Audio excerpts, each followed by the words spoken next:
1444, The Rise of Byzantium Again. Hey, fanfic family. So glad to see you here again to continue this incredible adventure. As always, kindly remember, this story is 100% fiction.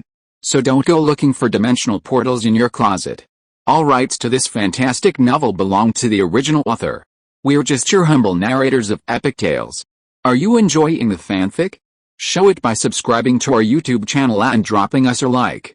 And if you're impatient for more exclusive content, our Patreon is your happy place. Chapter 1. Born in the Purple Chamber. Isaac awoke on the soft, large bed. Looking around, he saw ancient bas-reliefs carved into the walls, and furniture of varying styles, some distinctly Gothic, others exquisitely crafted from the East. Compared to the room's ancient luxury, the decorations seemed rather forlorn. A cabinet that should have held an amethyst pendant was now inlaid with dull glass, a marble statue sat atop a silver base, and the gold inlaid in the bronze mirror was missing, stolen by some unknown person. Isaac rushed to the mirror, gazing at his newborn self.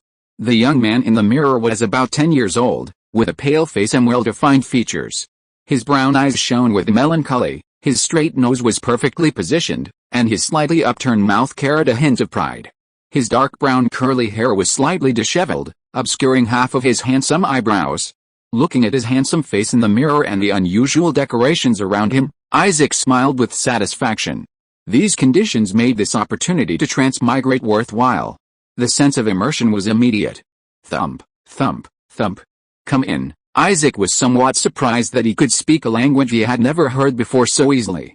The heavy wooden door slowly opened, and a man dressed as a servant entered, bowing respectfully. Your Highness, it is a pleasure to see you awake. Your uncle, the great Basilius, was very worried about you.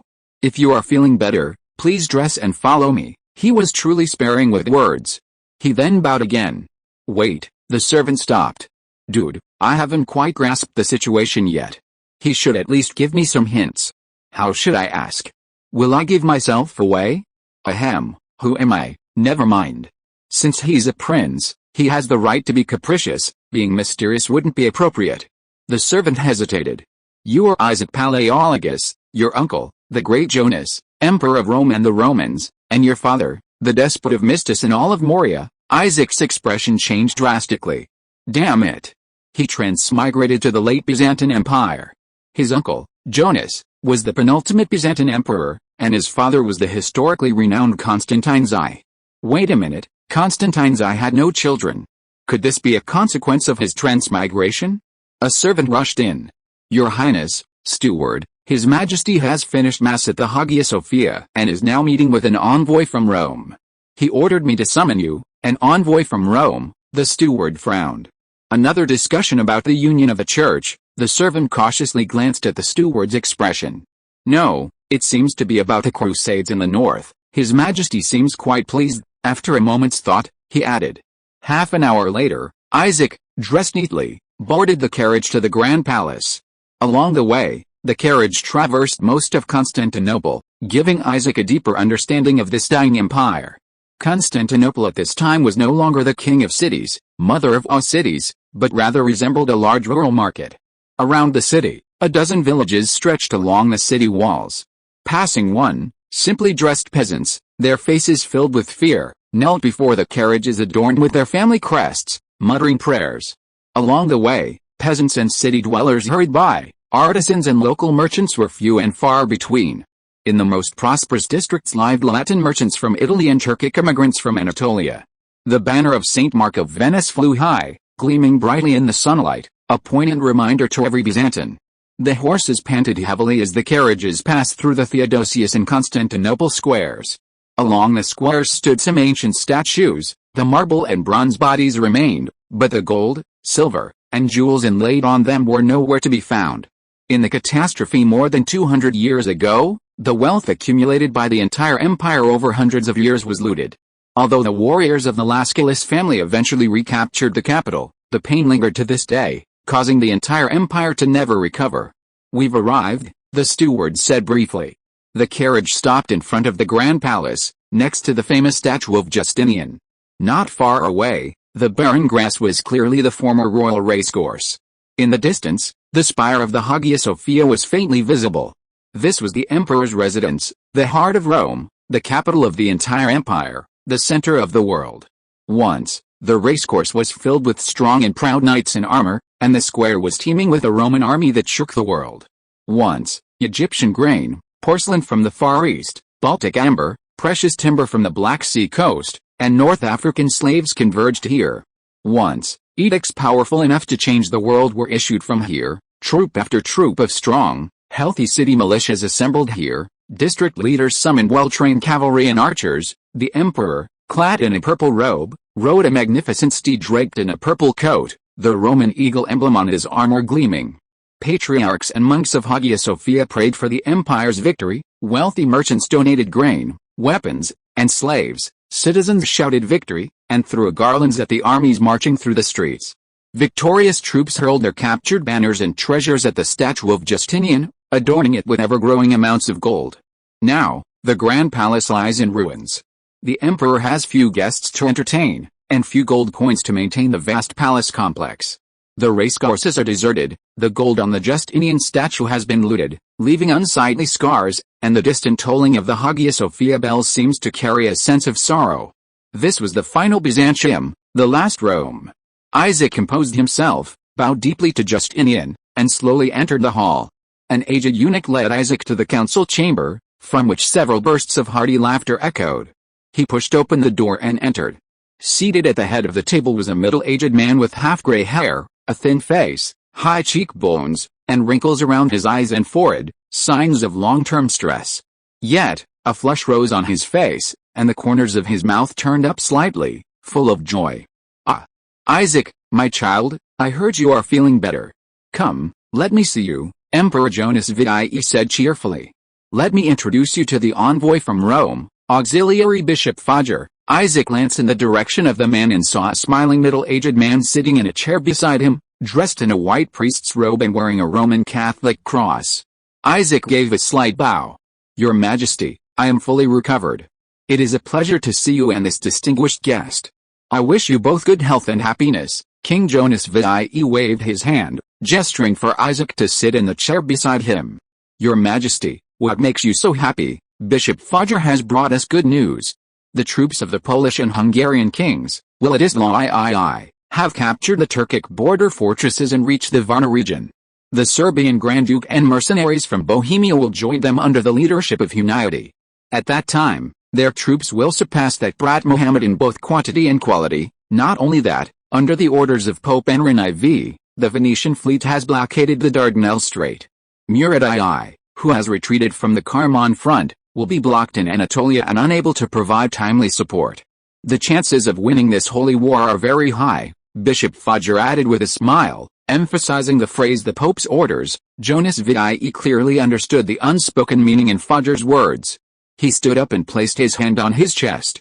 "May God always favor him, the great Pope and holy warrior." He slowly bowed his head, his expression unreadable. Fodger also stood up with satisfaction and prayed for the Pope. Isaac, helpless, could only feign piety, his heart racing with indignation as he sincerely cursed the Pope and the mother of Władysław III. "In a few days, you won't be laughing anymore." Opening champagne halfway through the ceremony was a death knell. After the Pope's messenger left, the empty hall was left only with the laughing uncle and the miserable nephew. Jonas VII was still immersed in the beautiful dream painted by the messenger, fantasizing about using this opportunity to reclaim lost territories and recreate the achievements of Alexius the Great and Michael VII. Isaac, however, already knew how things would end. The Venetian fleet did blockade the Dardanelles, but their arch-enemies, the Genoese, let Murad II's army escape, after receiving a large sum of money.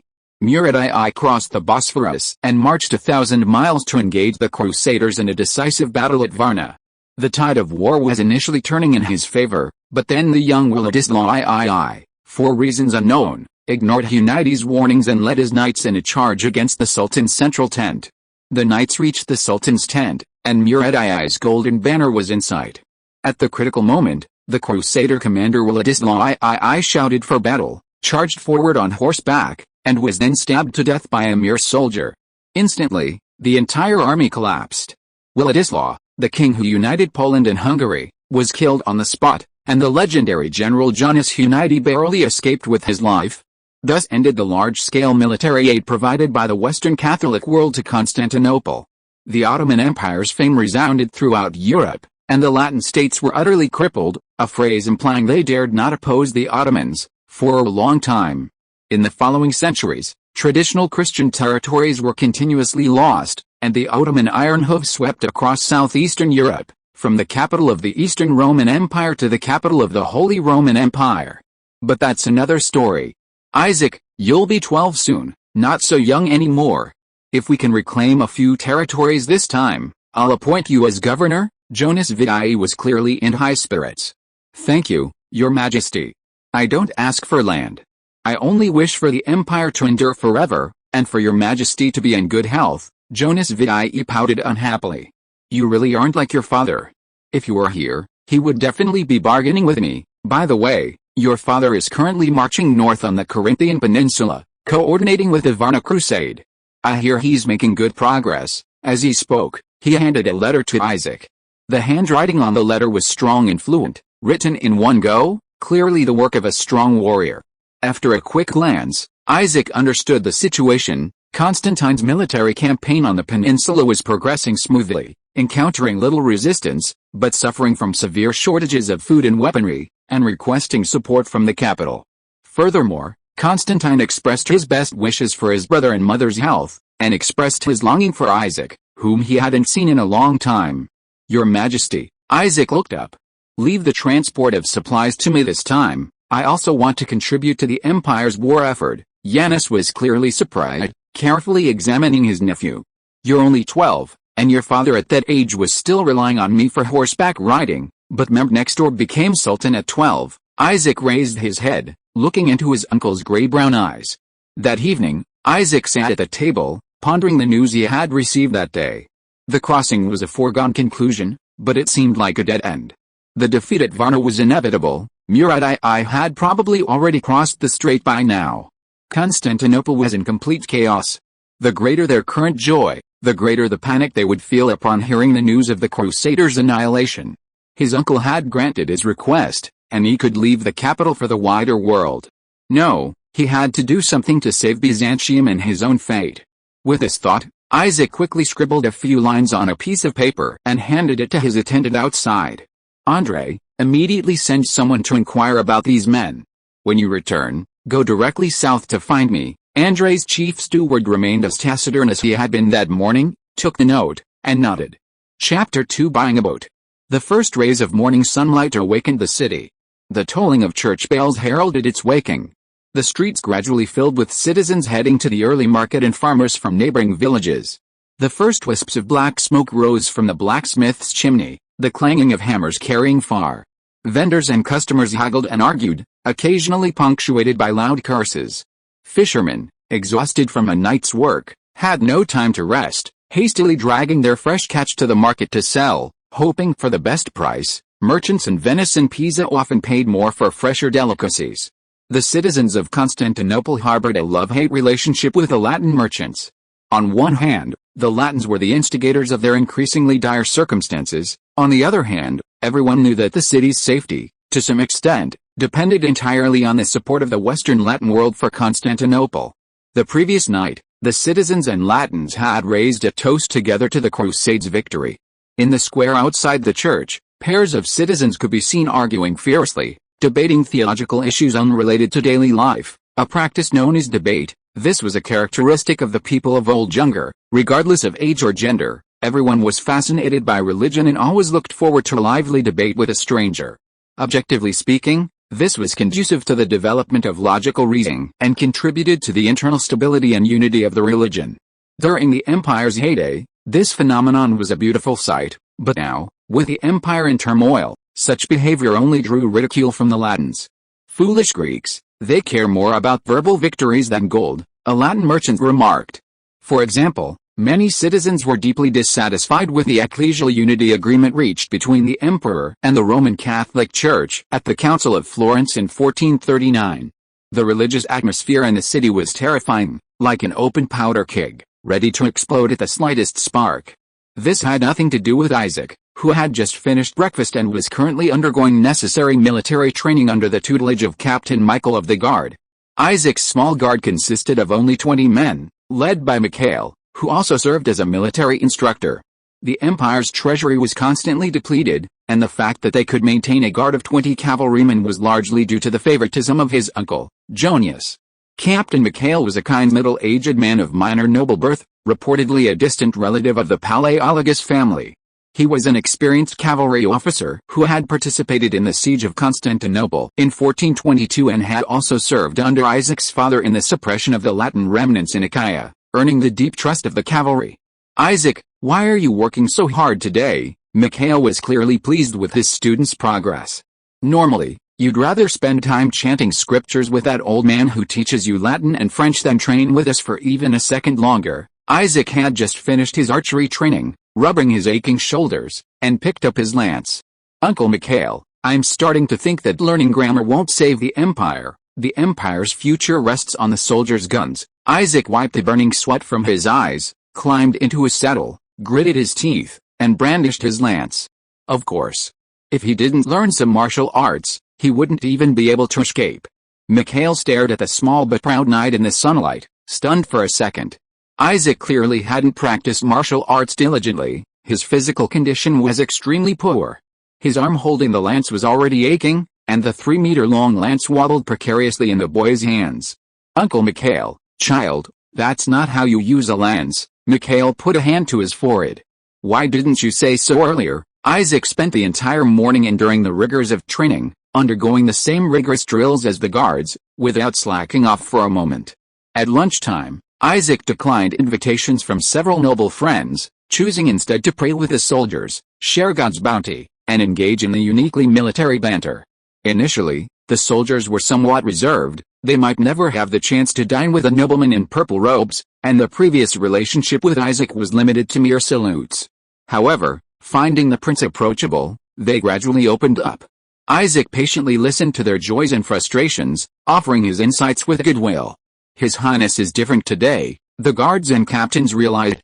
Isaac knew that hoping to win over the soldiers with such subtle tactics was wishful thinking, but through this method, he could gradually understand the lives of the lower-ranking soldiers, what they lacked, what they wanted, and what their ideals were. "Everyone has interests. If I can represent someone's interests, they will fully support me." With his understanding of historical trends, Isaac could only grasp the general direction. Historians might disdain recording these minor details, but their importance was undeniable. Understanding the people and their hearts, this was the essence of imperial strategy. In the afternoon, the guards were assigned to patrol the city. No choice, the treasury was tight, every penny had to be stretched. Isaac used this opportunity to take stock of his possessions. As a prince, Isaac naturally received an annuity. The majority went to the guards' wages, leaving little. His father sometimes gave him spare change when he was in a good mood, which he saved in a small box. There were also some miscellaneous pieces of jewelry and art, of average value. The most precious items were the dowry left to Isaac by his deceased mother. 2,000 ducats in cash and many antique books. Truly a wealthy merchant aristocrat. In total, it amounted to approximately 5,000 ducats. For an ordinary person, this was a huge sum. In those days, the purchasing power of a ducat was quite high. A soldier's annual income was roughly 100 groschen, or 5 ducats. Of course, this didn't mean Isaac could easily raise an army of 1,000 men. Provisions, equipment, and training were all money-guzzling expenses. Isaac composed himself, took all his belongings, and accompanied his servants to the Venetian expatriate quarter. There, he sold all the trinkets his uncle and father had given him, and the books his mother cherished, to greedy Venetian merchants. As it turned out, books were indeed a rare commodity in those days, and the prices were even higher than Isaac had anticipated. After some intense haggling, Isaac resisted the urge to beat the Venetian booksellers, picked up 2,640 ducats, and stormed off. The Venetian merchants behind him beamed with delight. Dozens of finely bound books, shipped back to northern Italy, would be enough to make a fortune. Isaac counted his money, a total of 5,633 ducats. A ducat weighing 3.5 grams of gold, more than 10 kilograms of gold, filled the carriage seats. Then, Isaac found His Excellency Milano, the plenipotentiary representative of the Venetian Republic in Constantinople, the mayor of the expatriate district. After announcing his arrival, Isaac soon appeared in the mayor's drawing room. Mulatto was somewhat puzzled upon learning that a prince of Palermo had come to visit. "Is there anything I can do for you, your highness?" His tone was polite but stiff, filled with an air of arrogant condescension. The mayor's room was noble and elegant. The porcelain on the table clearly came from the distant east, and the frescoes on the side walls were obviously the work of a master. On the wall opposite the door, a map of the Aegean Sea was engraved, with Venetian colonies marked in gold. Crete, Negroponte, Corfu, and the important ports of Achaia and Corinth, a continuous expanse, like an ugly scar etched on the face of the empire. Mulatto himself was a robust middle-aged man, who appeared well-maintained. The magnificent clothing and exquisite ornaments all testified to the owner's wealth. The magistrate held a gold-plated cane, topped with a dazzling ruby and engraved with the emblem of Saint Mark. Did this gold come from the statue of Justinian? Was this jewel once a treasure of a Byzantine emperor? Yes. Isaac strode forward, adopting a humble demeanor. "Your Excellency, may God bless you. I apologize for my intrusion. As your most loyal friend and descendant, I have brought you a gift." Isaac unsheathed his sword and presented it.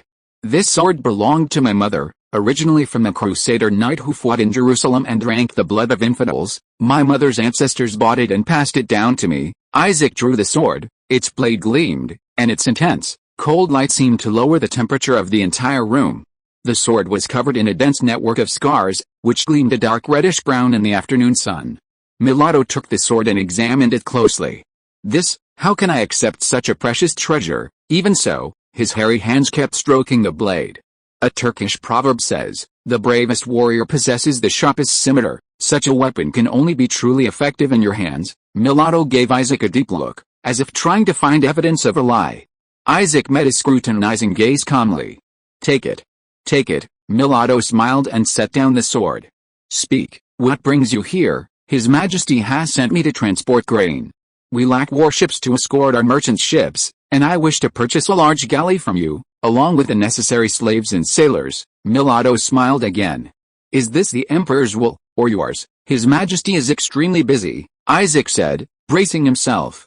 "You know the Republic's regulations prohibit the private sale of warships to other countries, right?" Isaac nodded. "So, you want to bypass Venice and Constantinople and order a fully equipped warship from me in your personal capacity, carrying sailors and slaves?" Isaac nodded again. The atmosphere suddenly froze. Mulatto stroked the hull of his sword, silent for a long time. "It's possible," Mulatto said slowly. Isaac breathed a sigh of relief. "Don't be too happy yet. I can sell you such a warship, but it's not an official Venetian product. It's from Crete. From my family's private shipyard." "Absolutely. I trust the city magistrate's character," Isaac said quickly. 5,000 ducats, you?" After a moment, Isaac declined Mulatto's dinner invitation and walked onto the streets of Constantinople. His clothes were half dampened with cold sweat, and Isaac finally breathed a sigh of relief. In fact, buying a warship from a private Venetian shipyard was the main purpose. Selling private ships was one of the ways many commercial nobles made money. For enough money, they could even sell the latest warships to the Ottomans. However, this couldn't be said outright, hence the sword used to make friends. As for the mystical sword, it was indeed from Isaac's mother's collection, but the story was entirely fabricated. Isaac made it up based on his understanding of the municipal official to amuse him. Moreover, 5,000 ducats was roughly the price of a private ship, allowing Mulatto to still make a fortune. In any case, the first step was a success. Isaac sat in the carriage, the sea breeze blowing in his face. In the distance, fishermen were setting sail with the tide, the sun slowly setting where they left. Tomorrow morning, they would return laden with their catch. The monetary system at the time was very complex, employing the Venetian ducats and groschen, the most widely circulated and value-preserving monetary systems. Chapter 3 Departure. For the next few days, Isaac repeated his previous routine. Mornings spent training intensely with the guards, followed by lunch. Afternoons were free for him to do as he pleased. Mulatto, the Venetian mayor, didn't make things difficult for Isaac, and the large galley San Nicolas, which he had purchased, arrived at the harbor of Constantinople at dawn on the third day. "Captain Fidel of the San Nicolas greets you, Your Highness." The entire crew of the San Nicolas greeted their new employer, led by Captain Fidel. Mulatto had prepaid 6 months' wages, and the ship also provided enough food for 2 months. The slaves were also nearly full and well trained. The ship's overall condition was satisfactory. This was the Venetian merchant, greedy yet efficient. If it were their arch-enemy, Genoa, they would have brought their fleet to your face, cannons pointed at your nose, and asked you if you would buy their obsolete, dilapidated ships. Isaac routinely encouraged the sailors, gave them 5 ducats to drink a toast to the emperor's health, and then allocated another 100 ducats to the captain, asking him to recruit more sailors and slaves and purchase more supplies. The ship still had plenty of space, accommodating 100 slaves was no problem. In times of war, slaves used for rowing were strategic resources. Having more slaves meant less concern for their lives, allowing them to achieve greater speeds. 100 ducats were more than enough to purchase these supplies. The remainder would be Isaac's gift to the captain and his first mates. These unruly sailors couldn't be stingy, they had to be constantly assured they wouldn't bind Isaac in surrender for the Ottoman gold. If anyone offers my head, remember, I'll pay double. This was to ensure Isaac's safety and the smooth progress of the Roman revival. However, Isaac currently only had a few hundred ducats left. Watching his rapidly dwindling fortune, Isaac was heartbroken. That evening, Isaac visited his uncle Jonius Vidae again, still basking in joy. Dinner was a delightful affair. Taking advantage of the situation, Isaac made a request to his uncle, asking to increase his guard to 100 men, keeping the 20 cavalry and adding 80 infantry and archers. Isaac had a good reason, he was going south to fight in the Battle of Corinth. At this time, the Byzantine Empire had completely lost its source of quality soldiers, the military district system and the janissary system were completely broken. Constantinople's defenses were normally maintained by fewer than 3,000 men, with parts of the walls even relying on village militia and church guards. 100 men, while not a large number, was not small either. His uncle hesitated for a moment, but agreed. However, he only promised to be responsible for recruiting the soldiers. Isaac would have to bear the costs himself. Isaac gritted his teeth and pulled out 300 ducats. Please, your majesty, help me find more strong young men. We are going to fight across the sea. Malnourished militia and inexperienced citizens are useless. Certainly, Jonas promised. In the following days, the troops recruited by Jonas arrived one after another, and the guard no longer had to patrol or defend the city. It must be said that Janus was quite generous. Many of the 60 newly recruited infantrymen were of lower noble birth, equipped with chainmail and helmets, and in addition to the essential spears, they were also armed with round shields and long swords, and were all robust in build. They were all pure Greek Orthodox Christians, utterly loyal to the empire. The 20 archers were descendants of people from the Serbian mountains, whose ancestors migrated to the vicinity of Constantinople and often served the empire as mercenaries. They were equipped with powerful bows and leather armor, and carried scimitars at their waists. In addition, Janus also selected some horses from the few stables available to serve as replacement horses for the cavalry. His uncle still doted on Isaac. The cost of equipment for these soldiers alone exceeded 300 ducats. After the troops were assembled, Isaac immediately dragged them out to sea for training, to help them adapt to the rough seas as soon as possible. Isaac also trained alongside them. The Aegean and Sea of Marmara are calm, and the entire Mediterranean is known for its tranquility and high salinity. Most of the time, the surface resembles a shimmering pond. However, the arduous sea voyage still caused the soldiers, many of whom had never sailed before, to suffer from vomiting and diarrhea, Isaac being no exception. After vomiting up all of his breakfast and lunch, Isaac was filled with regret. On deck, experienced sailors pointed and whispered, occasionally bursting into laughter. The soldiers were very displeased with the prince's behavior, but seeing the 12-year-old prince vomiting and suffering alongside them, the curses that reached their lips were swallowed back. When they stood on land again, their very souls seemed to cheer. My soldiers, tonight's wine is on me. May His Majesty enjoy eternal health. Isaac then produced 5 gleaming ducats and gave them to Captain Mikhail to prepare for the feast. These young men had already heard that the sailors had enjoyed His Majesty's fine wine, and they were certainly looking forward to it. Fairness must be maintained, there could be no favoritism. Isaac watched the cheering soldiers and wiped the sweat from his face. Everything was ready, now it was just a matter of waiting for news of the supply ships. 2 days later, on November 11, 1444, Janus Vidae reached an agreement with the Latin merchants. Venice would charter 2 merchant ships to transport military provisions and equipment. Isaac's small group, including the 100-man prince's guard led by Mikhail, the squires led by Andrei, and the galley San Nicholas, with 53 sailors and 56 slaves, led by Field, assembled to carry out the escort mission.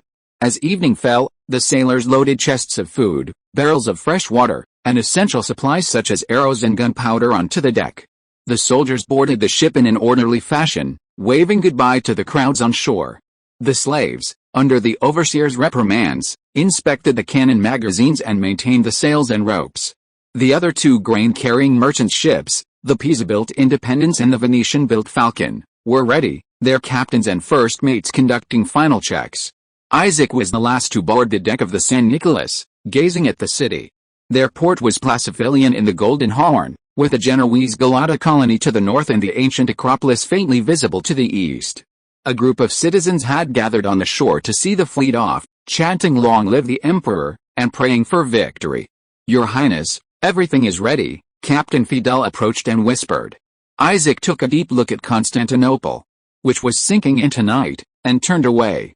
Set sail. At the request of Joannes Viae, the fleet would depart from the Golden Horn, circumnavigate Constantinople, and allow more citizens to see the purple double-headed eagle flag flying from the bow, inspiring national pride. The fleet moved slowly forward, rounding the Acropolis, passing the Hagia Sophia and the Grand Palace, the church bells bidding them farewell. Rounding the peninsula, the fleet reached the Sea of Marmara, where crowds gathered at the two ports south of the city to see them off. Everyone had been suppressed for too long. The Byzantine Empire had not experienced a military victory in a long time. The citizens had grown up listening to their ancestors' tales of Constantinople's past glory, but before their eyes lay the ever-approaching iron hooves of the Ottomans, and in their ears, the thunderous roar of cannons pounding the city walls. Isaac's father's victory at Corinth in the south, along with the good news of the Northern Crusades, greatly boosted the morale of the people. "Let's go," Isaac commanded. The fleet, carrying the hopes of the citizens of Constantinople, raised its sails and headed south. Shortly after Isaac left, the citizens of Constantinople dispersed in twos and threes, still talking about the past with lingering excitement. On the post road leading north, a scout whipped his horse, his face filled with unprecedented fear and anxiety. The guards at the city gate stopped him. No passage at night. The knight collapsed to the ground, panting heavily.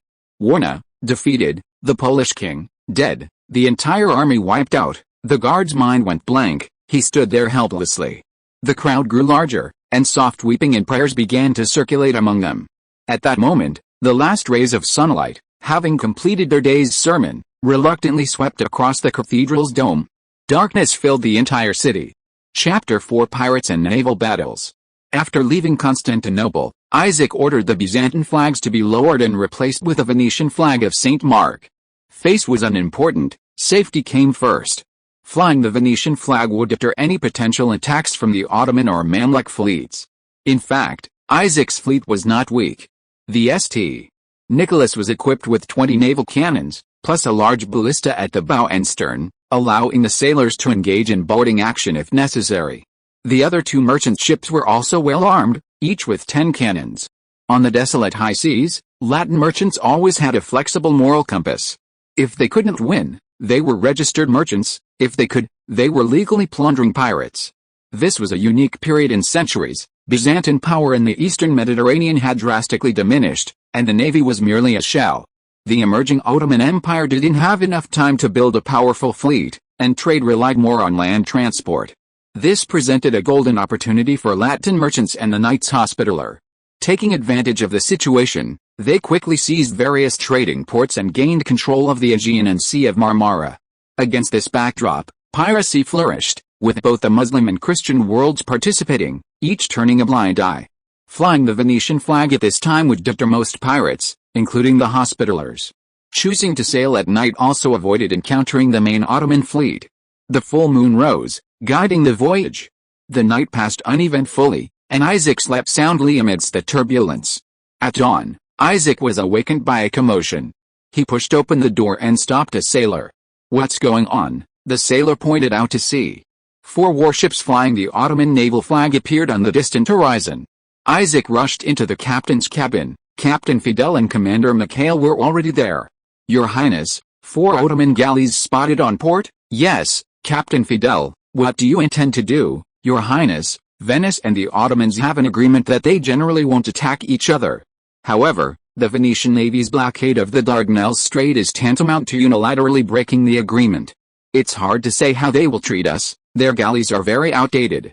If we can strike first, with the addition of your guards, we might be able to repel them. Isaac pondered for a moment and decided to observe first.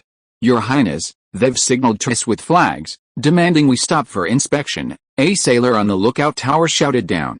The 4 galleys were lined up sideways, forming a semi-encirclement. Isaac carefully examined the enemy's ships. They were indeed quite outdated, incomparable to the San Nicolas. The sails weren't lowered, and the oars weren't moving. This indicated that the enemy wasn't in a fighting stance, at least not currently. Isaac made his decision. Prepare the 2 merchant ships for battle. We'll feign an inspection to lower the guard.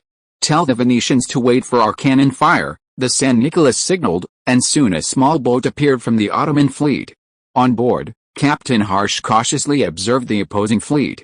Venetian merchant fleets generally wouldn't oppose the Ottomans, they cared more about gold and the glory of Jesus. However, the Hospitallers sometimes used the Venetian name to deceive Muslim fleets, waiting for them to lower the guard before killing and robbing them. The fleet stopped outside cannon range, and the captain sent Harsh to inspect and collect taxes. Christians are all the same, Harsh thought. Aslan, what the hell are you rowing so fast for? Harsh noticed the rapidly approaching distance between himself and the large ship and scolded. My lord, the sailor's voice trembled with tears. The Christian ship is coming at us at full speed. Whoosh, a dark object flew through the air, hurtling straight towards the small boat. Jump ship, Harsh roared. Thud, the sailor who had just spoken couldn't dodge in time and had his head sliced off by the incoming shell. The shell continued its trajectory, piercing the small boat. Harsh was lucky enough to jump into the sea beforehand, watching helplessly as his crew thrashed about in the water. Immediately afterward, several more shells landed in the nearby water, creating large waves. The powerful shock wave stunned the poor captain, who floated unsteadily on the surface. Before losing consciousness, he vaguely saw that the Venetian flag that had once graced the San Nicolas had been lowered, and a long unseen purple double-headed eagle was cutting through the waves. At this moment, the San Nicolas was on high alert, and the slave rowers were working desperately under the whips of their overseers. Small boat destroyed. Port guns ready. Enemy ship on starboard, test fire, 1 shot, fire. The port guns roared, a volley of solid lead bullets tracing perfect parabolas in the air. Unfortunately, the Ottoman fleet was at the edge of firing range. The bullets lacked power and fell into the sea. Accelerate.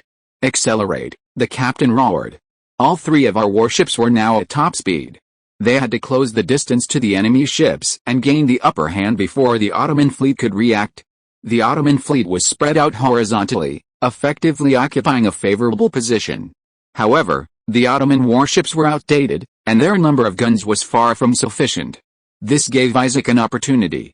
The St. Nicholas sped forward, drawing a large Z shape on the sea. Closer, closer. The Ottomans finally made a move.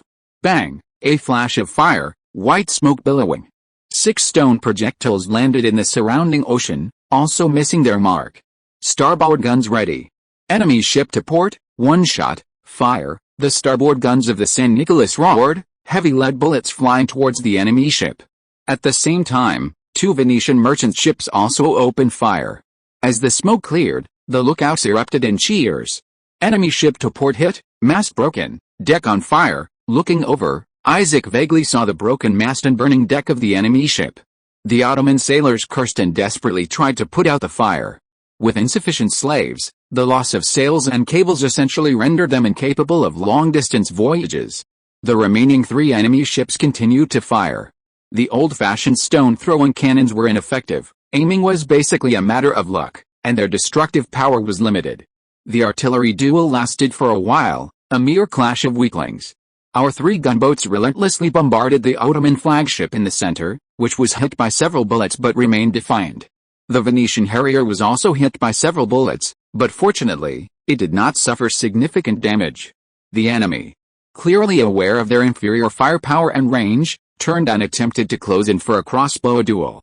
Captain Fidel wouldn't give them the chance, ordering his fleet to spread out on the spot, broadside the enemy, to maximize their attack area. The situation instantly reversed. Halfway there, the enemy lost another galley, and St. Nicholas's cannons hit the powder magazine directly, causing the enemy ship to sink as it rocked. At this moment, the enemy flagship, braving the cannon fire, stubbornly charged to St. Nicholas's side. The crossbowmen on the enemy ship were poised to fire, their eyes blazing with fury. Then, they saw, on St. Nicholas's deck, the well-rested guards drew their longbows. The battle was no longer in doubt. After a brief exchange of fire, the enemy ship finally raised the white flag. The remaining dozens of enemy soldiers were either dead or wounded, and Isaac also suffered 2 casualties and a dozen or so minor wounds. Then, Isaac forced another enemy ship to surrender, and quickly approached the first immobilized galley. After failing to persuade it to surrender, Isaac ordered the archers to fire. Then, the guards and sailors boarded and fought, killing everyone except the slaves who rowed. Your Highness. In this encounter, under your brilliant command, we sank 1 enemy ship, forced 2 to surrender, captured 1 enemy ship, and took 104 sailors and 138 slaves prisoner, at the cost of 1 ship with minor damage. What should we do next? Please instruct us, Your Highness, Captain Fidel reported loudly on the deck of the St. Nicholas. Isaac gave him a deep look. He had only given the most basic orders, all the other tactical decisions were made by this captain, yet he didn't take credit. This young man has potential. Such solid professional skills, such sharp tactical insight, and such adeptness at interpersonal relationships? Tell me, how many drinks did you offer your superiors? Isaac patted Fidel's broad shoulders, stepped onto the platform, and proclaimed, Roman warriors. Today, we have defeated the Turkic fleet and won glory for the empire. The guards erupted in enthusiastic cheers, while the sailors' cheers were much weaker. Victory brings reward. Fidel, Mikhail, 300 ducats are yours. After we land, please have a good drink with the soldiers. Isaac threw his last purse onto the deck, the ducats clattering and rolling everywhere. Long live His Highness, the entire crew cheered. The fleet continued forward, with the San Nicolas towing a dispowered warship at the rear, 2 merchant ships flanking it, and 2 surrendered ships in the middle. The surrendered ships' weapons had been confiscated, and they were only equipped with a third of their slave oarsmen. The San Nicolas had guards closely monitoring them. Thus, the fleet arrived at Negroponte, a Venetian colony on the Greek peninsula, at noon on the 3rd day. After landing, news of the defeat of the Varna crusade arrived as expected, casting a shadow over the naval victory. However, the guards and sailors went ashore happily, and soon they would have spent all of Isaac's 300 ducats. Isaac took this opportunity to meet the captain of the Ottoman flagship, who was also the captain of the small fleet. To his surprise, Captain Kerman was Greek and an Orthodox Christian. After some conversation, Isaac learned of Kerman's legendary background. Kerman had originally been a member of the imperial fleet stationed in Thessalonica and had even studied astronomy at the University of Constantinople. After Thessalonica was abandoned by the empire, the remaining fleet was successively taken over by Venice and the Ottomans. Kerman was appreciated by an Ottoman bey and became a captain in his private fleet.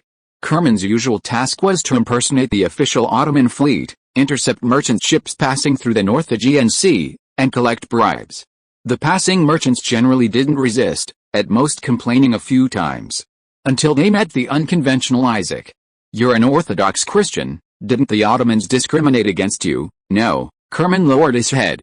They suggested I convert to Allah, and when I refused, they didn't make things difficult for me. There are many Orthodox Christians in Thessalonica, and of course, there are also many traitors who have converted. Isaac fell silent. This was true.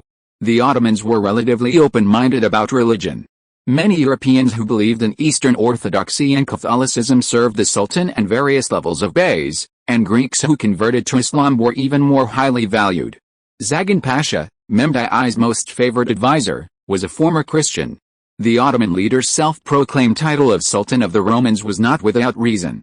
The Ottoman replacement of Byzantium was more like a change of dynasty. Many of Byzantine's excellent policies were retained.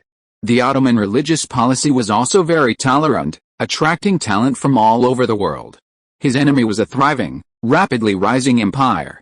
Isaac made his decision. Kerman, my name is Isaac Palaiologos, Prince of the Empire. I now grant you the position of captain. Those you trust among your old crew will remain. If you need more, we can recruit more. What do you say? I do, Your Highness. Kerman stood at attention, pounding his chest with his hand. Kerman had no other choice. Refusing meant being sold into slavery. Escape was impossible. The Ottomans tolerated infidels, but they deeply abhorred traitors. This was his last chance. Your Highness, the captain of the other ship is a Bulgarian, also an Orthodox Christian. I can persuade him to surrender to the empire. Isaac nodded in satisfaction. The young man was quite perceptive. That evening, Isaac invited Mikhail, Fidel, Kerman, and a Bulgarian captain named Novich to dinner. During the dinner, Isaac announced his plans. Of the 3 captured warships, the powerless or powered vessel would be sold directly, while the other 2 would be upgraded and added to Isaac's private fleet. Of the captured sailors, all the Orthodox Greeks and Bulgarians were retained, while the Ottomans were enslaved. The guard was increased to 140 men, with new recruits drawn from Negroponte, all of whom were required to be Greek Orthodox Christians. Fidel was appointed fleet commander and captain of the flagship, the San Nicolas, Kerman captained the Northumbria, and Novich captained the Manuel. The junior officers on each ship underwent a rotation, with the first mates of the Northumbria and Manuel being former officers of the San Nicolas. The captured cargo and surplus slaves were sold, and the proceeds were used to purchase cannons for the 2 new warships. After the banquet, everyone enjoyed themselves. Isaac, looking at the warships anchored on the shore, was filled with a surge of pride. In just half a month, he had become the master of 3 warships. Muhammad? I will twist his skull off and use it as a bowl. I am Isaac, and I call the Ottomans to their deaths. Chapter 5 Arrival in Athens. Isaac's fleet remained in Negroponte for 3 days. During this time, 40 new recruits for his guard had been recruited from nearby villages, and the out-of-power sailing warship was successfully sold to a Venetian private boat owner for 2,000 ducats. With minor repairs, he could sell it for 3,000 ducats. The Ottoman sailors, reduced to slavery, were sold to local nobles, where they would either toil in the fields until death or be sold elsewhere. There were no readily available naval cannons in the area, so the purchase of cannons would have to wait. Recruiting crews, repairing damage, and purchasing supplies for the 3 warships cost Isaac another 500 ducats.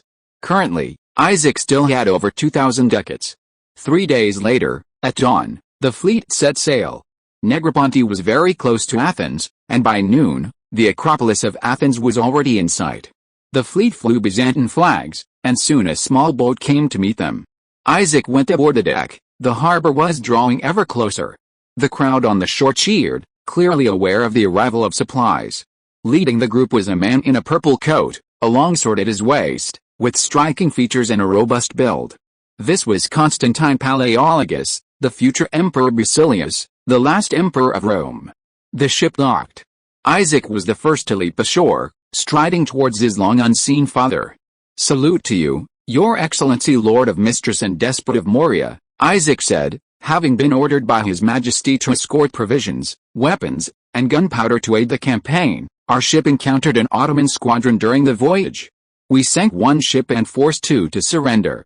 This is the captured Ottoman flag. Isaac took the Ottoman flag from his attendant and tossed it at his feet. The crowd roared, and a smile of satisfaction spread across Constantine's resolute face. "Look!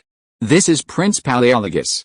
This is the fleet of the Roman Empire." 5 ships lined up, their dark cannons pointed at the crowd on the shore.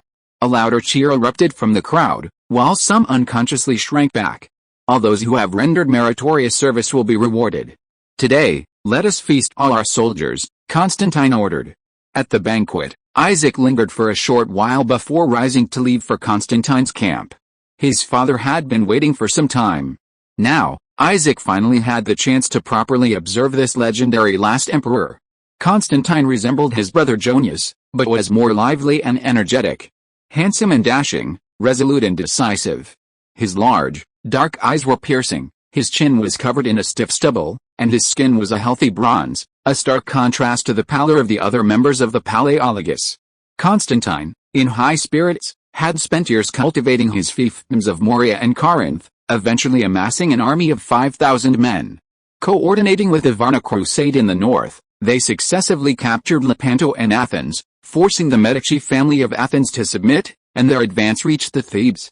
This was the largest military operation of the late Byzantine period, aimed at taking advantage of the Ottoman Empire's internal and external troubles to open a road from the Peloponnese to Constantinople, thus changing the capital's isolated position overseas. The military operation progressed smoothly, even reaching Thessalonica. If the Varna Crusade had won, or at least maintained a stalemate. Constantine might have truly succeeded. However, history has no what-ifs. News of the Crusades' complete annihilation had reached Constantine's army. Some local nobles who had just surrendered began to stir, outwardly complying with Constantine's wishes but inwardly defying him. Good news brought by his good son Isaac deterred some of these opportunists. Some landowners and gentry who had previously hesitated to provide military supplies began to generously contribute. Constantine looked at his 12-year-old son with satisfaction. Not bad, not bad. He volunteered to leave the capital, sold his property, and joined the army. His features had sharpened considerably, his expression was composed, and his every move exuded confidence. Was this the same timid, book-obsessed son he once was? Perhaps the empire's increasingly dire situation had spurred him on. Constantine thought so. The situation is relatively clear now. Your Uncle Thomas is overseeing the battle at the front. Thebes will fall soon. Constantine's finger traced a military map, moving from south to north, pausing at Thessalonica. Thessalonica was once one of the empire's major cities, briefly recaptured during the Ottoman reign. Later, the emperor, unable to muster the forces to resist the Ottomans' aggressive offensive, sold it to the Venetians. As it turned out, a major strategic disadvantage was irreversible. The Venetians also failed to withstand the Ottoman offensive, and in 1430, the city was completely handed over to the Ottomans. If this commercial center and military stronghold could be recaptured, the extremely unfavorable strategic situation of the Byzantine Empire would be partially improved, and the newly occupied territory would no longer be indefensible. Isaac, what do you think, father? Thessalonica cannot be attacked, Isaac answered without hesitation. Oh? Why? Many in the army have suggested that I take it in one fell swoop before the main Ottoman force returns to defend. Constantine remained calm. Isaac cleared his throat. Thessalonica has ample defenses and is garrisoned by regular Ottoman troops. Even if we could take it, we would suffer heavy losses. Then, when the main Ottoman force retreats, how would we resist them? Thessalonica region has a large population, and the majority are Orthodox. We can mobilize the people and form a new army. You should abandon this idea, father. Isaac interrupted his father's wishful thinking without hesitation. It's true that the local people miss their homeland, but I doubt anyone would be willing to take up arms against the Ottomans. Isaac paused, then added, as far as I know, the Ottomans are quite tolerant of Orthodox Christians, with no large-scale oppression, so their sense of resistance is low. Constantine's face flushed and paled in turns. There was nothing shameful about it. In the late years of the dynasty, wars were frequent, land was annexed, and taxes were heavy. The empire had also experienced several internal wars, with neither side recognizing the other, making it impossible to share military expenses equally. This had caused immense suffering for the empire's people. The Ottomans' enlightened ethnic and religious policies could quickly consolidate newly conquered lands, snowballing the conflict. Good heavens, even more Roman than Rome itself. What do you think we should do? Finally, the question was asked. On the way here, Isaac had pondered this issue and had a rough plan. His only fear was that Constantine would be stubborn and unwilling to listen to advice. Father, I have 4 main plans. Isaac stood up.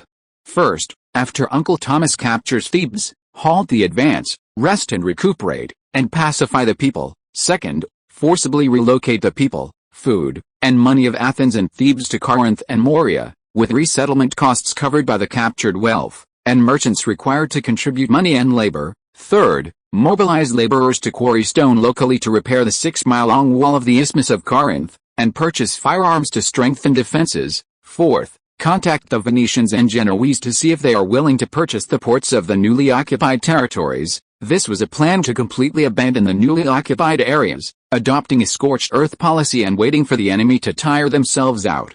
However, abandoning months of gains required immense courage, and internal and external resistance would certainly be considerable. Constantine remained silent for a long time. Tomorrow you will come north with me. I will arrange the fleet's artillery for you. Take your guards with you. Constantine waved his hand. Alice. He still couldn't make a decision. Isaac had no choice but to agree and leave the camp. This was also expected. Judging from later historians' assessments of Constantine's eye, he was an excellent knight, a resolute commander, a competent politician, and a poor diplomat. His grasp of global affairs and various forces was superficial. He tended to make assumptions, a common flaw of idealists. Historically, Constantine's rule in Athens and Thebes was unstable, and the local population's resources were not effectively utilized. It wasn't until the Ottomans recovered and launched a large-scale attack that Constantine decided to abandon both territories and defend the 6-mile-long wall. The local forces in Thebes and Athens surrendered to the Sultan, becoming pawns in the Ottoman attack on the wall.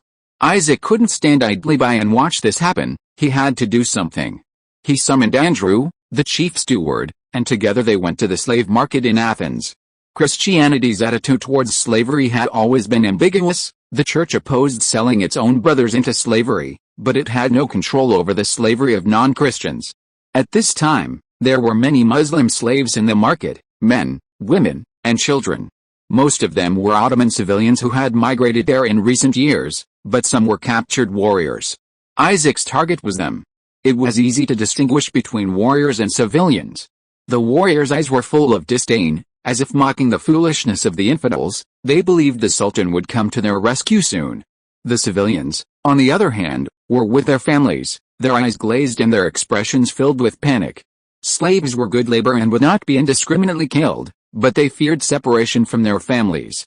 Young and strong male slaves were in high demand, and beautiful female slaves were even more scarce. The elderly and children were discarded like trash. Young men and women who were bought would often beg their masters to buy their parents and children as well, but most of the time they would only receive whips from their slave owners. Tragedy of wives and children being torn apart and families being destroyed was happening everywhere. Isaac walked and stopped, occasionally getting off the cart to look at the slaves who looked good, prying open their teeth, taking off their clothes, checking for any hidden diseases, and whether they were strong. He was not very satisfied with any of them. At this point, a dispute broke out among the crowd.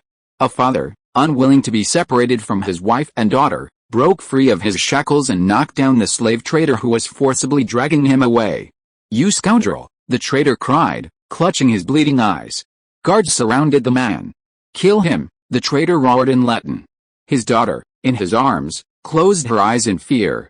Isaac stepped forward, standing between the guards and the man. The guards recognized the insignia on Isaac's clothes and saluted, lowering their weapons. "Greetings, young Your Highness, Leo, captain of the 3rd Squad of the Athenian Guard, is at your command." The Latin trader also recognized Isaac and stepped forward to plead his case. "Your Highness, this man is surely a spy, his crime deserves death, I want them all." The trader immediately feigned reluctance. "I'm afraid not, Your Highness, those 2 women are very precious." Isaac turned around. The man, holding the damaged shackles, shielded his wife and daughter behind him, displaying a desperate act. His wife and daughter were beautiful. The trader had likely bought them as gifts for a powerful figure. "How much are they worth?" The merchant's face lit up with a smile, his tiny eyes squinting, and the bleeding from his eye instantly healed. "Your Highness wanted them, so I should have given them to you, but how much?" "Not expensive at all, 100 ducats for the 2 women, and the man is yours." Isaac tossed out a money pouch. The movement was effortless, but his heart was bleeding. The crowd dispersed, and Isaac took the family of 3 he had brought back to his lodgings, letting them bathe, change, and have a good meal. After they were settled, Isaac received them. The man remained wary, shielding his wife and daughter behind him. Seeing him, Isaac was furious. "Hello, 100 ducats, Isaac said in broken Turkic. The man paused, not understanding. "Kafil, what do you want? If you use such an insulting word to address me again, I'll sell your wife to a brothel." The man immediately became obedient. "You were once a soldier, weren't you?" Isaac sipped his wine, concluding. "My lord, I'm a deserter." As expected, the man had military experience. The way he held the yoke was impeccable, clearly from the Ottoman regular army. "Why did you desert?" "Lord Bey ordered us to retreat, but we weren't allowed to take our families." Clearly, family was this deserter's weakness. Isaac made up his mind. "I'm going to set you free." Isaac clapped his hands, and a servant removed the yoke. "What do you need me to do?" the man asked, somewhat surprised. "I'll give you 1,500 ducat. Go and recruit deserters and bandits scattered throughout the countryside, then raise the Ottoman flag, rob Christian villages and caravans, and drive them south." The man paused, his eyes darting around. "Your wife and daughters will stay with me. They will convert to Orthodox Christianity, and your daughter will have a place in the Athenian church school. How can I be sure you're telling the truth?" "You can refuse. I'll keep you, and then send your wife and daughters to the beds of various nobles." The man glared fiercely at Isaac, who casually returned his gaze. "Father," the daughter murmured. The man's fierce eyes suddenly filled with desolation. "Aren't you worried I'll abscond with the money? You've already tried once. The Ottomans won't tolerate you. I can't raise an army by myself. I will arrange it." Meanwhile, Chief Administrator Andre returned to his quarters with 50 slaves he had bought from the slave market. Some were runaway slaves, some were wanted criminals, and some had similar pasts to the man. They would be transformed into bandits, driving the commoners around Athens southwards, preserving more vitality for the empire. "What is your name, Ibrahim, your highness?" The man knelt on one knee, and his wife and daughter knelt with him. "Very well, Ibrahim, good luck." Isaac raised his glass, the wine as red as blood. Chapter 6 Athens and Thebes. The next morning, Isaac, without slacking off, trained with his guards and Constantine's army. After breakfast, the army marched north. The journey was uneventful, without any major incidents. At noon, Constantine arrived at his loyal city of Thebes. Constantine's good brother Thomas was already waiting at the city gate, and the city guard saluted Constantine in unison. After a 3-day siege, the local Theban garrison had surrendered to Thomas the day before. "They're all Romans, why are they risking their lives like this?" Isaac stepped forward and bowed to Thomas. "Long time no see, dear uncle, your excellency the despot of Achaia, long time no see, little Isaac." Thomas's voice boomed. This was another man, Palaiologos, the younger brother of the current Byzantine emperor and the future maternal grandfather of the Russian Tsar. His daughter, Princess Zoe, later married Grand Duke Ivan III of Moscow, and was the mother of Vasily III and the grandmother of Ivan the Terrible. The legitimacy of the Third Roman Empire in Russia began here. However, Princess Zoe was not yet born. This Byzantine prince was just 35 years old, in the prime of his life. He was also Constantine's closest brother and most loyal comrade in arms. Before this, Thomas had participated in many of Constantine's military campaigns. Later, he would also defend the 6-mile wall with his foolish brother until the very end. After exchanging pleasantries, the army entered the city. The Greeks of Thebes welcomed the Palaiologos family back to power with mixed feelings. Since the Fourth Crusade sack of Constantinople in 1204, this place had been under the rule of Latin colonists for most of the time, for over 200 years. Everyone knew they were Orthodox Romans, but no one knew what life was like in Rome. Especially recently, with the rise of the Ottomans, the Duchy of Athens was walking a tightrope between the two powers, mainly trying to win the Sultan's favor by using the resources of the duchy. Thebes was located at the border between the Duchy of Athens and the Ottomans, and was often raided by Turkic cavalry. The Grand Duke from Florence, filled with resentment but unable to voice it, not only did nothing but also had to pay tribute to the Ottomans annually. Even the Byzantine emperor is paying, so what's wrong with me, he thought. Against this backdrop, the local Greek Orthodox Christians inevitably harbored illusions about their homeland. However, the empire was in decline and struggling to survive. Another year had passed since they looked south for the mighty army, now reduced to a mere half-company. This time, Constantine returned like lightning, initially welcomed by the local people. At this point, Constantine and his foolish brother were secretly pleased. But Isaac knew very well that the locals admired strength, not patriotism. When the Sultan arrived with his army, they would immediately defect without hesitation. After lunch, Constantine convened a military and political council. The council was chaired by Constantine and his brother Thomas, and attended by military and political officials of all ranks. Isaac was allowed to observe. The council first summarized the previous victories, then arranged provisions and armaments, and finally moved on to the main topic, discussing whether to continue the advance and the fate of the Grand Duchy of Athens. Contrary to Isaac's expectations, the political side advocated for a northward advance, while the military side insisted on halting the march. Several white-bearded old men rambled on about boosting morale, inspiring spirits, and the revival of the empire, all empty rhetoric, even managing to squeeze out a few tears when they spoke of their sorrows. Isaac felt nauseous. "You weren't there when we were fighting, but now you're jumping in to divide the spoils." Uncle Thomas, unable to contain his anger, slammed his fist on the table and argued with him. Constantine, however, remained silent, quietly contemplating.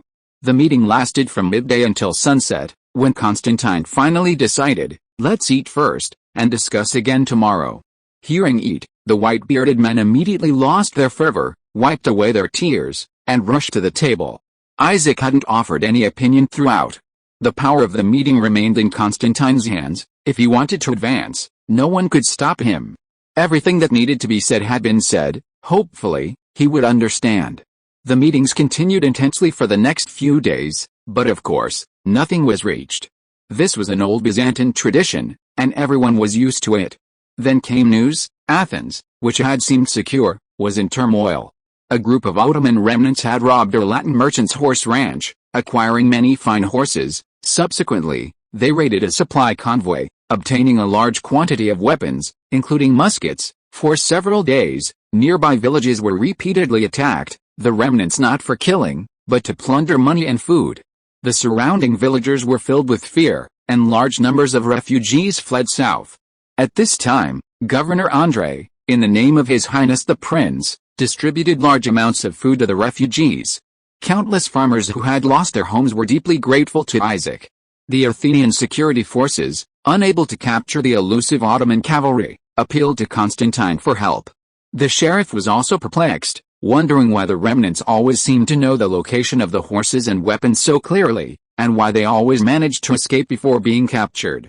Thinking of this, he felt a deep gratitude towards the benevolent and generous Prince Isaac.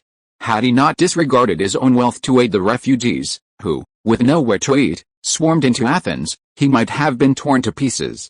Those damned Ottomans! When news of the Athens attack reached Thebes, Constantine finally stopped hesitating. This military operation is over. What's next, Isaac? You tell us. Isaac, who had been idly sitting in the corner, was suddenly called upon, somewhat bewildered. He slowly stood up and looked around. My lords, Constantine said, I believe that regardless of whether we continue or advance, there are some things that must be accomplished now. First, appease the refugees. We can ask wealthy merchants to donate money and goods to aid our compatriots, sending them south to the Morea region as settlement groups. Second, the resettlement of the Grand Duke of Athens. This issue involved several aspects. We cannot risk angering the Catholic Church by directly deposing the Grand Duke. We should retain him, make him pay his due tribute, and at the same time ensure the freedom of Orthodox Christians and the imperial right to station troops within Athens. Their fleet can also be borrowed. Third, construct a Corinthian wall. Your family's estates are all south of the wall. You surely do not want your homeland to be plundered by the remnants of the Ottoman army. Finally, we can send a small number of scouts north to plunder property and slaves, while simultaneously enticing Orthodox Christians to move south. The strategy immediately sparked whispers among the assembled crowd, who began to consider its feasibility. Whitebird was about to say something when Constantine gave him a warning look. I usually use you as mascots. Don't take yourselves too seriously when it matters. Since there are no objections, let's do it this way. Constantine gave the final approval. After some discussion, Constantine decided to stay in the north to stabilize the situation, while also arranging for a raiding expedition to the north. Thomas led his troops south to oversee the repair of the Corinthian wall. Isaac, on the other hand, made a solemn pledge to annihilate the remaining Ottoman troops around Athens, or else face execution.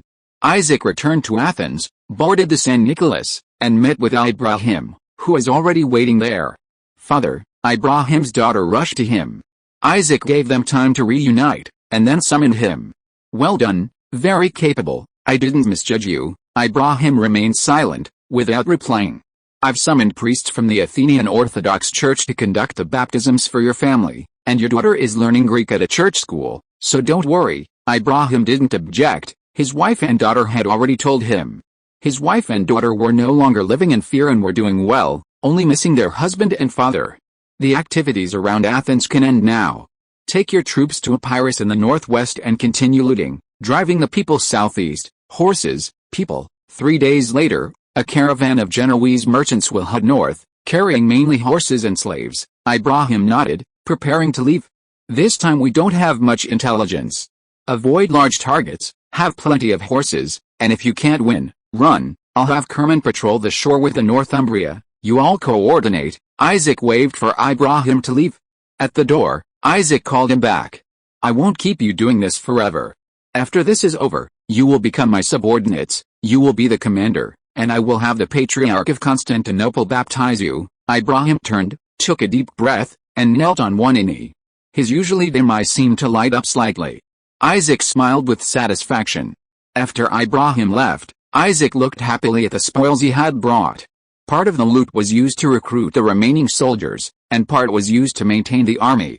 The largest sum landed on Isaac's table. Over 9,000 ducats, a truly enormous sum. Isaac planned to use this as a base to recruit a new army from the refugees. In addition, a firearms unit also needed to be put on the agenda.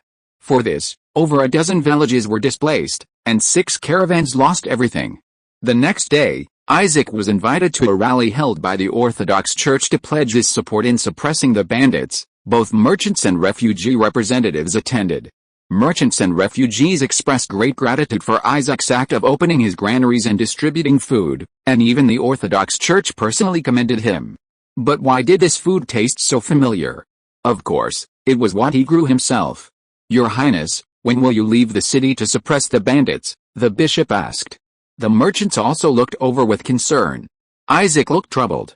"The exact time is still uncertain, probably this month. After all, there are still many difficulties. We are preparing military rations and equipment, and we are also short of personnel. The merchants will donate funds, and our church will also contribute manpower and resources," the bishop vowed confidently. "We're short of muskets, we'll buy some from Italy. We're short of cannons, we'll buy some from Hungary. We have plenty of armor, buy it. Bows and crossbows, buy it." Isaac finally stood up, satisfied.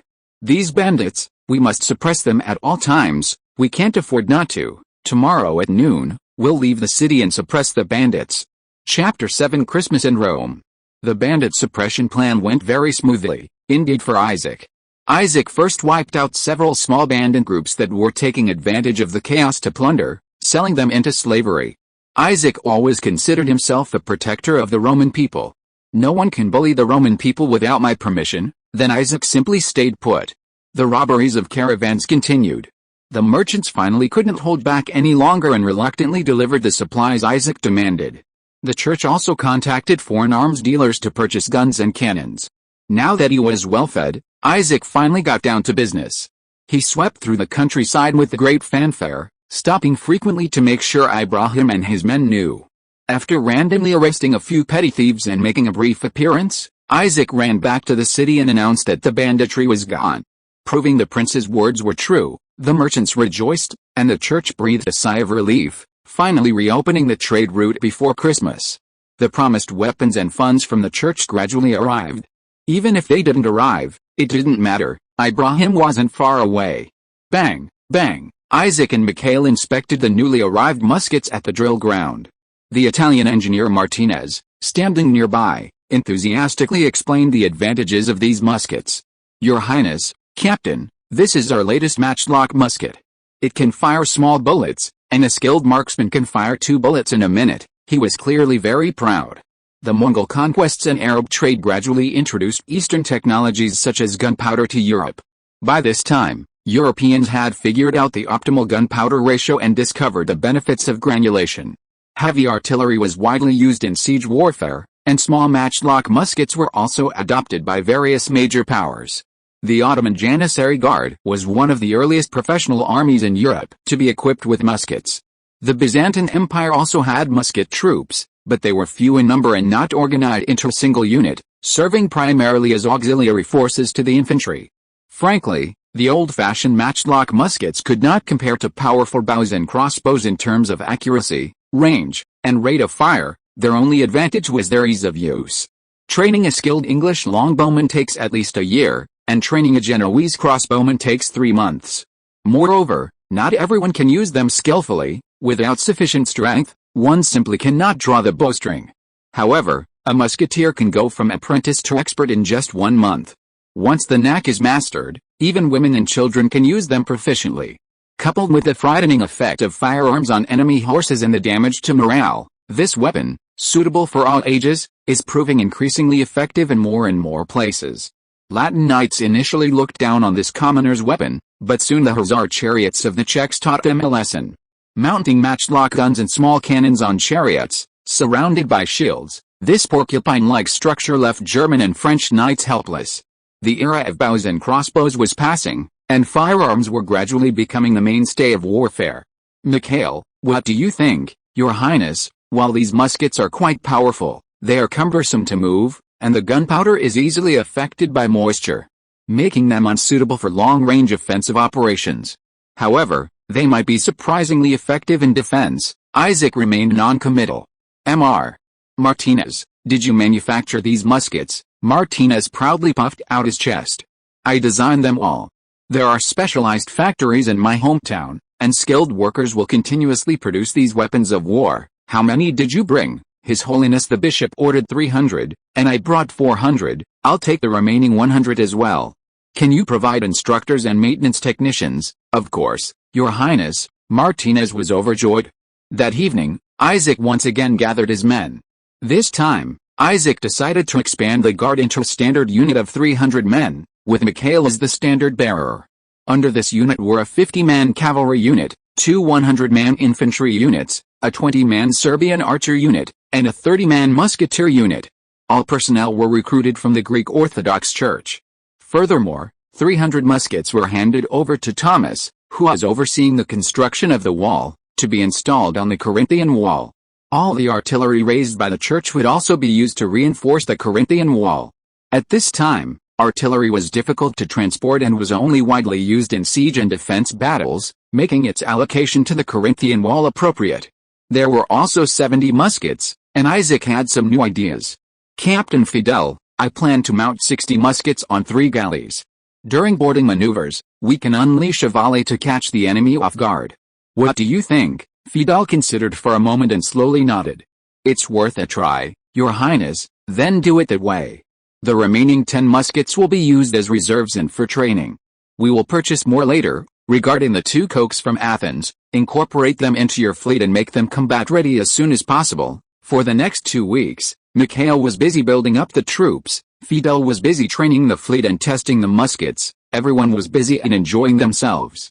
Isaac, on the other hand, became quite idle. Aside from his daily training with the old guard and their subsequent casual conversations, Isaac had almost nothing to do. Most soldiers were quite satisfied with Isaac as their master. They trained together daily, joked around, and his pay was never withheld.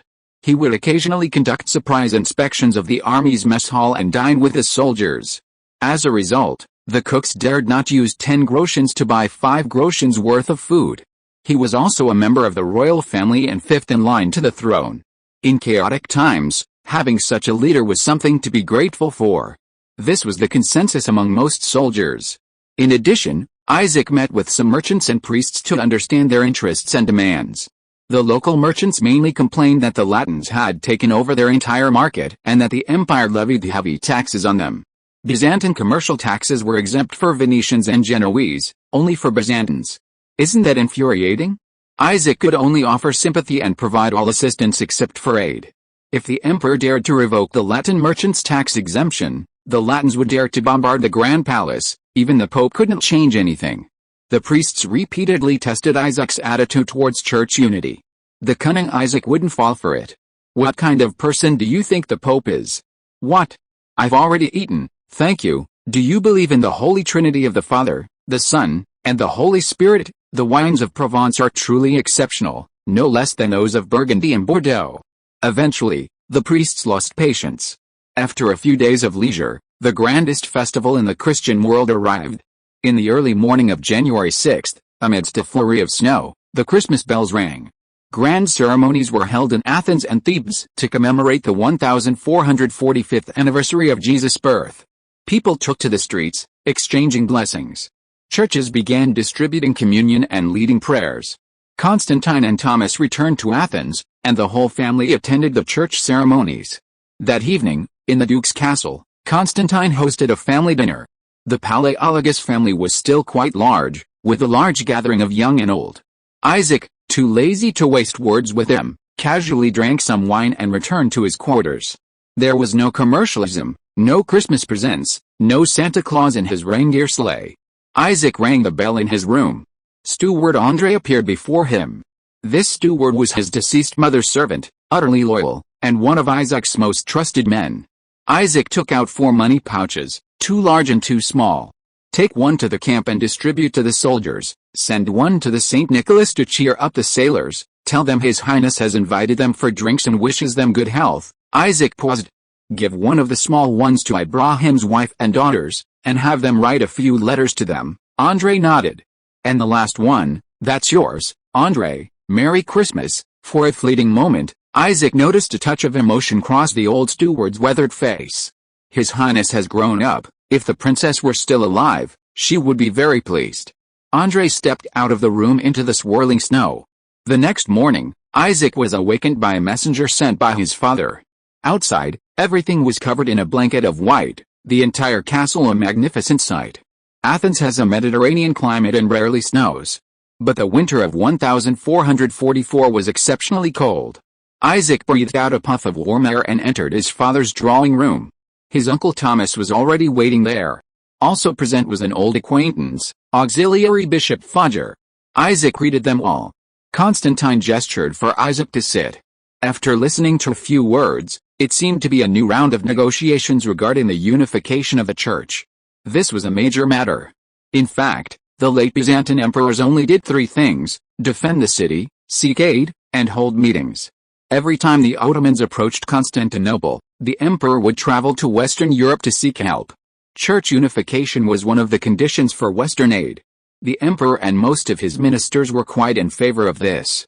The enlightened clergy also did not object. The greatest resistance, however, came from the common people. Every negotiation resulted in widespread discontent in Constantinople. Because they had nothing, they could only cling to the cloak of religion, layering themselves with its facade. Therefore, the Byzantine side primarily employed delaying tactics. Frankly, the conditions offered by the Pope were quite lenient. Not only were the Eastern Orthodox Church allowed to retain its unique customs, but there was also a promise not to interfere with the Orthodox Church. However, the Greek Orthodox Christians transferred their hatred of the Latins to the Catholic Church and refused to accept it. The ecclesiastical unification reached at the Council of Florence in 1439 became a dead letter under the deliberate indulgence of the Byzantine emperor. The Greek Orthodox Christians were very dissatisfied. They had failed to stop the emperor's apostasy. The Roman Catholic Church was also very dissatisfied. After so many years of negotiations, they had come up empty-handed. Typical Byzantine wisdom, pleasing neither side. After the defeat at Varna, the ailing Emperor Yanis VII announced the reopening of negotiations, with his brother Constantine in charge. At this time, both sides were discussing the specific details of the meeting. "Father, let me go to Rome." Isaac stood up. "My fleet can also participate in escorting the priests, saving us the cost of hiring a fleet." Constantine and Fulger exchanged a glance and nodded. "Then let's do it that way." Isaac couldn't interfere in Corinth's affairs. He had done what he should and shouldn't have done, and now he could let things take their course. Under Constantine's rule, the Morea Peninsula had almost reached its limit. Clearly, the Morea Peninsula and the half-dead Constantinople were insufficient to withstand the Ottoman army. They had to break free from their limitations and venture into a wider world to seek a glimmer of hope. Isaac could also utilize his understanding of historical trends and figures to make his mark. Off to Rome. If you are listening to this novel on a channel other than Fanfic World, it means it was downloaded and re-uploaded without effort. We warmly invite you to visit our channel, Fanfic World. There you will find the original version of this story and many other novels of various genres. We look forward to seeing you dive into a world of incredible novels. Chapter 8 Gutenberg. Isaac quickly summoned his military commanders to arrange matters after his departure. "Mikhail, I won't take the Standard Corps with me. You continue training the troops. You can launch a probing attack to the north and plunder some supplies. Kerman, you continue to lead the Northumbria to patrol near the Epirus coast, preparing to meet Ibrahim. Fidel, Novich, you take the rest of the fleet and come with me." All four acknowledged the order. The next day, a fleet consisting of 2 warships and a dozen transport ships set sail for Rome. Besides the flagship San Nicolas and the galley Manuel, Isaac's private fleet also included 2 cocks. These were ships borrowed from the Grand Duchy of Athens, a type of transport ship widely used in the North Sea and Baltic Sea. The Athenians had slightly modified them, fitting 6 cannons, giving them a meager degree of self-defense capability. The fleet sailed the Mediterranean, stopping and starting, and 2 weeks later, they finally arrived at the ancient capital, Rome. Rome, located in the central Apennine Peninsula, was once the capital of the ancient Roman Empire and is now the seat of Pope Endeavor IV. The Catholics and Orthodox priests settled into the residences prepared by the Pope, while Isaac moved into a small estate in Rome belonging to Constantinople. Let them talk, it's none of Isaac's business. Isaac, let me show you around, Bishop Fudger warmly invited. The two got along well along the way. Isaac readily agreed. Fudger acted as a guide, introducing Isaac to several ancient ruins in Rome, the Colosseum, the Roman Colosseum, the baths, the ancient city walls. Finally, they arrived at the papal city in Vatican City. The entire complex, predominantly white, was indeed beautiful and elegant, inspiring a sense of purity. The two parted ways here. Fudger returned to the Vatican to report, while Isaac had other matters to attend to. Back at his lodgings, Chief Steward Andre came to report. The person has been brought. Isaac was delighted and quickly walked towards his room. Hello, Mr. Gutenberg, Isaac greeted him in Latin.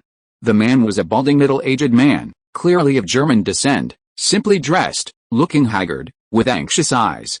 Hello, Your Highness, I heard you want to support my cause, Johann Gutenberg asked impatiently as he saw Isaac approach. This was the first person Isaac had sought out. Please sit, sir.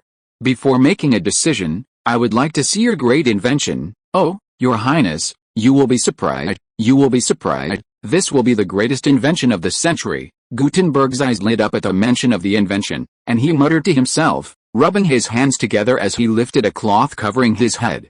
It was a strangely shaped machine, and before Isaac could examine it closely, Gutenberg began to describe it. Your Highness, I call this invention a printing press. Look, this is a roller, it prints ink onto parchment. I also invented a new set of printing tools that eliminates the complex process of block printing. Isaac smiled at him. Gutenberg was the inventor of movable type printing and the printing press in the West. His invention, the Gutenberg Bible, became a timeless classic. Compared to the clay movable type invented in the ancient East, Gutenberg's metal movable type was more practical. The maturity of paper making, the invention of oil-based ink, and the widespread use of Gutenberg's printing press led to the flourishing of the European book manufacturing industry. The Renaissance and the subsequent Enlightenment, built on this foundation, propelled Europe towards prosperity and power. But that's a story for later. At this time, Gutenberg was embroiled in a lawsuit with a local tyrant and was imprisoned. Historically, after a period of time, the church would intervene to protect Gutenberg and begin large-scale use of his invention. But now, Isaac was about to beat him to it. Mr. Gutenberg, I'm very interested in your invention. Would you be interested in partnering to set up a printing factory? Mentioning the factory, Gutenberg, this grown man, suddenly blushed. To be honest, Your Highness, I ran a small factory in Strasbourg, but I had a falling out with my former patron, and we're currently in court. What an honest man. Wasn't he afraid of scaring away his second patron? I trust your character, Mr. Gutenberg, Isaac soothed gently. I can help you resolve the previous issue. Not only that, I will also fund you to set up another, larger factory in Rome. You only need to solve the technical problems. What do you say? Thank you so much, dear Your Highness, you are simply... Gutenberg was so excited he was incoherent, waving his large hands, unsure what to do. How much funding do you need? 5,000, no, 3,000 ducats, Gutenberg cautiously observed Isaac's expression. I'll give you 10,000. Get the product out as soon as possible. Yes, my dear sir. After Isaac left, Gutenberg sat on his bed, holding Isaac's first batch of 1,000 ducats, lost in thought.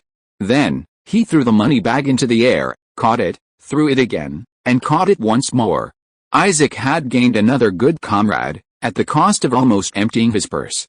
The 9,000 ducats borrowed from the Athenian peasants and the 2,000 ducats extorted from church merchants were now reduced to less than a fraction. But it was all worth it. You see, the first thing Gutenberg's printing press printed in a large-scale operation was indulgences. If he could persuade the Pope to entrust the indulgence business to him, he could make a fortune. In addition, there were religious books from various churches, Renaissance books favored by the merchant class, ancient Greek works loved by the Byzantines, and even the Quran of Islam, all could become the printing press's business. Previously, books were largely limited to the copying by priests, which was pitifully inefficient. The widespread use of the printing press was a game-changer. Over the next few days, Isaac and Gutenberg were busy selecting a factory site and recruiting workers in Rome. Gutenberg paid the penalty for breach of contract to the gentry who had made things difficult for him and shipped the remaining machines to Rome. During this time, Bishop Feuerbach was of great help to Isaac. The reason for choosing Rome as the location for the factory was its thriving paper industry and huge book market. With Bishop Feuerbach's help, Isaac bought a small paper mill. The printing plant was built nearby. A week later, the printing plant started operations smoothly. The current production scale was still small. Gutenberg was the general manager, with 5 workers in the printing workshop and only 2 in the paper mill. The first book printed was the Bible, in Latin. Isaac presented it to Bishop Feuerbach.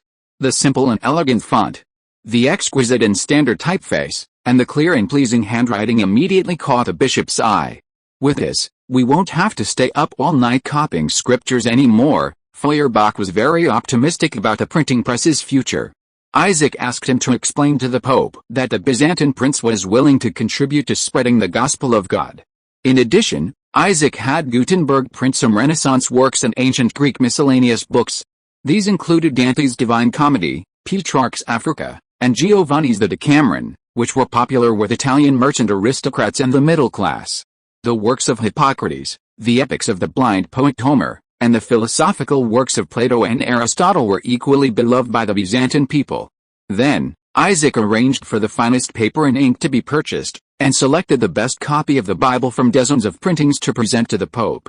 The next day, introduced by Bishop Firth, the Pope received Prince Isaac from the Eastern Roman Empire. Bells tolled, incense burned. Isaac walked through long corridors and staircases into the chapel of the head of the Catholic Church. Rows of white-robed priests stood beside him, their eyes slightly closed. 2 Swiss halberdiers at the front of the hall confiscated Isaac's weapons. Isaac walked slowly and solemnly down the corridor and stood at attention. Then, he clenched his right fist and placed it on his left chest, while his left hand remained behind his back, and bowed slightly. A standard Catholic knightly salute. Again, appearances were unimportant. The Pope smiled with satisfaction. "Rise, my child, I heard you brought me a machine that can lighten the burden on the priests. Is that so?" Isaac nodded and took the exquisite Bible from the servant behind him. Isaac had put considerable thought into this gift. The paper and ink were of the finest quality, and it even emitted a faint fragrance. The overall design was simple and unadorned, yet it felt very comfortable. Pope Henry IV flipped through it, the crisp sound of the paper echoing in the hall. "Not bad, Your Majesty. We can produce 3 copies of this Bible a day, and if production is increased, we can produce even more." "Very good. I will inform all the churches that they should contact you first if they have any needs." The Pope waved his hand. Isaac thanked the papacy but remained standing. "Is there anything else?" Before Isaac could speak, Feuersel stepped forward and bowed. "Your Majesty, I believe Prince Isaac's invention has even more uses." "Oh, Your Majesty, I've heard that the King of Cyprus is requesting assistance from the papacy.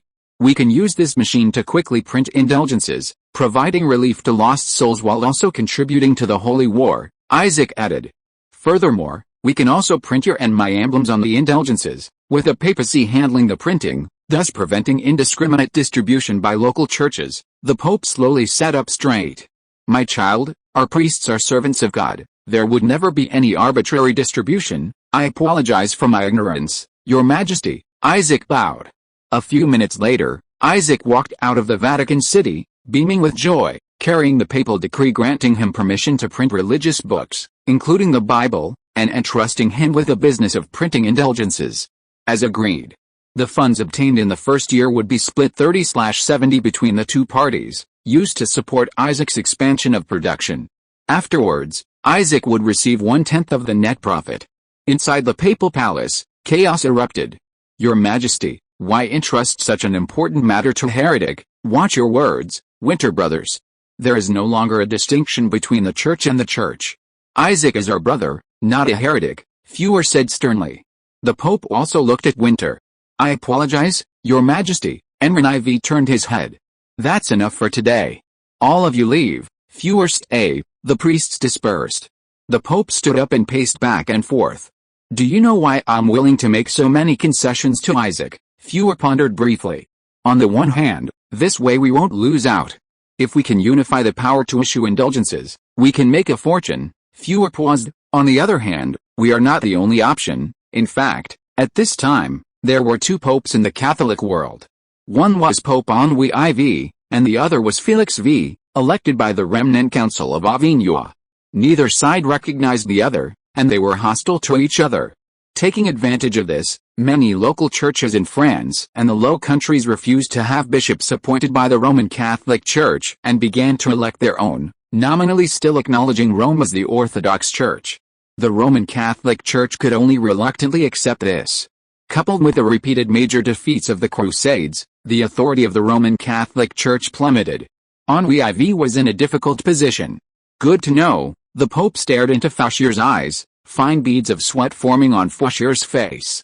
You are responsible for liaising with Isaac and acquiring the printing press technology if possible. Yes, Foucher bowed and left. The Pope called him back. Finally, tell him everything we discussed. Foucher was startled. If he dares to cooperate with the Avignon Falls Church or any other local church, I will excommunicate him. Chapter 9. The Palaiologos family of Monferrato.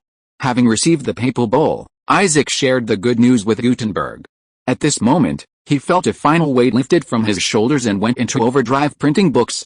Isaac specially gifted several hardcover Bibles to several high-ranking archbishops in Rome, and simultaneously expedited the printing of a batch of ornately covered, clearly legible Renaissance works, intending to send them to prominent merchants in northern Italy. These were people with genuine needs. If they found them satisfactory, they would naturally contact Isaac. Isaac could also use this opportunity to connect with secondary booksellers in northern Italy and open up downstream markets. Furthermore, Isaac requested that all books printed by the printing press bear his coat of arms in the upper left corner of the cover, one of the Byzantine Empire's coats of arms, a purple double-headed eagle. This month, your task is to train several more skilled workers and contact machine factories to expand production, focus on printing indulgences, let the church see our potential as much as possible, and make our name known. Isaac assigned Gutenberg his tasks, which he diligently noted down in a small notebook. Sales issues? Contact Steward Andre. Content issues? Contact Bishop Feuerger. Handle the technical aspects yourself. Remember, quality is paramount. That's all they can do.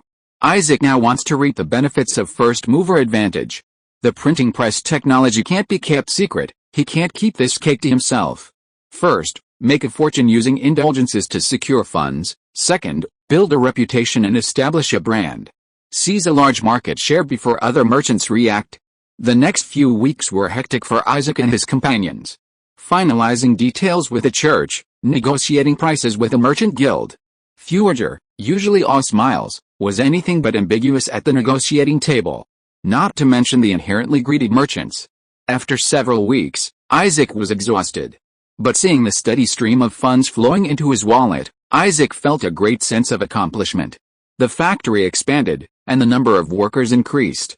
After all, the main product now, indulgences, was a risk-free, highly profitable business. When he transmigrated, he formulated 3 plans. This was the first, and it seemed to be progressing smoothly. Just then, news arrived from afar. Murad I had largely quelled the internal strife and was beginning to recall his army. The Ottoman army, dragging captured Varna Crusader banners and leading Crusader prisoners, swaggered before Constantinople. Meanwhile, within Constantinople, upon hearing of the emperor's resumption of negotiations, a large-scale religious conflict erupted. Yanis VII was bedridden, and his ministers, led by George Francis, struggled to maintain order. The previously relatively peaceful Athens region was thrown into turmoil once more. One piece of bad news after another shattered Isaac's good mood. He tallied the current profits from the printing press and donations from the Merchants' Association. There were approximately 10,000 ducats. Ibrahim, who had raided Epirus, had also sent 4,000 ducats. On February 5, 1445, Isaac summoned his subordinates again. This time, the arrangement was simple. Andre and Gutenberg would remain in Rome to oversee the printing press. Fidel and Novich would lead the warships to accompany Isaac. The early spring sun shone warmly on the Apennine Peninsula, and the Italian people lived in peace and tranquility. But their motherland was groaning under the iron heel of the Ottomans. The plan had to be accelerated. Isaac arranged affairs in Rome and wrote a letter to Constantine. The letter contained only one sentence: I will travel far away to seek a way out for the empire. On February 6, 1445, Isaac's fleet left Rome. Isaac sailed north along the western coast of the Apennine Peninsula. On February 10, the fleet reached Genoa, the most dazzling pearl of the western Mediterranean. Genoa had lost its former glory as a monopoly on Mediterranean trade. After being defeated by the newly risen Venice at the Battle of Chioggia, Genoa was plagued by internal and external troubles, and the city had been captured several times. Unlike Venice, Genoa preferred to resolve conflicts by force, and had many colonies along the Aegean and Black Sea coasts, governed by appointed governors. At this point, Genoa no longer had sufficient capital to support a vast colonial empire, but it was forced to maintain it under pressure from both domestic and international sources. This was a waste of national strength. Decades later in the original timeline, Genoa would have been occupied by the French. Although it would have subsequently gained freedom, its former trading empire would have vanished, ultimately becoming a hub for usurers. However, Isaac was still awestruck by the city's prosperity. It was a typical port city, situated on the Ligurian coast, a deep-water harbor. Goods from all over the world converged here, and thanks to the convenient shipping routes along the coast and the Po River, they were sold far and wide. Before the opening of new sea routes and the shift of trade centers, it was difficult for Genoa to be poor. The markets were overflowing with goods, and extravagance permeated every corner. The atmosphere of the Renaissance was very strong, a stark contrast to the poverty and backwardness of southeastern Europe. If Rome was a gentle and pious priest, Genoa was like a nouveau riche wearing gold chains. Holding the credentials he obtained from the Pope, Isaac was received by a Genoese nobleman. Don't misunderstand, although Genoa and Venice were nominally republics, their politics were controlled by city councils and large merchants, with a few large business families holding supreme power. This was an early form of oligarchy. Isaac spoke with a nobleman named Ramses. Ramses knew Isaac's identity and was quite polite. After some haggling, Isaac successfully hired a 100-man Genoese crossbowman for 2,000 ducats. These renowned mercenaries were well-equipped and highly experienced in combat, frequently appearing in major battles across Europe.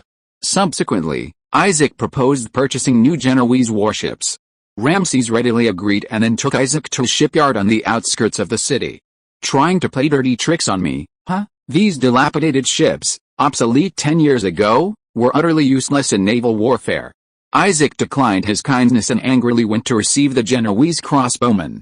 After the usual gentle reassurance, Isaac became acquainted with Commander Maruna. This Latin man from Tuscany was a seasoned mercenary leader, fighting only for money. Such men were relatively easy to deal with. The real problem was encountering a fanatical individual who would immediately label Isaac a heretic. Such people were not uncommon in the Catholic world, ranging from kings to commoners. This was one reason why the Catholic world's appeals for the Pope's rescue of Constantinople had remained lukewarm. Isaac only stayed in Genoa for a day, without seeking an audience with a Genoese governor.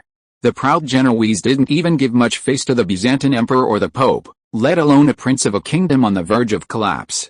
Isaac traveled for 2 days along the developed roads of northern Italy, arriving at his destination, Monferrato, a city nestled between Milan, Genoa, and Savoy. The ruler of this marquisate was Isaac Palaiologos, a distant relative of Palaiologos, and Isaac's distant uncle. That's a long story. Byzantine Emperor Andronica II married Irene, daughter of the famous Grand Marquis William VI, and they had children. Later, the paternal line of Monferrato died out, and Empress Irene insisted that her son Theodosius inherit the lands. With the support of Genoa and the recognition of the Holy Roman Emperor, Palaiologos thus became the ruler of Monferrato. Due to constant warfare in Monferrato and repeated civil wars within Byzantium, the two families had long lost contact. This visit was to leverage the Marquis of Monferrato's influence in northern Italy for cooperation. During the reign of Grand Marquis William VI, Monferrato was once the dominant power in northern Italy, having controlled major cities such as Genoa, Turin, and Milan. However, this also provoked hostility from neighboring countries. Furthermore, the early deaths of several marquises left behind widows and orphans. Former allies turned against them, leading to the decline of Monferrato's former glory. Currently, the Marquis only possesses the land surrounding Monferrato and has become a de facto vassal of the Duke of Savoy. Upon arriving at the family castle, having received a message from Isaac beforehand, the Marquis had sent men to wait at the drawbridge. "Welcome, dear brother," the Marquis's heir, John, and his brother William greeted Isaac in broken Greek. Isaac's expression shifted. He hadn't expected that after so many years, their Greek heritage hadn't been completely forgotten. Isaac dismounted from his horse and hurried towards the brothers. "Thank you for your hospitality, dear cousins John and William." John was somewhat silent, simply nodding. William, however, warmly embraced Isaac. According to custom, Isaac had marooned a stationed Genoese crossbowman outside the castle. Isaac, accompanied by a few attendants, attended the banquet. The Marquis of Gian, now ailing, still managed to greet Isaac and ordered John and William to treat him well. In the original history, the Marquis of Gian would pass away in a few weeks, and his son, John IV, would succeed him. John IV had been imprisoned as a hostage by his maternal uncle, the former Duke of Savoy, Amadeo Vilai, in his early years, which contributed to his somewhat introverted personality. However, he was actually a good person, kind to his subjects and brothers. He was also the second person Isaac had inquired about. At the banquet, the three Palaiologos drank quite a bit, and their conversations gradually opened up. Most of the talking was done by 14-year-old William, with John adding to the conversation, while Isaac listened quietly. Most of the stories revolved around the minor anxieties of a 14-year-old nobleman, such as losing money gambling in a tournament, his crush getting married, and his yearning for war. Typical teenage angst. After all, his father and brothers would be there to support him. As for John, he was more concerned about his father's health and the harsh internal and external environment. The war had just ended, many subjects had fled, land was abandoned, knights couldn't afford new equipment, and there was no money to repair irrigation canals and granaries. John also mentioned that he had been donating money to monasteries to help orphans who had lost their parents. Now that they've taken over the territory, they can't even come up with such a small sum. Isaac immediately decided to lend John 10,000 ducats, interest-free, payable whenever he wanted. William, who had been sitting anxiously nearby, was stunned. John was also taken aback. He had assumed his relative had come to ask for help, and had even deliberately set aside some money from the castle's expenses. The purse was still in John's room. He hadn't expected Isaac to give them almost half a year's net income in one go. "Did you steal from the Emperor's treasury?" William shouted. "I should have taken you to the tournament this afternoon. We could have won big money together." John refused Isaac's suggestion. "That won't do. Your situation is even more difficult than ours. With this money, you can hire more soldiers and increase your chances of winning," Isaac said with a wry smile. Constantinople was currently a bottomless pit. No matter how much money was invested, it would all be lost. Isaac produced a papal decree, explained the source of the money, and forcefully shoved the purse into John's hands. The territory of Monferrato was fertile, strategically located, with thriving trade routes and a large population. It was the crossroads connecting Milan, Genoa, and Turin. John was penniless at this time, entirely due to his uncle, Amadeo Vilai. Amadeo had forcibly seized tax checkpoints, forcibly relocated his people, robbed caravans, and forced Monferrato to pay enormous war reparations. These temporary difficulties would be resolved gradually in the future. Isaac wasn't worried that John couldn't repay the money. John finally accepted Isaac's money, holding his hand in silence for a long time. William, on the other hand, loudly invited Isaac to the tournament the following week. That night, Isaac stayed at the Palaiologos castle. Looking at the distinctly Greek-style decor of his room, Isaac was momentarily disoriented. He slept soundly without dreams. Chapter 10 Merchant Guilds and Fleets. The next morning, Isaac left his room. After breakfast, he went to the drawing room. John sat in the main seat handling business, while William listened listlessly to his side. Isaac sat down and waited quietly. Since the Marquis of Gian fell seriously ill, John had taken over all the affairs of Monferrato. While he couldn't be said to be adept at handling government affairs, he was at least experienced. After a while, John saw off the last person who came to see him, signed the last decree, stood up, and rubbed his sore eyes. "My dear brother, I'm sorry I didn't have time to show you around. This afternoon I will definitely let William go out and have him show you around Monferrato. It's all right, my dear cousin. I've come here to ask for your help with something." "Oh? What is it?" "We will definitely help in any way we can." John straightened up. "It's like this. I plan to establish a trading company in Genoa, and I would like to ask you to use your influence in northern Italy to help me make connections." "A trading company? Why don't you establish it in Constantinople?" John asked, somewhat puzzled. Isaac had no choice but to explain the reasons to him in detail. At that time, Genoa and Venice were the two most influential commercial republics, dominating more than half of the Mediterranean trade. Back then, trade routes brought more than just money. Slaves, people, talent, culture, technology, all these things were exchanged along the trade routes, much like the financial centers of later generations. Now, Constantinople was no longer as glorious as it once was, and trade was entirely monopolized. Registering a merchant guild in a commercial city-state offered many advantages, such as advanced ships, qualified sailors, a stable currency, abundant goods, colonial ports throughout the Mediterranean, and a powerful navy. This attracted nobles from various kingdoms to list their businesses in northern Italy.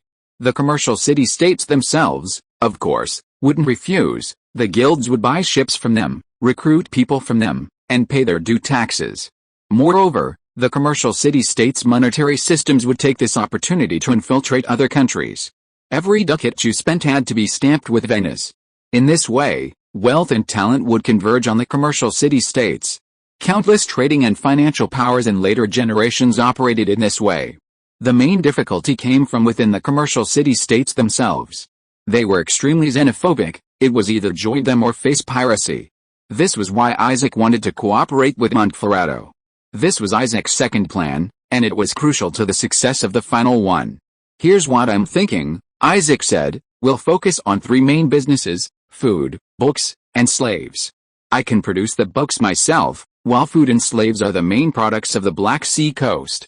We can leverage Constantinople's connection to the Black Sea to make a good profit. Isaac paused, looking at the two brothers. William seemed indifferent, while John fell into deep thought. Putting aside food and slaves for now, books were sure to be a profitable business. Besides, Montferrato could also get a share of the profits. In any case, let's give it a try. Cousin Isaac, John said, I believe the grain doesn't need to come from the Black Sea.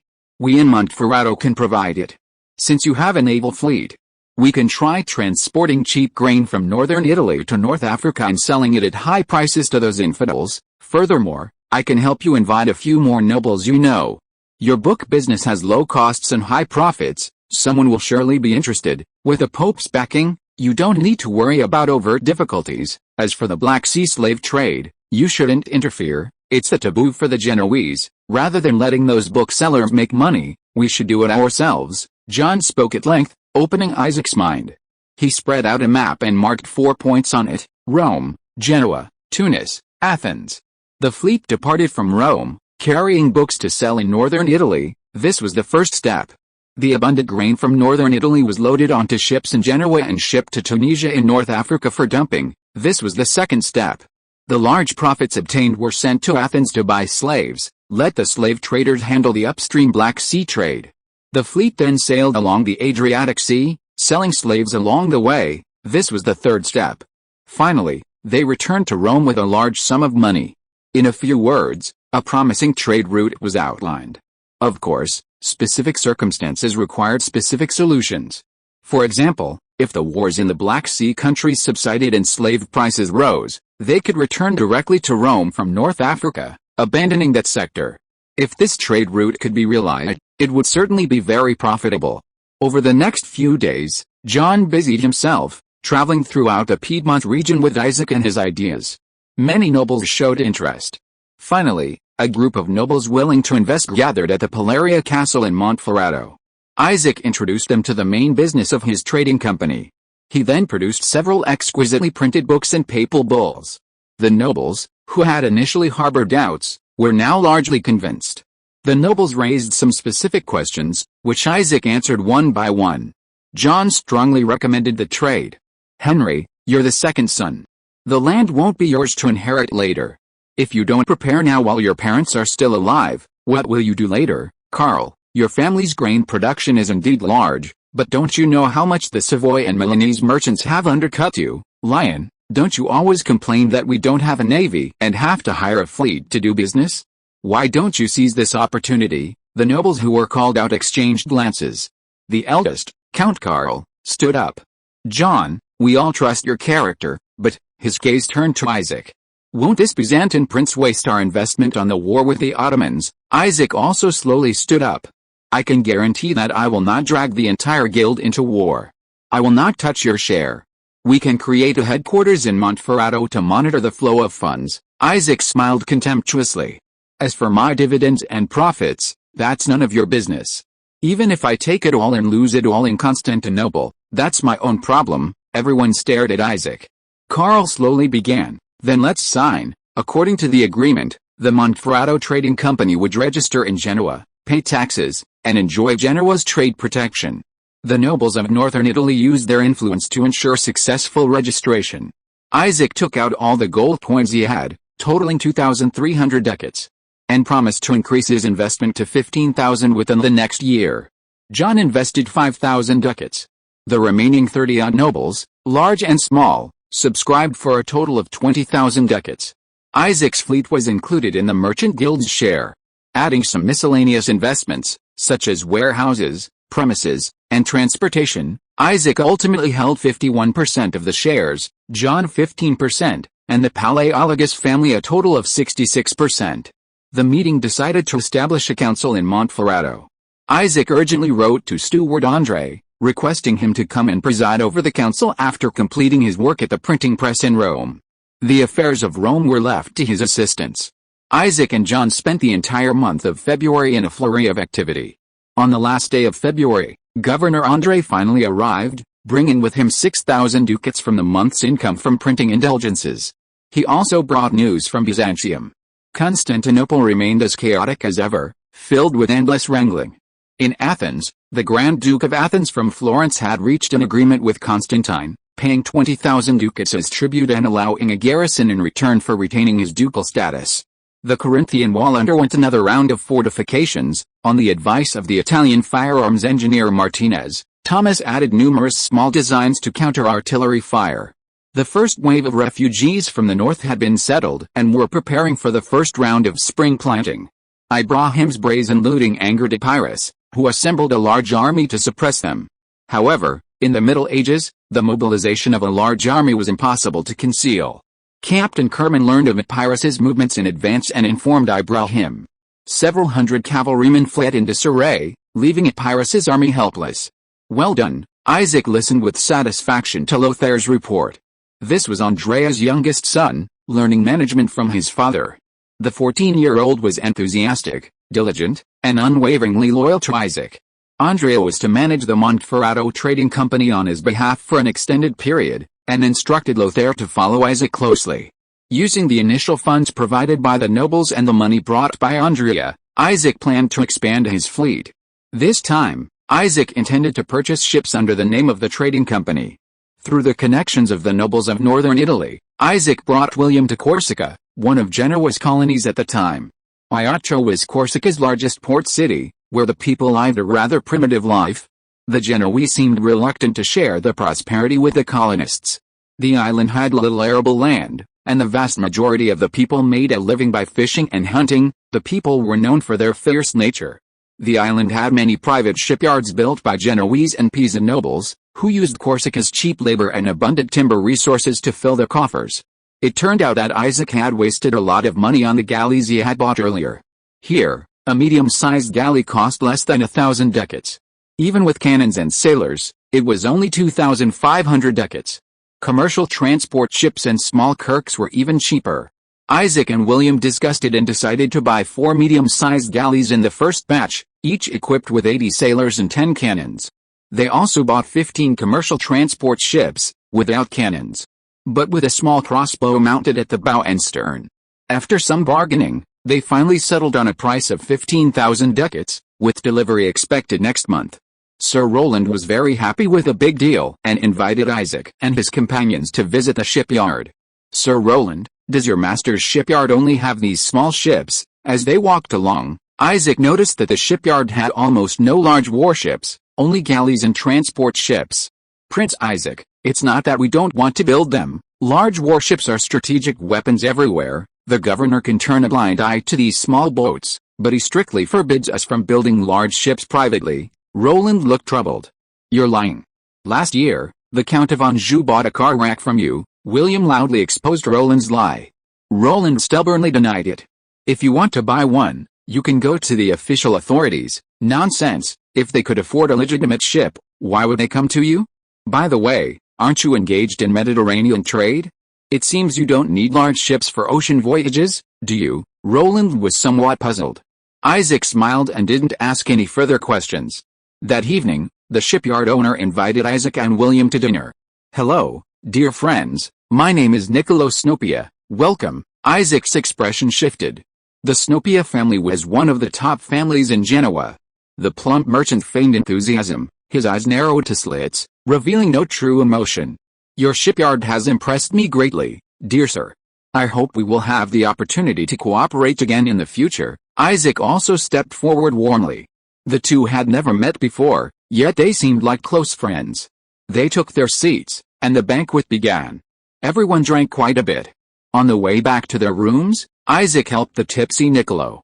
Niccolo seemed very drunk, spouting boastful things. Our family has power and influence. We even have people in the naval fleet. We can even have some ships decommissioned early. Isaac smiled and whispered in his ear, Dear Mr. Niccolo, what should we do with those old ships? We will decide for ourselves. The governor has no say in this. After a while, Niccolo suddenly sobered up. He deeply regretted the information he had revealed to Isaac while drunk and asked Isaac to forget it. Sir, since the ships are obsolete, why not sell them to me? I plan to use them to attack the infidel fleet and spread the gospel of God, for God. But, sir, this is a good thing that even the Pope would praise. This is probably against regulations. 8,000 ducats, deal. Chapter 11 North Africa.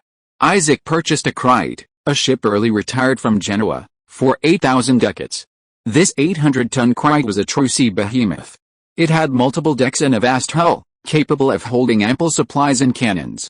Powered by 4 sails, the first 3 were square sails, with a triangular sail at the stern for steering. There was a superstructure at both the bow and stern for command and observation. Furthermore, the Crite's high hull prevented most boarding maneuvers. This warship had served in the Genoese navy for 3 years. Now, under Niccolo's management, the giant ship was registered under the name Palaiologos. However, Isaac seemed to have been ripped off by greedy Latin merchants again. Now, the Crite was just an empty shell. No cannons, no sails, no crew. Isaac had to arrange everything himself, incurring another large expense and waiting time. Taking this opportunity, Isaac divided his fleet into 2 parts. The caravan, named Grand Duke Maria by Isaac, served as the flagship of his private fleet, commanded by Captain Fidel. The private fleet also included the galley San Nicolas, captained by the former first mate Henry, the galley Sparta, captained by the former first mate Fenton of the Manuel, 2 armed cocks, and 3 supply ships. The remaining warships belonged to the Monferrato Trading Company. The fleet was commanded by Novich, comprising 4 galleys and 12 transport ships. The refitted Manuel served as the flagship. The captains of the other ships were recommended by the nobles of northern Italy. Isaac did not interfere. The Monferrato Trading Company leased a port near Genoa for the fleet's maintenance. Isaac's private fleet had permanent port rights. After defining their respective responsibilities, the 2 fleets parted ways. The trading fleet began its southward journey to Rome, embarking on the first trans-Mediterranean trade. Isaac's private fleet was temporarily anchored in Genoa, awaiting the arrival of the Grand Duchy of Morea, which was being assembled in Ajaccio. Before setting sail, Isaac gave a special audience with Novich, who had just been promoted. The honest Bulgarian captain was now deeply grateful to Isaac. Freed from prison, he had risen through the ranks to become the fleet commander. On your journey from Rome to North Africa, be careful and cautious. If you encounter any infidel ships, try to avoid conflict, Isaac carefully advised. Due to financial constraints, the Monferrato Trading Company's fleet was still small, with only 4 combat-capable galleys. Once the financial situation improves, I will purchase more ships. At that time, you can return to your old profession and punish the infidels for the glory of God. Novich nodded and saluted. Isaac called him back. Oh, right, there's one more thing I need you to do. Isaac looked into Norwich's brown eyes. Your Highness, you said I was promoted by you, so I will definitely fulfill your request. Genoa has signed trade agreements with many tribes in North Africa, allowing them to stop at their ports for supplies. Besides major cities like Tunisia, you should also visit the Libyan coast this time. Isaac considered for a moment. Send a few capable and efficient sailors who speak Arabic to travel from the coast inland, map the land, observe the local customs, and most importantly, report on common diseases in North Africa and how the local tribes deal with them. Can you do that? Norwich thought for a moment. Your Highness, there are quite a few sailors who speak Arabic, but very few who can map and record texts. Such people could be officers. He raised a question instead of agreeing immediately just to make a good impression on his superior, which was good. How about this? I will send a few literate monks to serve as shipboard chaplains for your fleet. You can arrange for capable sailors to learn the language from them. Isaac took out a money pouch. I know they don't want to learn. Tell them that His Highness will reward any sailor who learns to write Greek or Latin handsomely. Yes, furthermore, your voyage covers half the Mediterranean. You'll certainly encounter all sorts of people. Keep an eye out for talented individuals who are worth employing. Isaac waved his hand, and Norwich picked up the money pouch and turned to leave. In the distance, the fleet set sail one after another, sails billowing, the white and blue double-headed eagle painted on them dancing in the wind. The white and blue double-headed eagle, this was the flag Isaac designed for the Monferrato Trading Company. To avoid provoking the nobles of northern Italy, he forewent directly using purple. In truth, this fleet still had many unresolved issues. The conflict between Greek and Genoese sailors, the long-standing animosity between Catholics and Orthodox Christians, and Norwich's unfamiliarity with the other captains. For all these, he could only choose to trust the relatively reliable Norwich. All Isaac could do was pray to God. There was a shortage of talent. Once the events at sea were over, Isaac was determined to establish a Royal Naval School and a Royal Knights Academy. In fact, there were still many colleges in Constantinople, but they had become places for die-hard clergy and sons of wealthy families to gild their resumes. The revival of Rome was a long and arduous task. On the same day that the fleet carrying the hopes of the two Palaiologos families set sail, the ailing Marcus Gian passed away suddenly. Isaac did not see him one last time. John Palaiologos succeeded him, becoming John IV. My father passed away peacefully, John said, his eyes red. I told him about our efforts to revive the family, and he was very pleased. We will continue our efforts, please accept my condolences. Although they had only met a few times, Isaac was still somewhat saddened. He knew that when he proposed the meeting, many nobles in Monferrato opposed it, fearing that Isaac would drag them onto a path of no return. Gian, despite his illness, withstood the pressure and insisted on hosting his distant nephew from Constantinople. Later, it was also due to the Marcus Gian's support that John dared to gather the nobles and establish a trading company. Isaac approached the coffin and bowed deeply. The coffin was inscribed with a Palaiologos family motto, "In the name of God, by my will." Rest assured, we will not fail your expectations. In the days that followed, Isaac helped John with the complexities of his succession while awaiting the completion of the Grand Duke of Maria. Whenever he had time, Isaac would take William on voyages. Since his father's death, William had begun to realize his responsibilities. His older brother, older than him, had built a family, and Isaac, younger than him, had become the master of a trading fleet. He, on the other hand, had accomplished nothing. He felt somewhat ashamed. Isaac welcomed his cousin's transformation and invited him to join his fleet. During these nearly 2 months, Isaac also received a share of the printing press profits. After the initial boom, the profits from indulgences gradually decreased. Instead, finely bound Renaissance books became highly sought after by the nobles of northern Italy, who were proud to own printed books bearing the purple double-headed eagle emblem. In reality, most merchants and nobles who bought books never even glanced at them, using them merely as decorative items to boast about to their neighbors. This was exactly what Isaac had predicted. In Rome, factories already employed 60 skilled workers, and 10 printing presses were constantly turning cheap paper into expensive books. However, Ibrahim's raiding business suffered a major setback. While plundering a village northeast of Epirus, Ibrahim was ambushed by the kingdom's regular army. After leaving behind dozens of corpses, Ibrahim used the mobility of his cavalry to shake off the enemy. Currently, he is licking his wounds and plotting his next move at the border between Athens and Epirus. Isaac glanced at other unimportant intelligence and had Lothair the Young draft various orders. While waiting for completion, Isaac used the money he earned to add to some of the previously promised investments. Then, with the remaining 2,000 ducats, he purchased a small Genoese galley. This warship was named the Marcus Gian by Isaac, placed under the command of William, and equipped with an experienced first mate. On April 10, 1445, the Grand Duke of Moria's caravan was fully assembled and its crew recruited. The crew consisted entirely of Orthodox Christians, primarily Yugoslavs with some Greeks. A flagship didn't need to be powerful, but it absolutely couldn't afford to be disorganized. They preferred to spend more time recruiting more loyal Orthodox Christians. Other ships didn't have so many restrictions. "What a magnificent warship," Captain Fidel exclaimed. Fidel, a Cretan fisherman, had been connected to the sea since childhood.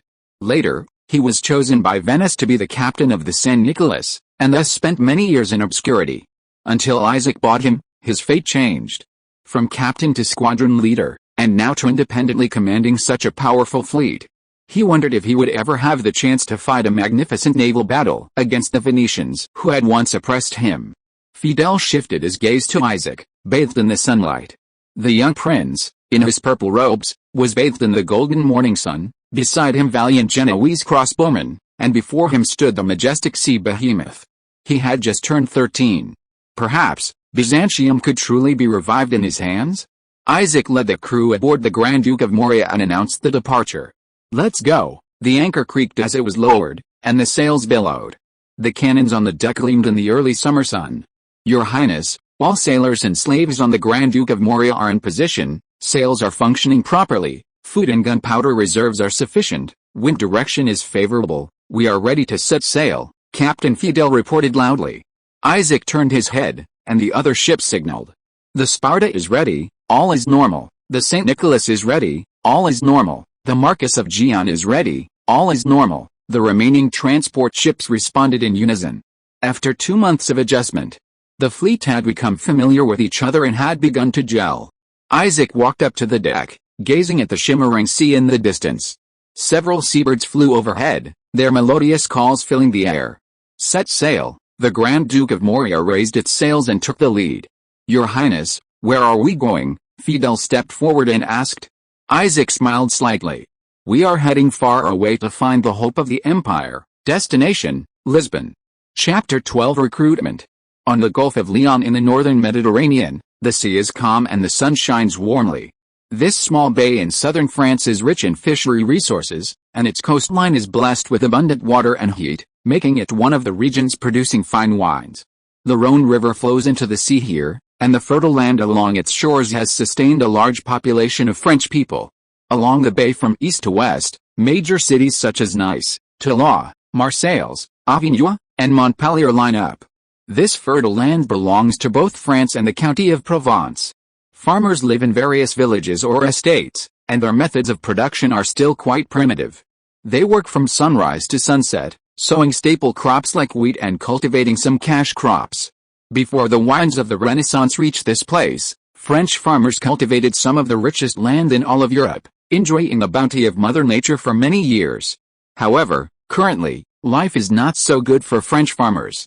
The protracted 100 Years' War between England and France has left its mark, and the entire northern part of the kingdom has suffered from war. Wealthy merchants in Flanders and other key tax-generating regions refused to pay for France's war and voluntarily submitted to Burgundy rule. King Charles VI abolished the Estates General and declared absolute power. After signing a 5-year truce with England, Charles VI eagerly began his reforms. These reforms primarily improved the treatment of the urban class, suppressed the power of the landed nobility in the south and central regions, and centralized taxation. The conservative nobility, of course, refused to give up and launched a rebellion in 1440, but it was quickly quelled. Unable to pay taxes themselves and unable to defeat the king, what could they do? They decided to make the common people suffer. "What? You paid taxes? Sorry, that was for the king, I haven't received my share yet." Unable to repay their taxes, the common people could only use land to pay off their debts. Wealthy gentry took the opportunity to raise grain prices and lower land prices, annexing vast amounts of land, leading to a growing number of landless and land-poor peasants. Some lower-ranking knights also lost their fiefs and became wanderers. Refugees arose everywhere, and bandits swarmed. Of course, the nobles and clergy living in the big cities were oblivious to these things. At this time, Isaac's fleet anchored at a port under Montpellier's jurisdiction, resupplying briefly and taking the opportunity to experience the customs and culture of southern France. At this time, The differences between North and South France were still significant. Capitalism was beginning to emerge in the North, and a nascent French national consciousness was forming. The South, however, was still dominated by feudal manners. The people only knew their own feudal lords, not the King of France. Isaac left Henry, the new captain of the St. Nicholas, to remain with the fleet while he, along with Fidel and William, entered the city. The sailors, overjoyed to receive the prince's reward, took turns disembarking to rest. Upon reaching the city gates, Isaac was truly astonished. The plains near Montpellier were densely packed with makeshift shelters built by refugees. Several monks and nuns from nearby monasteries carried baskets, distributing food and medicine. The supplies were far from sufficient. Strong refugees roughly snatched food from the nuns' hands, stuffing it into their mouths, and then greedily eyed the bread in the hands of others. The weak children and women were pushed to the back, and by the time they reached them, only crumbs of black bread remained. An infant, unable to suckle his mother's milk, cried loudly. His mother was emaciated, her eyes lifeless. A nun nearby wept, covering her face. There were too many such examples, they couldn't help everyone. Since the kind Archbishop of Montpellier announced relief for the refugees from all over southern France had flocked to the area. This situation had continued for months. Relief funds were limited, while the number of refugees continued to increase. Merchants from Genoa and Venice seized the opportunity, using the guise of recruiting to relocate some of the refugees.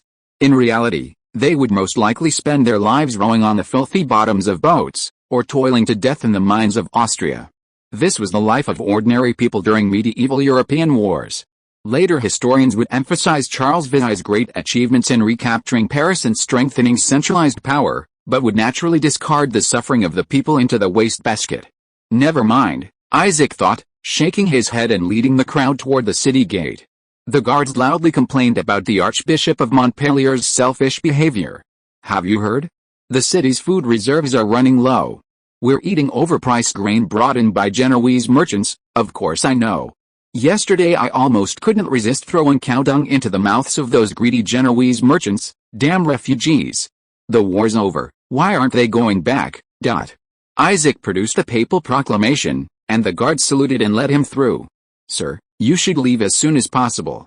The area around here is in chaos, a guard kindly advised. Isaac nodded and led the group into the city. Montpellier belonged to the Archbishop and was administered by the city council. It was a city with a strong religious atmosphere, with numerous monasteries nearby and a constant stream of monks. Since Charles Ville issued the Bourges Edict in 1438, the French Church had effectively broken free from the control of the Roman Catholic Church. The country was divided into several archdioceses, submitting only to the king, no longer paying taxes to Rome, and enjoying the privilege of self-election. Montpellier was one such city. It projected an image of piety and solemnity, its main buildings white, crosses everywhere, and well-nourished citizens walking confidently through the streets, casting disdainful glances at outsiders. The city's bright and clean interior contrasted sharply with the poverty and darkness outside. Isaac entered a bookstore and found books bearing a purple double-headed eagle emblem with satisfaction. The printing press was thriving. Sir, these are the latest books, printed by Rome's newest machines. The font is beautiful and elegant, it said even the Pope and bishops love them. The merchant rambled on. Isaac listened happily, nodding occasionally. Then he put down the book and left the bookstore, leaving the merchant standing behind, dejected. Afterward, Isaac ordered everyone to disperse and search for useful information. At noon, Isaac visited the Archbishop of Montpellier. This kind-hearted bishop was now in a dilemma. The city council demanded the expulsion of refugees and the cessation of food distribution. The Archbishop, however, couldn't bear to break his promise. He could only issue a notice to the nobles in the south, asking them to come and take back their people. But few responded. Taking them back now would mean they were the king's people, so let the king take them. The archbishop had no choice but to report to the king, but the message went unanswered. In the clash between authoritarian and feudal forces, it was always the common people who suffered. After a brief chat, the Archbishop of Montpellier agreed to purchase and use Bibles printed by Isaac. It was clear the archbishop was currently overwhelmed with worry. He was a kind old man, dressed in simple robes, and his dwelling was very modest. Child, I apologize for not having time to entertain you now. I believe you can see that the matter of the refugees keeps me busy. The archbishop rubbed his forehead. Please give my regards to Imperigonius Vii. In my youth, I traveled far and wide, and I visited Constantinople. It is a beautiful city, may it never fall." Isaac thanked him. "Your Excellency, in the name of God, I wish to help some poor commoners. Can you offer me assistance?" The archbishop looked at him suspiciously. "I know some Latin merchants and local priests are colluding, doing things even the devil would curse. I can't control them," Isaac said. "You have the Pope's approval and are a Byzantine prince. You surely wouldn't do the same things as the devil. If you're willing to help the poor refugees, then do it. It's the work of saints." Isaac agreed, repeatedly assuring them that he would find a good home for the refugees. Leaving the church, Isaac was somewhat moved. This Bishop Pierre was a true saint, at least willing to stand up for the common people, even in the face of adversity. Back at his inn, William brought Isaac some news. He discovered that many lower-ranking knights who had lost their fiefdoms were gathering together, preparing to try their luck elsewhere. This phenomenon was quite common now. Some would become knights in other countries, some would form mercenaries, and some would directly join the Ottomans, who were actively recruiting. Memdai's court had a large number of Christian advisors. Isaac planned to recruit some of these displaced knights. As the plan progressed, the army had to be prioritized. The first task in building a strong army was to find sufficient officers. Without officers, there is no training system, and no battlefield command. A group of peasants without a leader is meaningless and will be routed on the battlefield in no time. This is also why the late Byzantine Empire relied so heavily on mercenaries. The great nobles had all sided with the Ottomans, and the remaining incompetent fools were of no use. The next day, Isaac, accompanied by William, met with the Knights of the Lost Lands. There were 14 men in total, led by a blond middle-aged man. "I heard you want to hire us," the man said rudely, emphasizing the word hire. "I want your followers." The blond knight smiled contemptuously. "The last person I followed was Joan of Arc." Isaac was taken aback. In the end, Isaac signed a contract with a blond knight named Conti, and the 14 men joined Isaac's guard, for which Isaac paid them. Whether it was a hire or a pledge of allegiance was left for later. Afterward, Isaac, with Conti, went to the refugee camp to select strong refugees to join his guard, a force of 100 men, whose families could also come along. Isaac also took 20 orphans around 10 years old with him, asking Conti and the others to teach them and cultivate future forces. That evening, Isaac and Conti stood on the deck as the fleet weighed anchor, preparing to depart. Conti gazed at the distant land. "How do you feel about leaving your homeland soon?" Isaac asked Conti. The blond knight remained unmoved. He slowly opened his mouth. "I was a blacksmith's son, and I was doing all right until the English destroyed everything I owned. I swore revenge, and the saint reached out to me. We supported Charles VI, and the saint crowned him. We fought for him, taking down English fortress after fortress. The war was nearing victory, and the previously wavering nobles stepped forward, claiming manors and estates for themselves. The saint was ruthlessly abandoned by Charles VI, and we were knighted as lowly knights, given lands in the most barren mountains. Then, the king demanded heavy taxes from us, and I had hardly any subjects. I sold my lands and left. As I left, I saw many noble sons gloating." Conti turned to Isaac. "It wasn't until then that I realized that only when foreign enemies invade and the land is in peril do those nobles treat you as one of their own. I have no home, they have no home either." Conti pointed to the port, where the strong refugees and their families recruited by Isaac joyfully boarded the transport ships, bidding farewell to their dark shacks. Isaac listened, silent for a long time. After a while, Isaac raised his head and looked at Conti. "Perhaps in the future, you will find a new home in my land. Good, you've come to your senses. From now on, follow me. At least I won't treat you unfairly." Chapter 13, Land. This concludes the chapter. The fleet set sail on the calm Mediterranean Sea. Over the next few weeks, Isaac's fleet cruised the western coast of the Mediterranean, passing the coasts of the Kingdom of France and the United Kingdom of Aragon, heading towards the edge of the Mediterranean. As they passed the southern coast of Grenada, pirates became more numerous. The Amorites of North Africa and Grenada in southern Iberia occupied this area, plundering merchant ships along the way. However, the shipbuilding technology of the pagans was still very poor, and they lacked the ability to build large warships. Isaac drove away several small pirate ships that came to harass them without much delay.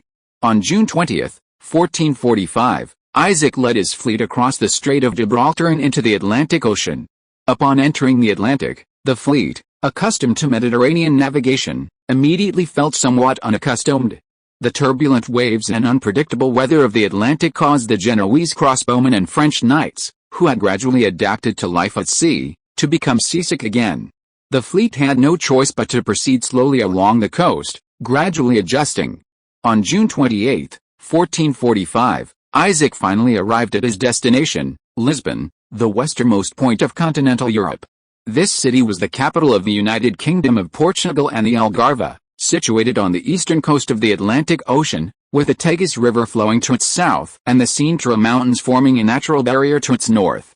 Isaac anchored his fleet nearby and, accompanied by William, Fidel, and Conti, proceeded to the city, instructing the remaining knights to intensify the training of the refugees.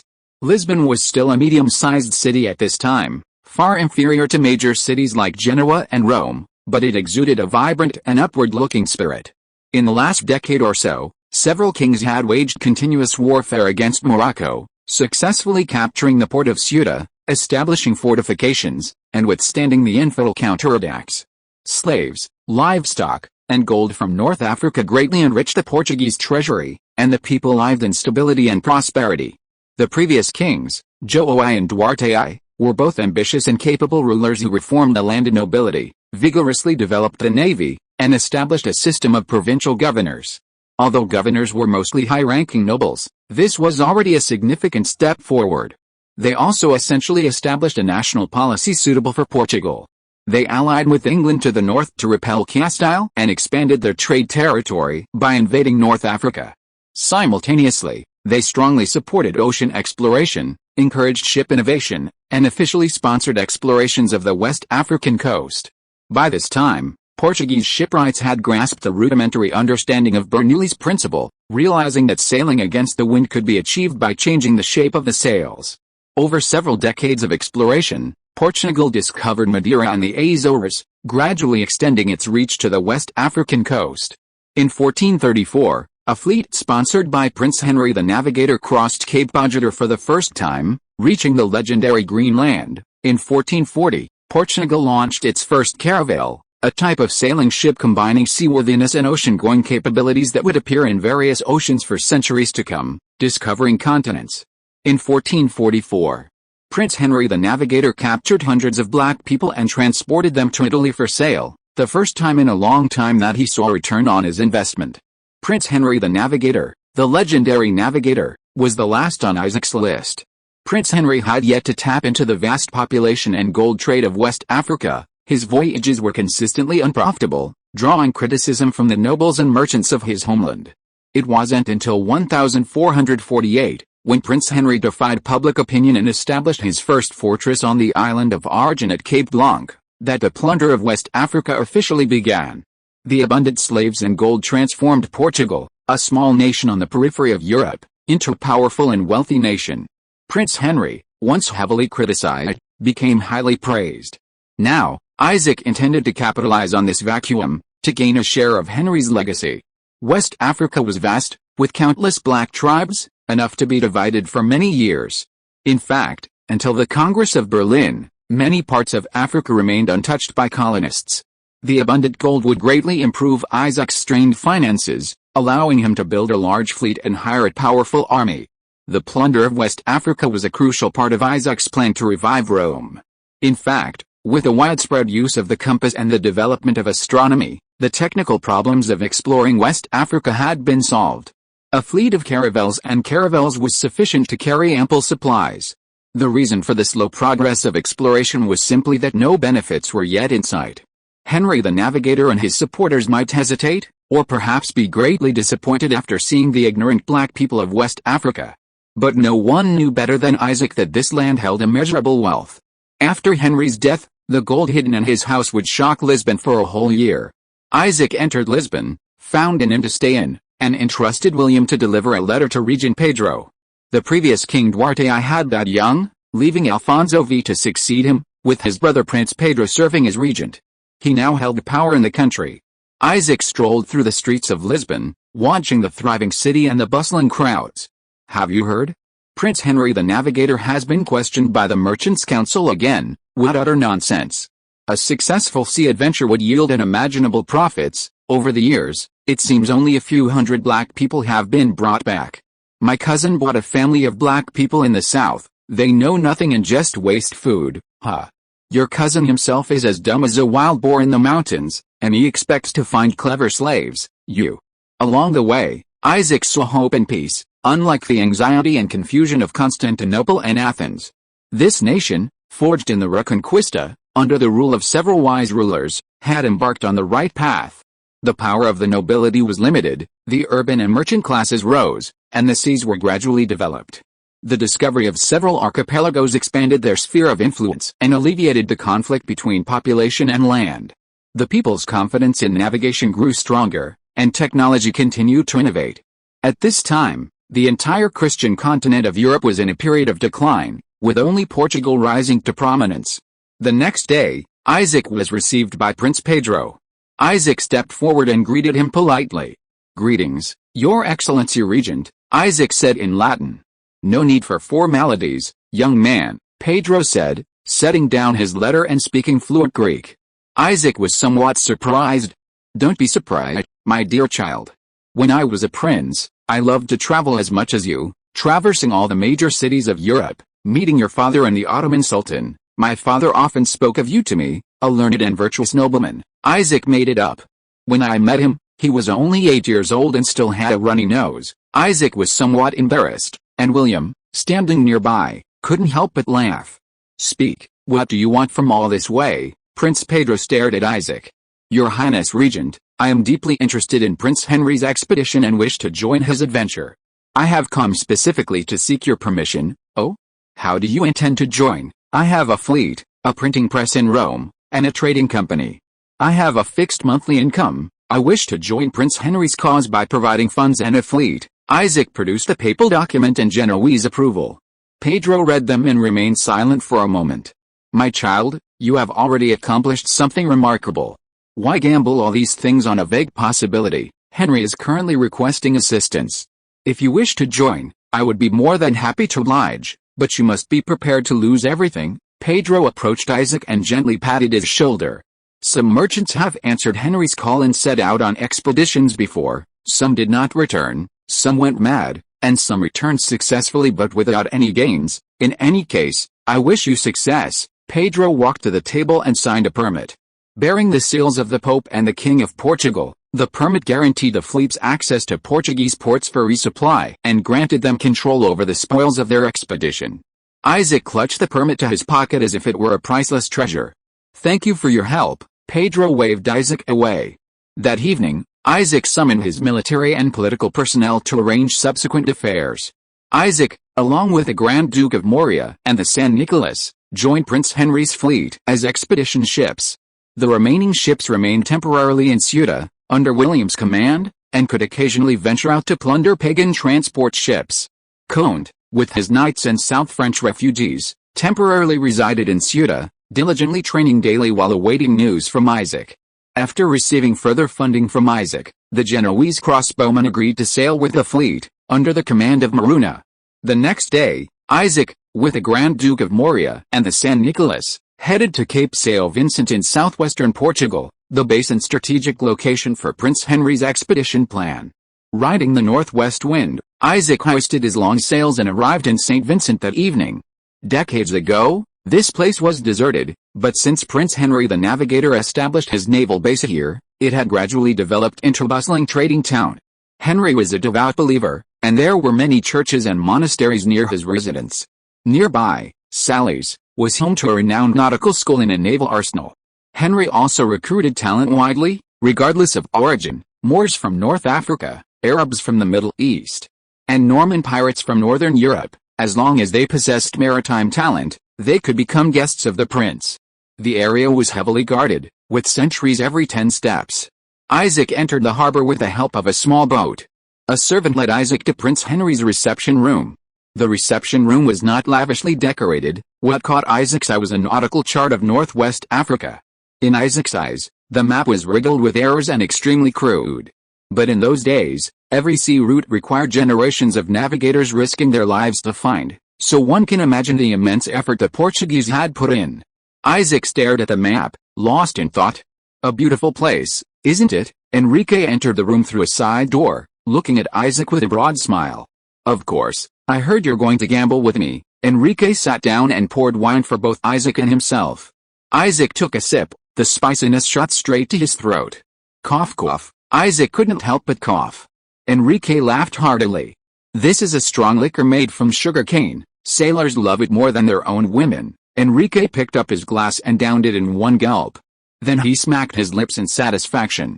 Your Highness, I am indeed very interested in your expedition. I saw the ships you brought. That caravan is in good condition and ready to use. That large galley needs some modifications. Both Arabian triangular sails and traditional square sails need to be installed. Enrique poured Isaac another glass of wine, which Isaac gritted his teeth and downed in one gulp. That's more like it. Enrique nodded and produced an agreement. Some bold merchants have approached me about cooperation before, and these are the terms we negotiated back then.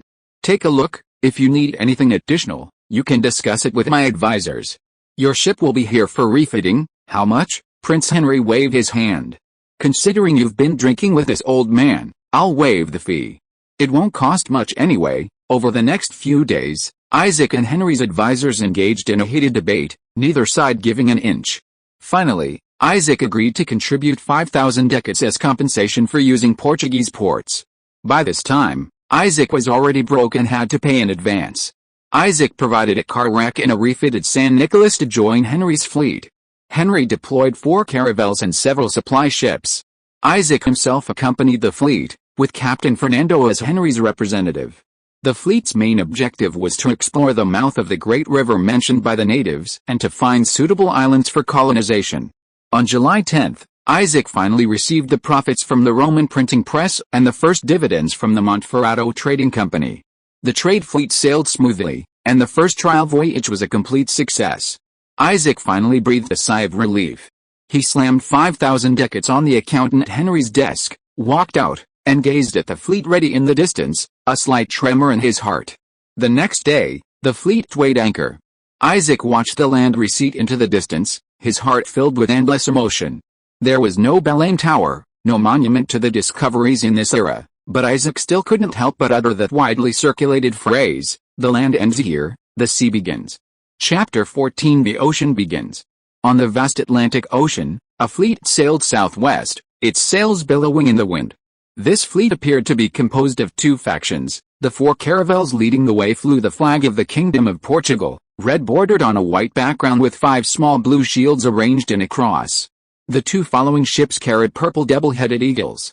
Several transport ships brought up the rear. Isaac, sitting in his cabin on the Grand Duke of Morea, forced himself to write several letters, battling seasickness.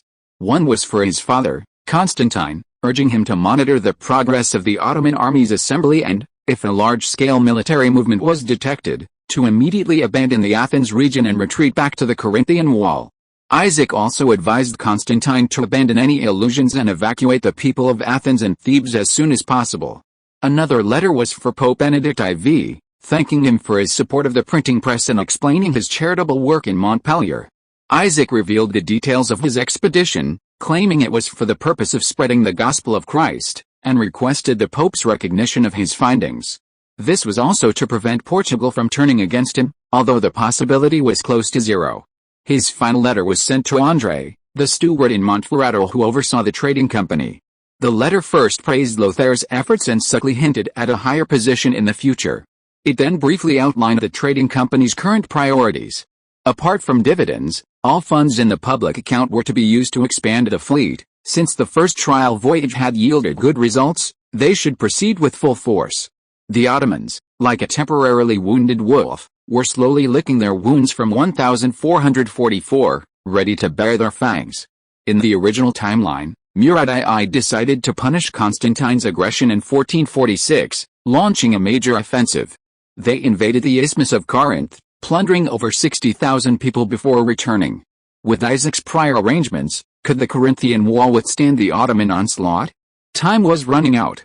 Please tell Kerman and Ibrahim to remain vigilant, not to underestimate the enemy, not to be greedy for small gains, and to withdraw immediately at the first sign of trouble. May you be in good health, and may the empire endure forever. Isaac put down his pen, chuckling at his ugly handwriting on the ship. The writing was crooked and uneven, but the emotions were genuine. He would send these letters once they reached Madeira. Isaac looked out the window. The island's indistinct outlines were already appearing on the horizon. A cheer erupted from the sailors on deck. They had finally arrived. Madeira was a Portuguese colony in the Atlantic Ocean, where a small town had been established to supply and repair passing expedition ships. The fleet stayed in Madeira for a day to replenish fresh water and food. Isaac gave the letters to the island's governor, asking him to find a way to send them back to Lisbon.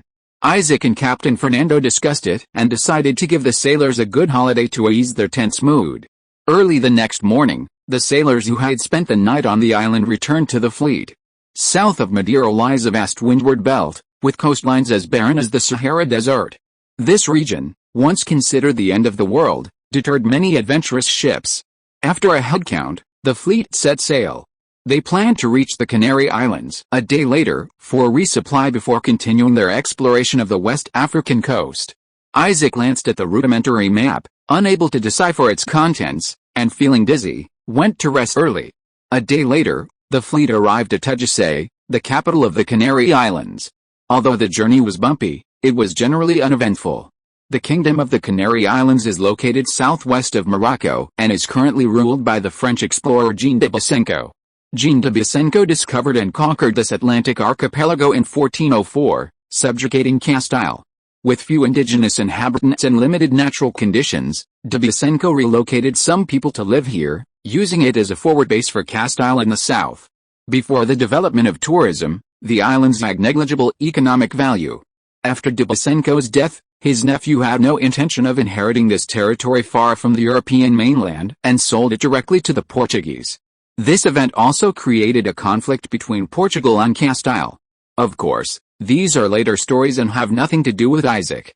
Now, Isaac was planning to acquire a port in the Canary Islands as a transit point for his empire's plunder of West Africa. At this time, the Kingdom of the Canary Islands was mainly based on Gran Canaria, with some inhabitants on several large islands to the east. The western islands were completely undeveloped, with a small number of natives living a rather primitive life. Isaac set his sights on La Palma, located in the western part of Gran Canaria. This island had a mild climate, abundant vegetation, a huge volcanic crater in its center with a diameter of 10 kilometers, and fertile soil nearby suitable for crop growth. The island's rugged terrain made it a suitable site for a large castle, easy to defend and difficult to attack. The Kingdom of the Canary Islands nominally possessed sovereignty over the island, but apart from the natives, there was nothing else on the island. At this time, West Africa was not yet fully developed, and the geographical location of the Canary Islands was not as important as it would later become. The Spanish were merely using this place as a base for exploration. Therefore, there was no need to worry about the Castilians' wrath for the time being. The more Isaac thought about it, the more likely this plan was to succeed. Lothair, go find Boussingault and sound them out. Isaac saw Lothair often took Fidel and Maruna for a stroll around the port of Tagisay. It was a very ordinary port town, mostly inhabited by Spaniards, with a small number of French and local natives. Although the port was small, it had everything: a church, a market, a blacksmith's shop, and a slaughterhouse. If there was anything particularly special about it, it was probably the abundance of ship repair shops and brothels, emphasizing adaptability and reliance on the sea. A servant reported that Boussingault invited Isaac to come forward for a chat. Isaac, with Fidel, led by the servant, arrived at Boussingault's back garden. "Please make yourself at home, Your Highness," Boussingault invited Isaac to enjoy afternoon tea. The food was quite lavish, a typical French afternoon tea, bread spread with jam, honey pastries, and a bottle of wine from Burgundy. It seemed he knew how to enjoy himself. Isaac didn't stand on ceremony, picking up a knife and digging in. Boussingault watched Isaac wolf down his food. After a while, Isaac finished the last piece of bread and sighed contentedly. "Thank you for the treat, my dear Your Majesty. It's been a long time since I've had such a sumptuous afternoon tea since leaving Lisbon." Boussingault shrugged. "I heard you want to build a port in the west and move here to keep me company." "Yes," Isaac readily admitted. They were both old foxes, there was no need for pretense. Boussingault poured himself a glass of wine. "How do you plan to deal with the Spanish? They're too busy now, But in a few years, a decade or so, they'll simply take everything you've done with their fleet. Isaac wasn't particularly worried. Things are bad in Iberia right now. The Reconquista is still incomplete, and Castile is far from the once mighty Spanish Empire. It will be decades before they resolve their internal strife and turn their attention to the sea. By then, it will be uncertain who will be stronger. Isaac didn't answer de Bosenko's question, but smiled at him. Which island have you set your sights on? La Palma, de Bosenko thought carefully. That volcanic island? What are you going there for? The next day, Isaac successfully planted the purple double-headed eagle flag on La Palma. The price was 1,000 gold ducats. Your Highness, although it's barren, the soil quality and marine resources are excellent, enough to support many people. Little Lothair grabbed a handful of volcanic ash-rich soil and stomped on the soft ground. Isaac planned to build a port town here, not requiring additional funding, just enough to be self-sufficient. Lothair, you're going to take a ship back to Lisbon now. Find Conti first and have him bring the refugees over to settle them. Here's 1,000 ducats. You can send people to slave markets around the island to buy Slavic slaves, specifically Orthodox ones. Yes, sir. Young Lothair was very excited to be given such an important mission for the first time. In Isaac's plan, a population of 5,000 in this transit town would be sufficient. The island only needed to be self-sufficient. Although the island had good water and heat conditions and fertile soil, the mountains were steep and the coastal open space was insufficient. Further development would inevitably be extremely costly. The island's original inhabitants, the Guinness people, fled inland in droves upon seeing Isaac's large ship. They would need to be thoroughly dealt with once Conti arrived. After resting for 2 more days, Captain Fernando sent word to Isaac to continue the expedition. The fleet bid farewell to the Canary Islands and continued south. The coastline became even more desolate, and the waves even more ferocious. That night, a strong wind rose over the sea. Waves several meters high crashed violently against the ship's hull, a gale-force wind whipped up torrential rain, and lightning flashed across the distant sky. Isaac struggled out of the hatch. On deck, Captain Fidel ran about, shouting orders. Lower the sails. Now, you bastard, gunner. Check the gun's locking pins. Do you want to see such heavy metal frames flying at you, first mate?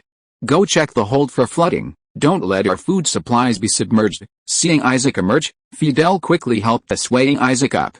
Fidel shouted at Isaac, Your Highness, please go back inside. I'll take command here. Captain, what about the other ships? I can't see clearly, Isaac also shouted, trying to drown out the wind, rain, and thunder. We're separated. Our ship's general orientation is still correct, but we're certain 2 transport ships have capsized. The St. Nicholas has been blown off course somewhere. Screech, a mast snapped and crashed heavily onto the deck. A wave crashed in, and a sailor lost his footing, colliding with Fidel.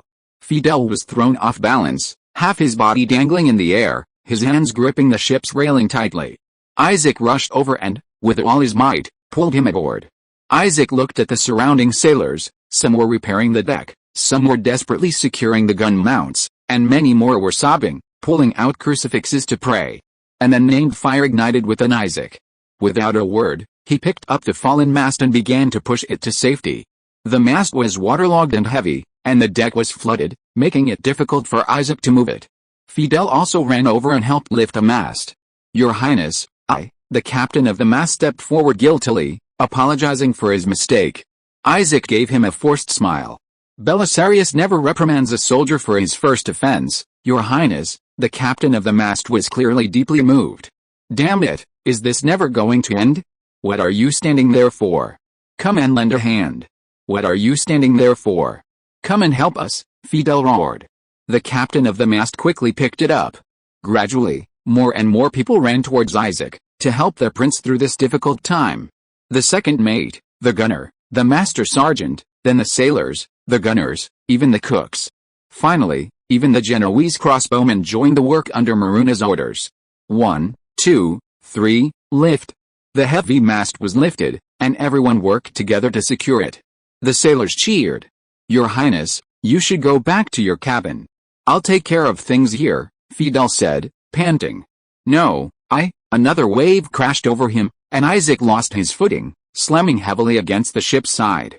Before losing consciousness, Isaac vaguely saw everyone on the ship running towards him, their faces filled with anxiety. When he awoke, Isaac was lying on a soft bed. Captain Fidel, seeing Isaac awake, quickly handed him a glass of water. Isaac drank it down in one gulp. "Captain, where are we, Your Highness?" "We are now on the Portuguese island of Grey. Shortly after you fainted, the storm subsided, and Captain Fernando found us and brought us here." Then, Fidel lowered his head. "We couldn't contact the San Nicolas." Isaac shook his head and, with Fidel's help, pushed open the door. As soon as he stepped outside, dozens of eyes turned to Isaac. The sailors were all waiting for their prince. Isaac looked at them. Compared to before they set sail, there were noticeably fewer familiar faces. They hadn't survived the storm. But the surviving sailors, having endured the storm, had a distinctly different air about them. Isaac spoke slowly. "Yesterday, we experienced an unprecedented natural disaster. We lost many dear friends and compatriots. We almost perished in the vast ocean. Many in the crowd had tears in their eyes.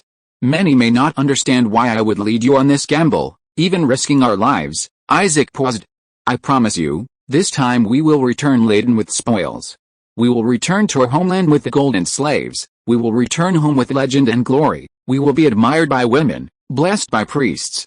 We will make the Venetians who look down on us despise us, and the Ottomans who hate us gnash their teeth. I hope that when you are old, sitting around the fireplace telling your descendants of our glorious past, you can proudly say to them, 'I followed a Roman prince to the land of gold, conquering all in the name of God. Long live Rome.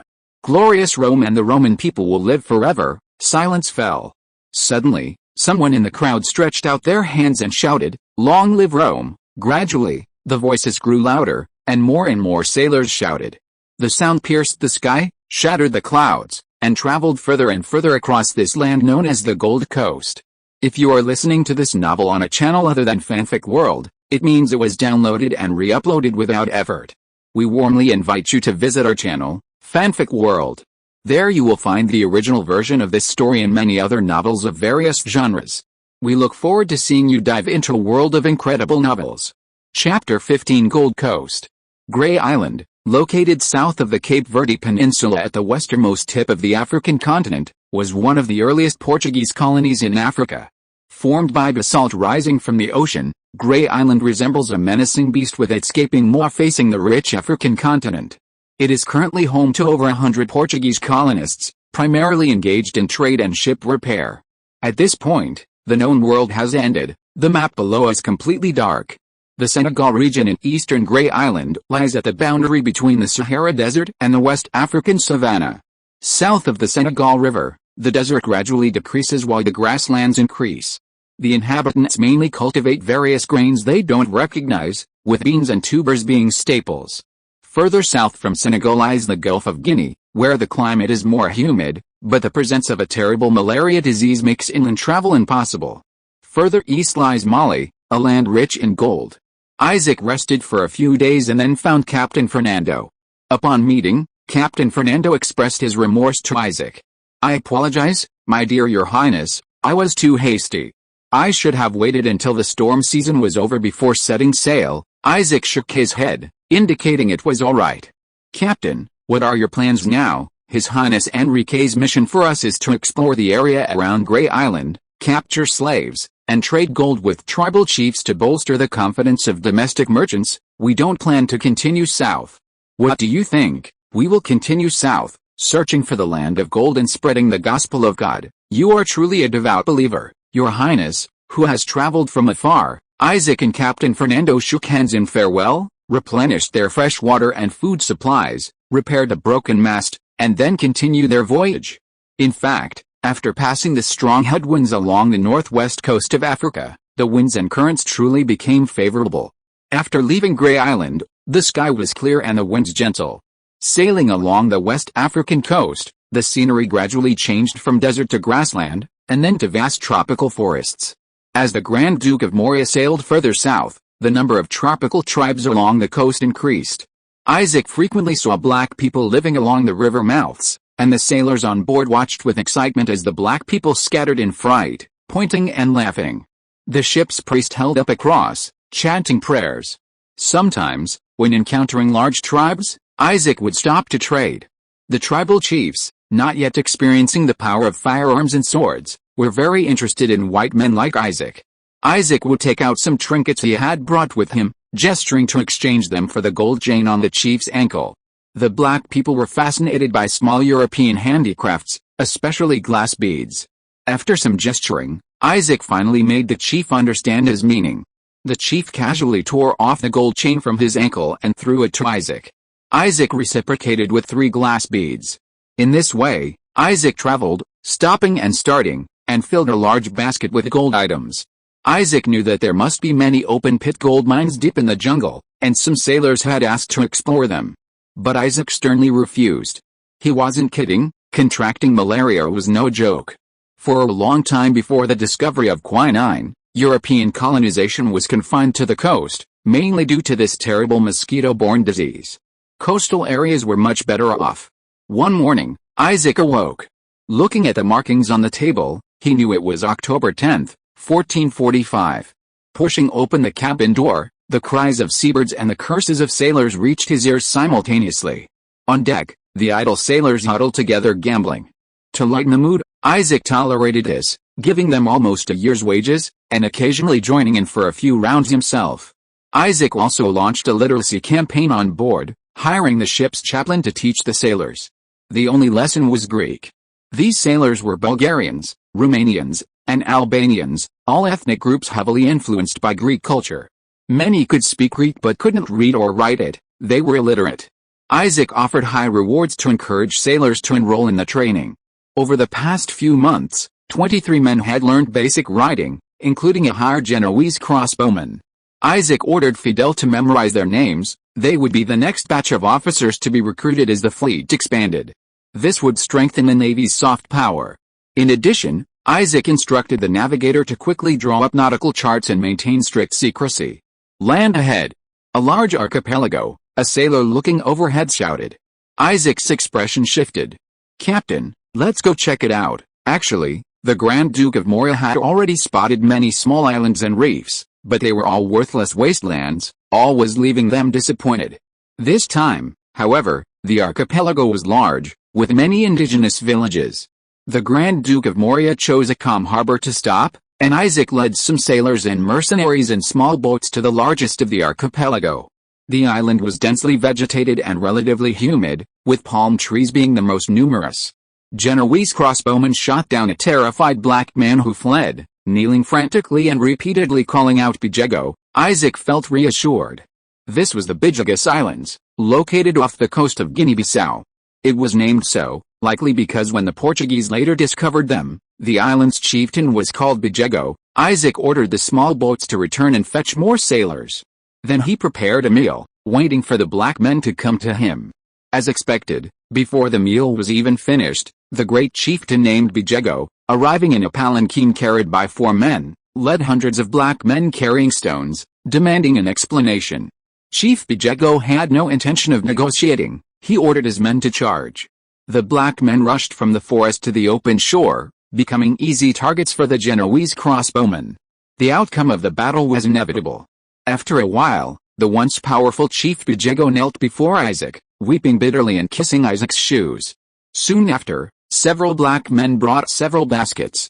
There were very few gold artifacts, most were tribal handicrafts and some strange trinkets.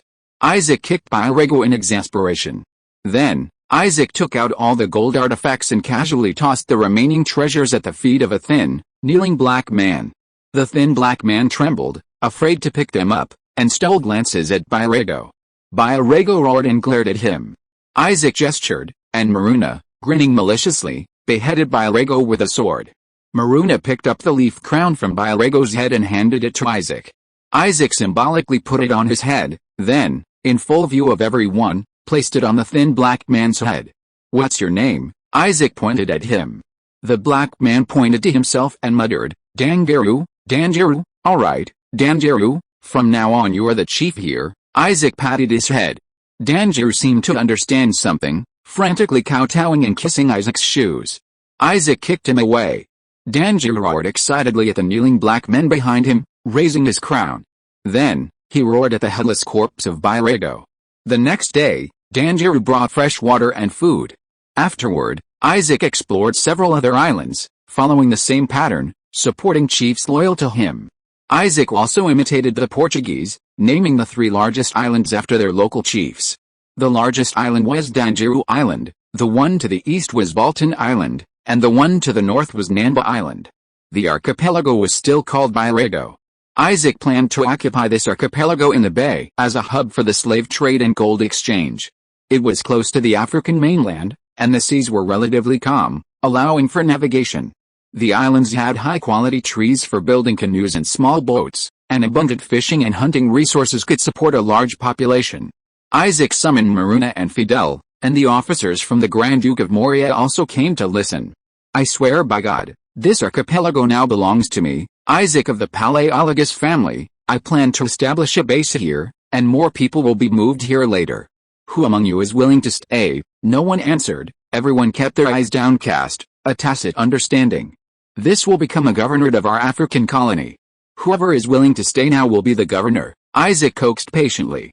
Some officers began to whisper among themselves. "I know you are not yet nobles. I think the future governor deserves the title of Earl. I will." Isaac looked in the direction of the voice and saw the sailing captain who had made the mistake.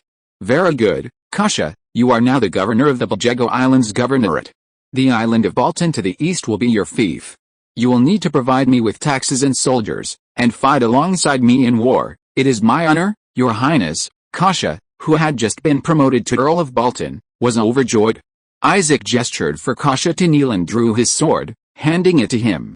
"I hope you will protect the land in my name." "Indeed," Kasha shouted. "I hope you will spread benevolent governance in my name." "Indeed." "I hope you will punish those who disobey in my name." "Indeed." After a simple ceremony, Isaac ordered his attendants to bring the governor's scepter and the count's regalia.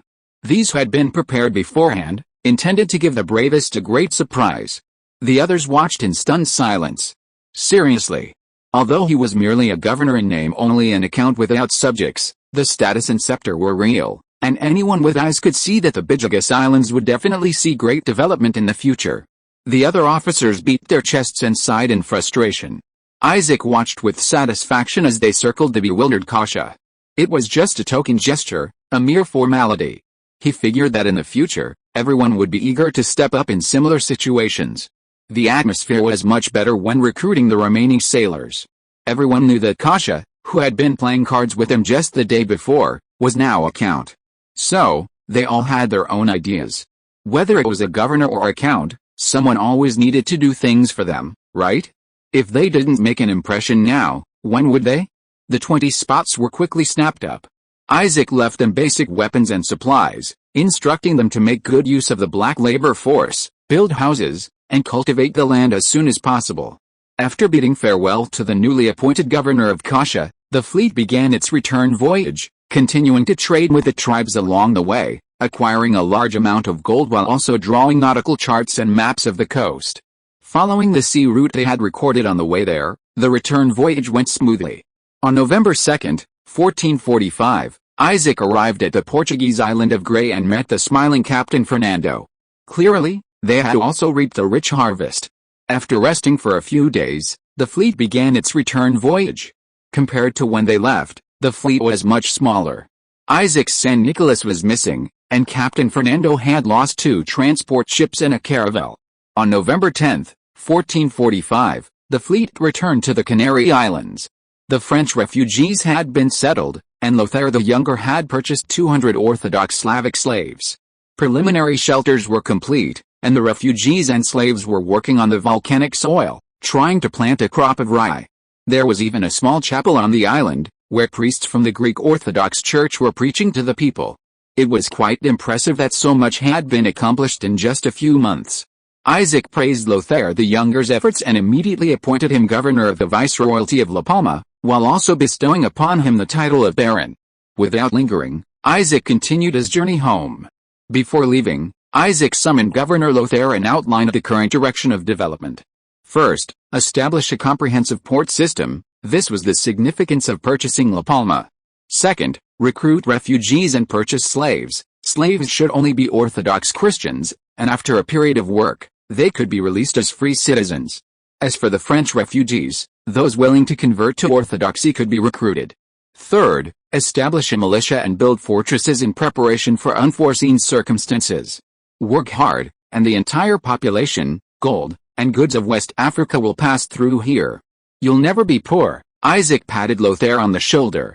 On November 12, Isaac set sail, accompanied by Comte and other French knights. A few weeks later, they would officially return to the European continent, which they had been away from for half a year. This is the 63rd day stranded on this island. Since that torrential rain, the entire crew of the St. Nicholas has lost contact with the civilized world. During the storm, our sails were destroyed, and we could only drift with the waves until we reached this archipelago. I sent Bosun Owen to explore the entire archipelago, a total of 8 large islands and several smaller ones, divided into 2 parts. Strangely, the northeast wind blows near the northern islands, while the southwest wind blows near the southern islands. The ocean currents also converge here. No wonder we were brought here by the waves. There is not much tall vegetation on the island, but fortunately there are many rodents, and some shellfish and shrimp and crabs on the shore. With the supplies we brought, we have barely managed to survive these days. The St. Nicholas is not in good condition. We have tried our best to repair it, but the large hole in the hull cannot be filled. We don't know when we can sail again. I love the evening breeze here, like my hometown Crete, but without Crete's abundance. The middle-aged man put down his pen and closed the logbook. In the distance, sailors were fishing. Some were Catholics, some Orthodox, but now they were all best friends. If Captain Fidel were here, he would surely recognize his fellow countryman and friend, Henry, who succeeded Fidel as captain of the St. Nicholas. Not far away, the St. Nicholas lay aground on the beach. Many sailors were banging and hammering on the ship. Captain, Henry snapped back to reality as Bosun, who had set out on an exploration, ran towards him. Owen, you're back. What good news? Henry asked eagerly. Captain, we've discovered a small valley on the westernmost island, filled with many large trees. The big hole in the hull can be repaired. Chapter 16 Return and Preparation. On November 30, 1445, the fleet arrived at Cape São Vincent, Portugal. Life at sea had been unbearable. Whenever Isaac tried to find joy amidst the hardship, he would long for the good life on land. Only 6 months had passed, but it felt like countless years. When the sailors, on their first voyage of adventure, set foot on European soil again, they knelt and wept bitterly. After a while, they touched the gold Isaac had given them and began to laugh wildly. The Portuguese sailors were the same. Soon, news of the fleet's great haul spread throughout Portugal and across the European continent. This time, the Portuguese fleet explored the mouth of the Senegal River, bringing back 700 slaves and gold equivalent to 20,000 ducats. They also brought some tribal artifacts and plant seeds. In fact, there weren't many gold mines in the Senegal River basin. It was likely the accumulation of gold through years of trade by black tribes. Isaac's haul was even greater. The gold artifacts filled 2 large chests, and he also brought back some fine ivory. Amidst a severe shortage of precious metals in Europe, Isaac conservatively estimated that this gold could be exchanged for 80,000 ducats, though he only publicly claimed to have obtained 30,000. And that was nothing. The vast majority of West Africa's gold was buried in what would later become Ghana, with reserves potentially accounting for 2/3 of the entire Chinese region. Excluding deep and inland veins, the remaining shallow coastal and riverine deposits were enough to sustain Isaac. On his next expedition, Isaac would lead a professional exploration team and a large fleet, focusing on finding Ghana, the land of gold. Until then, plunder in West Africa would primarily be conducted through equal trade. Cape St. Vincent, the town of Sagres. Recruiting skilled sailors. My master is preparing to explore West Africa to spread the gospel of God. Only 30 are needed, those with adventure experience preferred. A man dressed as a servant set up a platform, surrounded by a crowd of onlookers. Captain Fernando's adventure has been a resounding success. The distant land is not a cursed place, but a blessing from God. Beyond Cape Verde, gold, slaves, and glory await you. The crowd stirred, and more people signed up.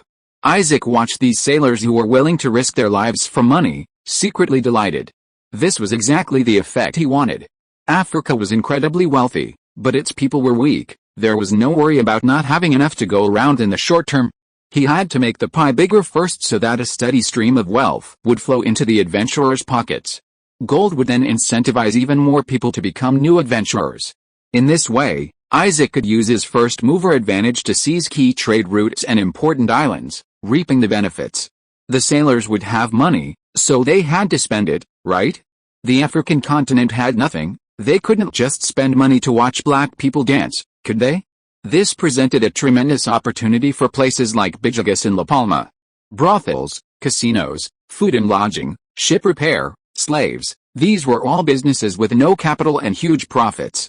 In the original timeline, the reason European colonists only began systematically exploring Africa so late, besides factors like malaria, was mainly because they had discovered a better place, the New World of America.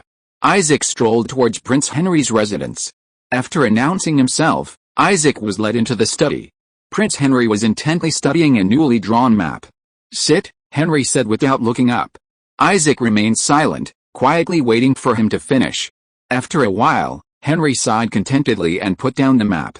"The joy of this success is truly intoxicating. I share your joy, Your Highness. I heard you lost your first ship." "Yes." Prince Henry was silent for a moment.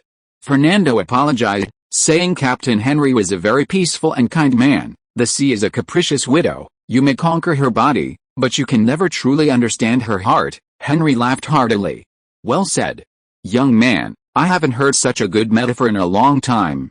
Typical Byzantine, ha ha ha." Enrique poured Isaac and himself another full glass of strong liquor. For success, for success." Isaac downed his drink in one gulp. Setting down his glass, Enrique tapped the nautical table. "You didn't come to see me just to drink with this old man, did you?" Isaac didn't answer, but beckoned to his attendant behind him.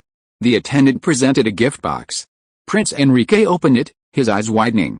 "This is ivory." Inside lay a piece of pure white, jade-like, crystalline solid. "Yes, I traded it with the locals and had a craftsman do some simple polishing. The finest ivory can be carved into ornaments, sills, and furniture, perhaps more valuable than its weight in gold, and this is just one of the precious trade goods of the African continent." Enrique pondered for a moment. "Aren't you afraid I'll steal your business by telling me all this?" Isaac bowed deeply. "Your Highness has been incredibly kind to me, and Isaac has always admired heroes like you." Enrique interrupted Isaac's flattery. "What do you want from me? I heard the regent granted you trading rights south of Cape Bajador, and I'd like to establish a trading company with you to deal in the slave and ivory trade of West Africa." Enrique was somewhat surprised.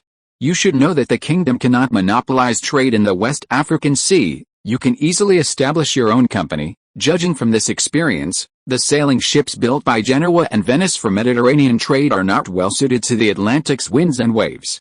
"I hope to purchase the kingdom's new caravels and hire instructors from the nautical school." Enrique pondered for a moment.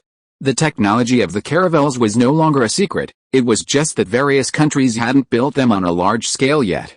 These sailing ships were excellent for exploration, but their combat capabilities were questionable, so selling them wasn't out of the question. Hiring instructors was also a good thing. Through this opportunity, he could understand the composition of Isaac's fleet and subtly draw him towards Portugal. "Since we're going to set up a company, let's get more people involved and come up with some rules together. Take my badge to the shipyard manager, he won't give you a hard time." Prince Henry tossed a ring to Isaac, its face bearing the Henry family crest. "Thank you, Your Highness."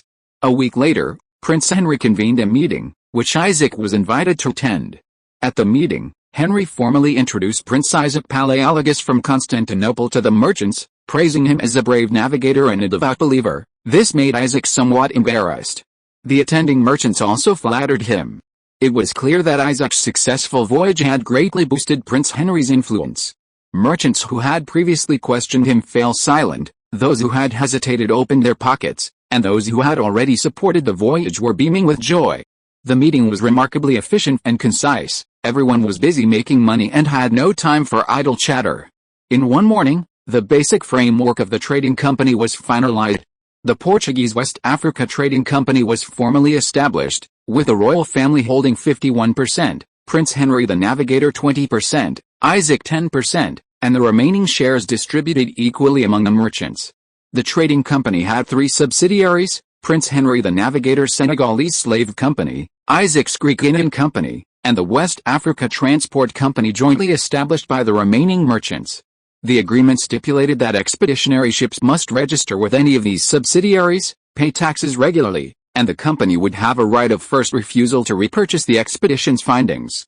In return, the company would recognize the explorer's achievements in Africa and provide military support with its fleet. Furthermore, the trading ports and cargo distribution centers under the subsidiaries would be open to registered ships, and any conflicts between subsidiaries would not be resolved through private military action but must be arbitrated by the head office. It was essentially the same system as the Latin merchants, with some new colonial features. Each subsidiary kept a copy of the agreement, and another copy was sent to the Pope. It's worth noting that Isaac could only sign the agreement on his own behalf with Portugal, not Constantinople. They didn't consider him worthy. Isaac signed his name on the final agreement and breathed a sigh of relief. Through his own efforts, the exploration of the West African Sea finally got on track. Of course, the agreement was very rough, and some issues were unclear. If resources dwindled in the future, conflicts would certainly arise. But that was centuries from now, and Isaac couldn't worry about that now. Right now, he was humming a little tune, selecting his favorite ships with the help of the head of the St. Vincent shipyard. This was one of the benefits of joining the company. All civilian and commercial vessels were open to Isaac. Isaac allocated 30,000 ducats as the cost of purchasing the ships. Fidel followed behind, looking at the rows of sailing ships under construction in the shipyard with great joy. In the end, Isaac, holding Enrique's ring, purchased 6 caravels and 10 transport ships at the best price. These transport ships had been modified to withstand the turbulence of the Atlantic. Of course, the sailors had to be recruited by himself, and the cannons had to be prepared by himself. This was another large sum of money. His newly full wallet was shrinking at an alarming rate. Isaac spent the entire month of December in St. Vincent, recruiting sailors and handling company affairs. One afternoon, Isaac sipped wine, reclining quietly in a rocking chair, enjoying the rare winter sun. His attendant read aloud recent reports. The crew of the flagship La Palma, belonging to the Greek Guinea Trading Company, has been fully recruited, and the ship's cannons are mostly in place, he continued. Among the crew, the captain and first mate are former officers of the Grand Duke of Morea. The ship's priest is from the Greek Orthodox Church. The crew includes 9 Greeks, 3 Serbs, 14 Albanians, 6 French, 14 Portuguese, and Latins. The recruitment progress for the other ships varies, and it is expected that recruitment will be completed by January of next year. Isaac nodded, signaling him to continue. Archbishop Pierre of Montpellier praised their charitable act and permitted us to continue recruiting South French refugees to live in La Palma and Bourgeois. Governor Lothaire of La Palma reports that the latest batch of refugees and slaves has been recruited. Although the French have not been forced to convert, only Orthodox churches have been established on the island. Due to the distance, there is no news from Bourgeois Island yet, but Captain Fidel's fleet has set sail from La Palma to transport the first settlement group of 200 people to Bourgeois, 100 of whom are South French, and 100 are Slavic slaves who have regained their free status. Governor Andrea reports that the Monferrato Trading Company's second voyage has concluded, and they are negotiating the purchase of new ships. Knight Conti has recruited brave men from among the refugees and has initially trained a cavalry unit of 100, under your instructions. Commander Maruna went to northern Italy to recruit a new mercenary group, but there is no news yet. His Excellency William's squadron encountered the Granada Navy in the Gibraltar region, losing 1 converted warship and 1 transport ship. The flagship, the Marquess of Gion, is currently undergoing repairs in Ceuta. All right, Anders. Isaac stopped the attendant, rubbing his burning forehead. One thing after another, and none of them were minor matters. Once these trivial matters were resolved, Isaac would assemble his army and march back to Athens. This time, he was determined to recruit some talented individuals in Greece to share some of the miscellaneous tasks. The Christmas benefits need to be prepared in advance. All subordinates must feel His Highness's care. Understand? Yes, preparations are underway, Anders quickly replied. Isaac waved his hand, and Anders took his leave. Having accomplished so much in just over a year in this world, he had done his duty to the Roman people. However, these were all underhanded tactics. The shadow of the Ottomans still loomed large, suffocating him. The previous phase of the plan had been largely achieved. Next, Isaac would face the Ottomans head-on. Chapter 17 Collins. Whoosh, under the bright moonlight, a figure moved through the dense forest. He wore a linen blouse and trousers, animal hide boots, and a tattered leather armor. A curved sword hung at his waist, and a homemade bow slung across his back.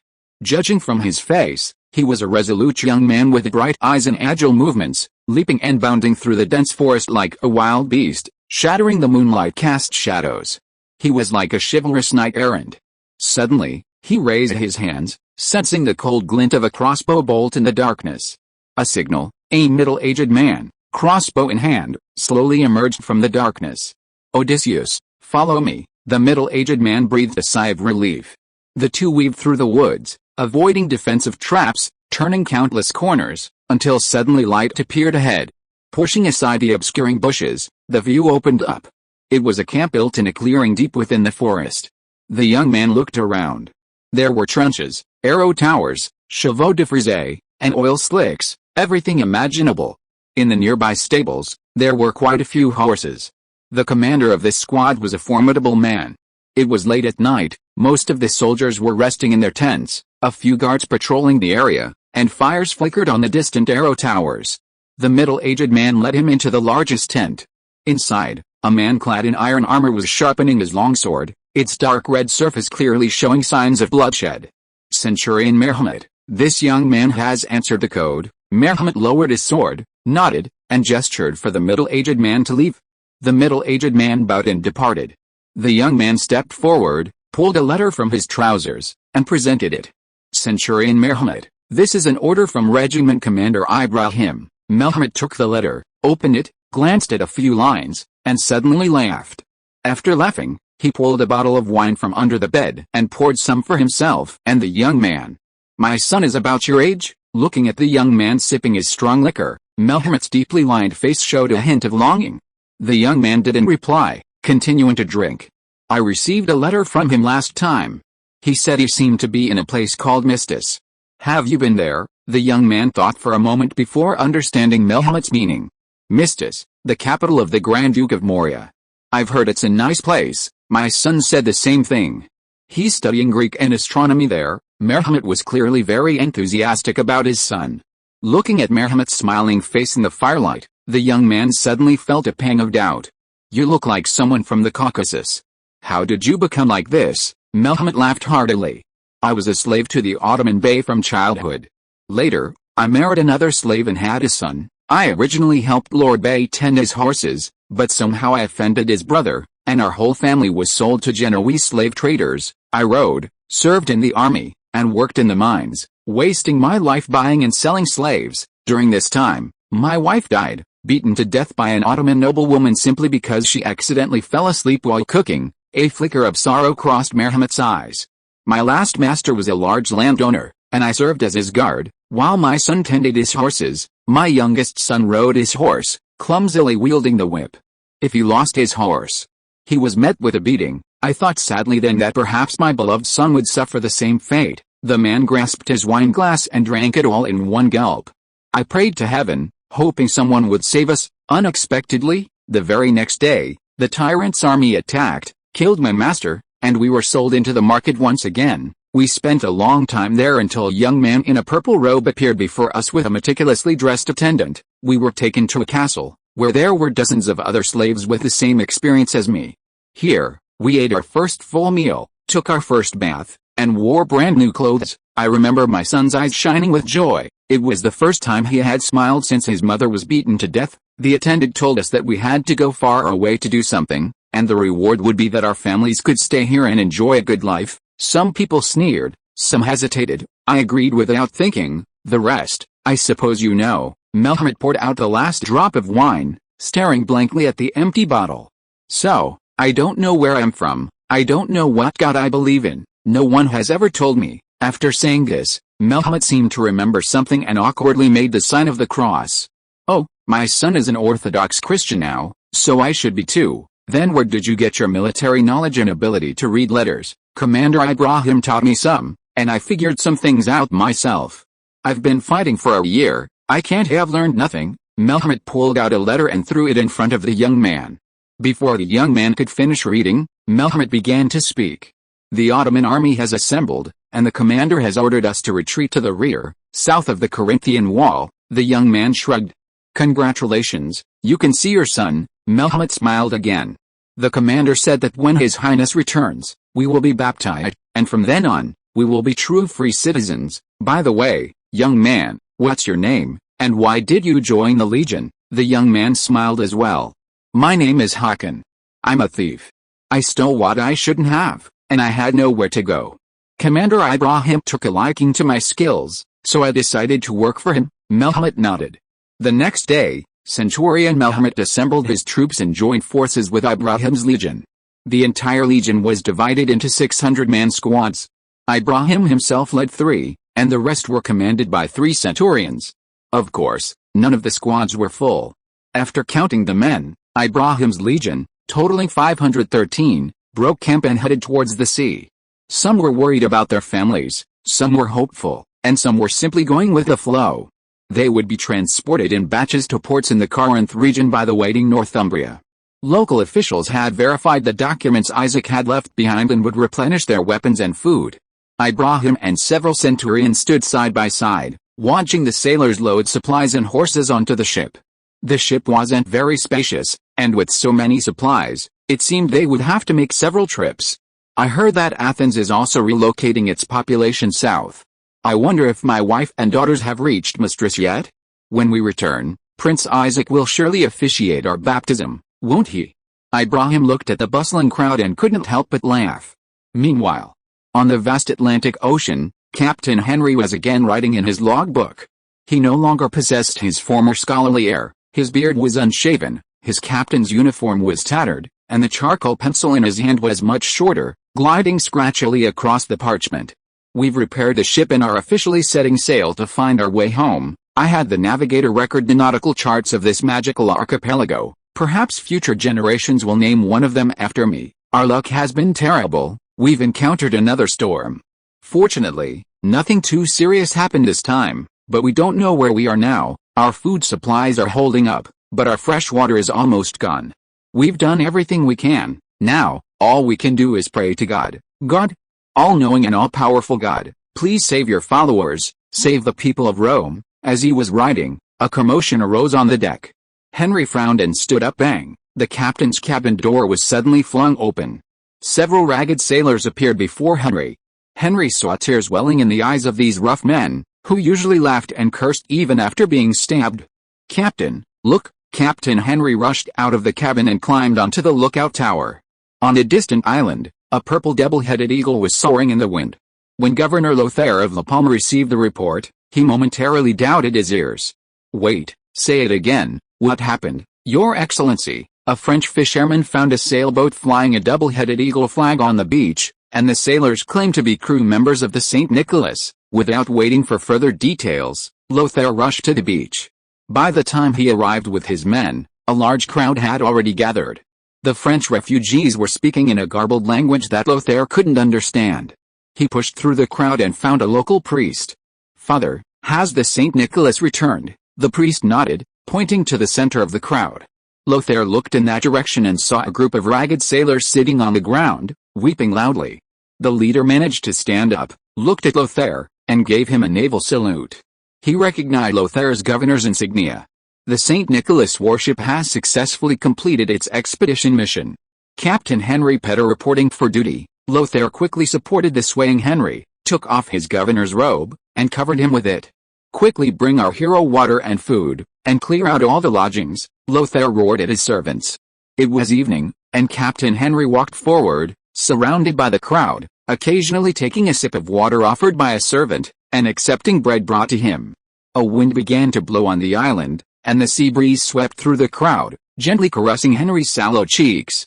For some reason, he thought of his distant homeland, beautiful Crete.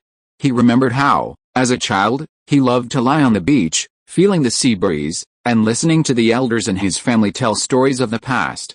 Before being colonized by the Latins, our Crete was the most dazzling jewel of the empire. At the emperor's command, our fine Cretan lads would board their ships, bows and arrows in hand, and punish distant enemies under the purple double-headed eagle banner, spreading our fame far and wide. Our fire-breathing ships defeated countless powerful foes. The Turks fell at our hands, the Goths bowed before us. And even the now mighty Venice was merely a governor of the emperor. Whenever this happened, Henry would childishly wave his wooden stick, imagining it as a scimitar slashing at enemies. In his youthful ignorance, he couldn't understand why the old man's voice always choked with emotion, his eyes often filled with tears, when he spoke of this. A boy doesn't know what ideals are. By the time he grows up, ideals have become a distant and increasingly fading dream. And now, Captain Henry finally released his long tense nerves, suddenly collapsing into Lothair's arms, as if all his strength had been exhausted. Before he lost consciousness, he saw the eagle flag flying above the governor's mansion once more, the two eyes of the double-headed eagle staring at him, their expressions shifting in the evening breeze. It seemed as if it were smiling. Chapter 18 The King Returns. January 14, 1446, Cape St. Vincent, Portugal. The usually bustling port was now eerily silent. The main harbor road had been cleared by guards, carpeted and adorned with flowers, with a guard standing every 3 meters along the roadside. Genoese crossbowmen stood to the left, and South French infantry knights to the right. Near the harbor, a dozen warships were lined up, their sailors standing in neat rows on the decks, the purple double-headed eagle flags fluttering in the wind. Isaac, along with his military and political officials and the captains of the various ships, waited on the dock. Everyone was dressed in formal attire, with swords at their waists. Isaac, at the head, wore a purple robe, holding his royal scepter, gazing at the distant sea. Suddenly, a strange color appeared where the sea met the sky, first the masts, then the sails, then the hulls, then the gunwales, and finally the entire fleet came into view. Leading the fleet was Isaac's flagship, the Grand Duke of Morea, which had just completed its mission of transporting the settlers. Behind the Grand Duchy of Morea, a dilapidated warship was towed, its name still faintly discernible through the inscription on its bow, St. Nicholas. 2 modern caravels flanked the Grand Duchy of Morea, about 10 meters apart, acting as escorts. At the rear of the fleet were several transport ships, carrying today's protagonists, the sailors and captain of the St. Nicholas. The Grand Duchy of Morea drew closer, until it completely filled half the sky above the dockside crowd.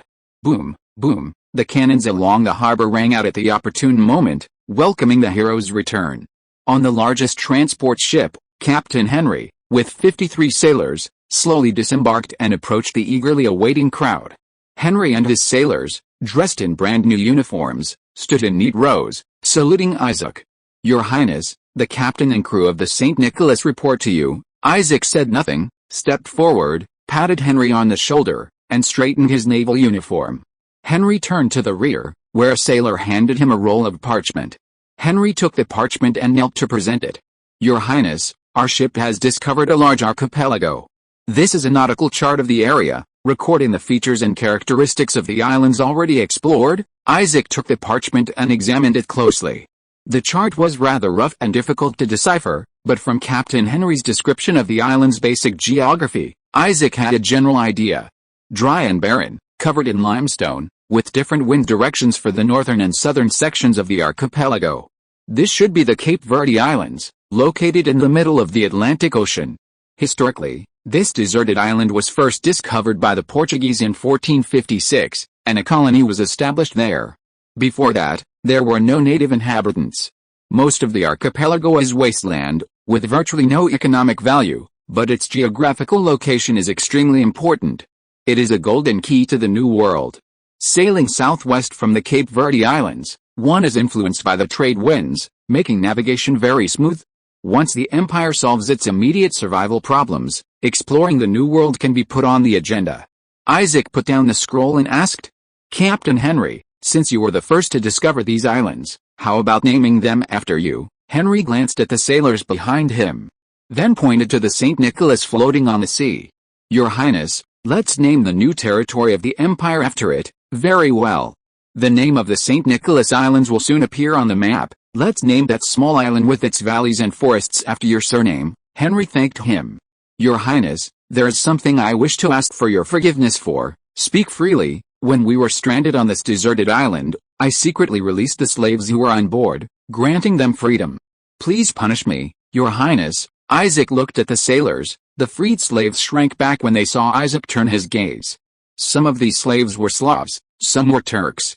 Isaac clapped his hands, and a servant behind him brought out the contracts of the slaves who had been on board.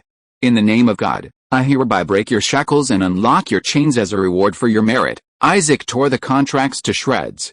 "From this day forward, you are Romans under the protection of the empire." The crowd behind him applauded. Then, Isaac ordered the prepared rewards to be brought out. Each ordinary sailor received 50 ducats, equivalent to 5 years' income, and was promoted and added to the newly formed fleet. Captain Henry was granted the title of Baron, allowing him to choose any small island in the San Nicolas Islands as his fief. Of course, it was currently barren and needed to be developed by Baron Henry himself. He would provide manpower in times of war and taxes in times of peace. The governorship of the islands would be left for later. Boatswain Owen and other officers were also granted the title of Lord, each receiving 100 ducats. A lordship was a title derived from the Senate, representing only status, without a fief or annuity. After the bestowal of these rewards, everyone shouted, "Long live the king!" The wreckage of the St. Nicholas is kept here for posterity to pay their respects, Isaac said, looking at Henry, whose face remained calm even after being granted a baronship. "I've ordered another carrack from the Genoese merchant from the Sophia family, named after the St. Nicholas again, and you'll be the captain." "Thank you, your highness." A smile finally appeared on Henry's resolute face. The crowd gradually dispersed, the sailors arm in arm, tossing their money bags and chatting about lewd topics, occasionally letting out a sleazy laugh. The high-ranking officers of the ships gathered enviously around the St. Nicholas officers wearing lordship badges, congratulating them on their safe return. This was the atmosphere Isaac wanted to create in the army, an atmosphere of high spirits and encouragement. As long as you performed meritorious service, His Highness would reward you. The slave contract, the baronship and lordship rewards, and the newly ordered carrack, all were prepared by Isaac in advance upon receiving the news. All for today. Next, it was just a matter of waiting for the second carrack to arrive, then assembling the army and marching back to Corinth. Isaac watched the warships with their banners waving, a sense of accomplishment welling up within him. February 1, 1446, Ceuta port. Isaac summoned all his ships and troops, assembled all his military and political officials, and prepared for the upcoming arrangements.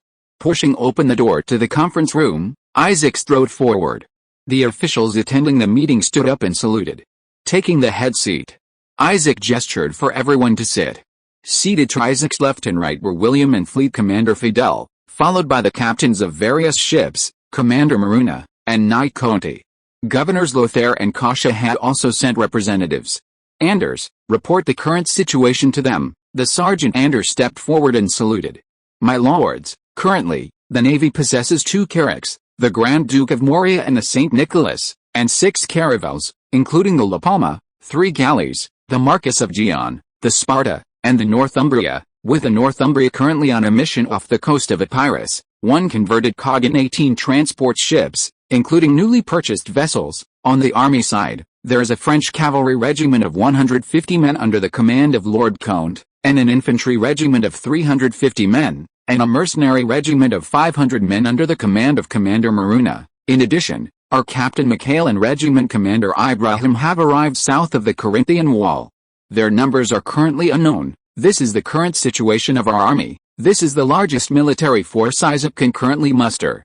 Commander Maruna, with funds provided by Isaac, has been merging small mercenary groups in northern Italy and recruiting knights from lost lands, gaining over 500 men.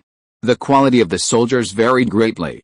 The initial Genoese crossbowmen were naturally experienced soldiers, and the military capabilities of the Knights of Lost Lands were also guaranteed, but the quality of the other mercenaries was questionable. Perhaps they were not much better than the old farmers of Constantinople. The French Legion, which Conte and his 14 knights had trained for more than half a year, was much better. The 150-man cavalry regiment was entirely composed of brave and strong refugees, and Isaac spent a large sum of money to equip them with war horses and saddles. The 350-man infantry regiment was somewhat inferior, mainly composed of French refugees and Slavic slaves, with some Portuguese recruited as officers. These Frenchmen had undergone a long war and were weeded out in the chaos, so their abilities were still quite good. The properly trained soldiers were much better than the mercenaries of Maruna in terms of morale, spirit, strategy, and tactics. This is why Isaac wanted to recruit Conte and his men. Isaac strictly prohibited the spread of religious strife in the army, requiring all refugees to be baptized by the Greek Orthodox Church before joining the legion, and hiring priests to teach them Greek. This arbitrary act didn't cause much of a stir. These starving refugees probably didn't care about such things anymore. Overall, while the army couldn't engage the Ottomans in open battle, It could still defend the city in coordination with friendly forces. Isaac stood up and cleared his throat. Next, the envoys from the viceroyalties of La Palma and Byzantium will begin their reports. The viceroyalty of La Palma has currently received 5 groups of refugees for land reclamation, totaling 965 people and 63 black slaves. They have already established a field, enclosed 3 pastures, and the basic facilities in the port area are complete. With more and more passing expeditionary fleets, it will surely become increasingly prosperous. The envoy from the Viceroy of Lothair spoke first. Due to distance, the Viceroyalty of Byzantium has only received 1 group of refugees so far, totaling 200 people. When I left, the Viceroy of Kasha had already established a residential area and built several canoes. He plans to go to other islands and survive the initial difficult period by raiding. Isaac nodded, indicating satisfaction. Speaking of ranches, your 2 governorates are surrounded by a series of islands. You can choose an uninhabited island, transport a herd of livestock there, and they will multiply rapidly. You won't need to manage them regularly. Once the herd has grown, you can go ashore to slaughter them. The 2 envoys nodded quickly and took out pens to take notes. The meeting then discussed other miscellaneous matters, such as army salaries and supplies. At the end of the meeting, Isaac tapped the table, signaling everyone to wake up. I have decided to formally establish the Mediterranean Fleet and the Atlantic Fleet. The Mediterranean Fleet will be commanded by Fidel, with Henry as his assistant, and will consist of all warships except for 6 caravels and 10 transport ships. The Atlantic Fleet will be commanded by William, and will consist of 6 caravels and 8 transport ships, with a La Palma as its flagship. After arranging the fleet assignments, Isaac paused for a moment. News has come from Mistress. The Ottoman army is assembled. Ottoman scouts have appeared on the Theban border. The first wave of migration in the Athenian region is complete, and the Corinthian wall is repaired. Our fellow Romans await our aid behind the Corinthian wall. I have decided to set off at a chosen date, with Corinth as our target. The rise and fall of the empire hinges on this battle. Gentlemen, you must fight bravely. Isaac bowed deeply to his entourage. Regarding the Senate, some titles and symbols of status are translated as noble, illustrious, or distinguished, which is quite awkward. For ease of understanding, I will uniformly translate them as Lord. If there are any objections, I can change them back. Chapter 19 Battle of Corinth. The Isthmus of Corinth, located at the crossroads of the Peloponnese Peninsula and mainland Europe, has been a strategically vital location since ancient times. Extremely narrow, the isthmus is separated from the Gulf of Corinthia and the Gulf of Salonika by a massive limestone fault. Its natural geographical advantages, coupled with fertile land, allowed for the long-term garrisoning of soldiers and the cultivation of farmland. The rugged terrain in the central part of the isthmus, with its coastal sections allowing seawater to be channeled into moats, easily modified into natural fortifications, has provided a natural defensive structure for many wise rulers throughout history. From ancient times to the present day, many insightful rulers have built walls and canals here, both to connect the 2 seas and to defend against enemy invasions. As early as the ancient Greek era, rudimentary city walls were established, repeatedly destroyed and rebuilt until the current 6-mile-long wall was formed. The Byzantine Empire, which now rules this area, after expelling the Latins and recapturing the Isthmus of Corinth, continuously fortified the walls and cultivated farmland in the surrounding area to counter the approaching Ottoman forces. From south of the Corinthian wall to Mistras, the capital of Morea, lay a fertile land. The entire peninsula was surrounded by sea on 3 sides, with only a small section of the Corinthian wall connecting it to the mainland. Before the Ottoman navy grew strong, as long as the Corinthian wall was held, the Eastern Roman Empire could preserve this small granary of the Peloponnese Peninsula. This was the only territory the empire had left besides its capital and a few small islands. Currently, Grand Duke Constantine of Morea and Grand Duke Thomas of Achaia had completed the initial transfer of wealth from the Athenian region, returning Athens to the former Grand Duke of Florence, hoping he could offer some resistance. The brothers Palaiologos and Palaiologos were gathering troops, preparing to defend the Corinthian wall. At this moment, Constantine and Thomas were sitting in their tent, listening to their subordinates' reports. Your Highnesses, the news has been confirmed. The defenders of Thebes and Athens surrendered to Murad I immediately after we left and are now attacking us as the vanguard. These traitors. Thomas slammed his fist on the table. Constantine gestured for Thomas to remain calm. What about the navy? Does the Ottomans have the capability to deploy a large number of troops across the sea? Your Highness, that's unclear. Venice and Genoa have explicitly refused to send their navies to intercept the Ottomans. The day before yesterday, fishermen in the south saw the Ottoman fleet rounding the Morea Peninsula and heading towards the Gulf of Carinthia. Constantine's heart skipped a beat. The waters of the Gulf of Carinthia are calm, and the small islands controlled by the Ottomans are very close to the southern city of Patras. Is it possible they could land? No one could answer for a moment. Your Highness, I believe the Ottomans are only deploying their fleet to escort transport ships and prevent Venice or Genoa from suddenly joining the war. A landing is unlikely. A man stood up. Oh?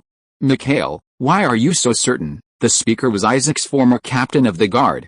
Before Isaac went to Rome, he had assigned him to train the army and launch an attack to the north. More than a year of war had made him even more confident. Your Highness, after more than a year of border conflicts with the Ottomans, I have a general impression of them. Tell me about it. First, their military strength comes from diverse sources.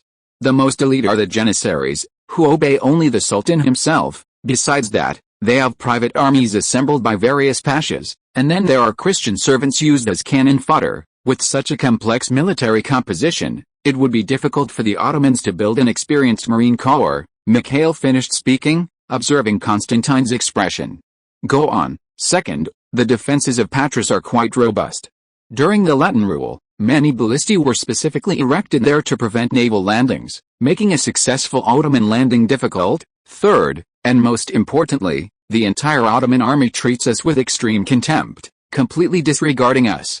Judging from their current strategic posture, they seem to intend to directly seize our army and break through our defenses in one fell swoop. After he finished speaking, everyone present fell into deep thought. Constantine looked at the map, remaining silent for a long time.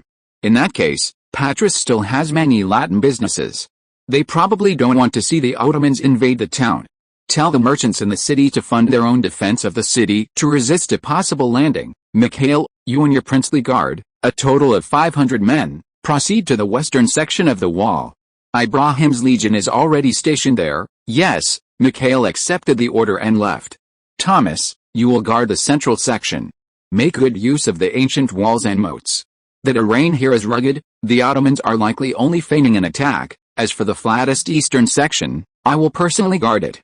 The militia in the villages along the wall will be under my command. The generals received their orders and dispersed. Go. Go now, you Greek scum. North of the Isthmus of Corinth, an Ottoman bey was whipping an old Greek farmer, who was carrying a sack of soil, struggling forward. Around the farmer were many Greek civilians, men, women, and children. They were being driven to fill the moats. The old farmer, driven mad by Osman Bey's whip, ran a few steps before collapsing to his knees, an arrow lodged in his chest. On the distant walls of Corinth, Hakan raised an eyebrow and took another arrow from his quiver. After retreating south of the Corinthian wall, Ibrahim reorganized his legions. Hakan, due to his exceptional archery skills, was assigned to the archers. At this time, many archers remained on the walls, repelling the Ottoman army in the distance. Some Greek soldiers, unable to bear shooting their own brethren, made the sign of the cross after each arrow, begging for God's forgiveness. Hakan always smiled contemptuously at this. Once they've filled the trenches and breached the walls, you'll be next to fill the pits. This was the fourth day of the Ottoman siege. Few conscripted laborers remained, and the outer defensive fortifications hastily dug by the Eastern Romans had been completely destroyed. This was the last trench near the city wall. Once filled, the Ottoman cannons could be pushed forward and bombard the wall relentlessly. Hakan fired another arrow, hitting an Ottoman soldier who had gone too far ahead. Whistling. Hakan saw that the Ottoman cannons had already been brought forward in the distance, and soldiers were busy setting up the gun mounts. Cannons ready. Matchlock guns ready.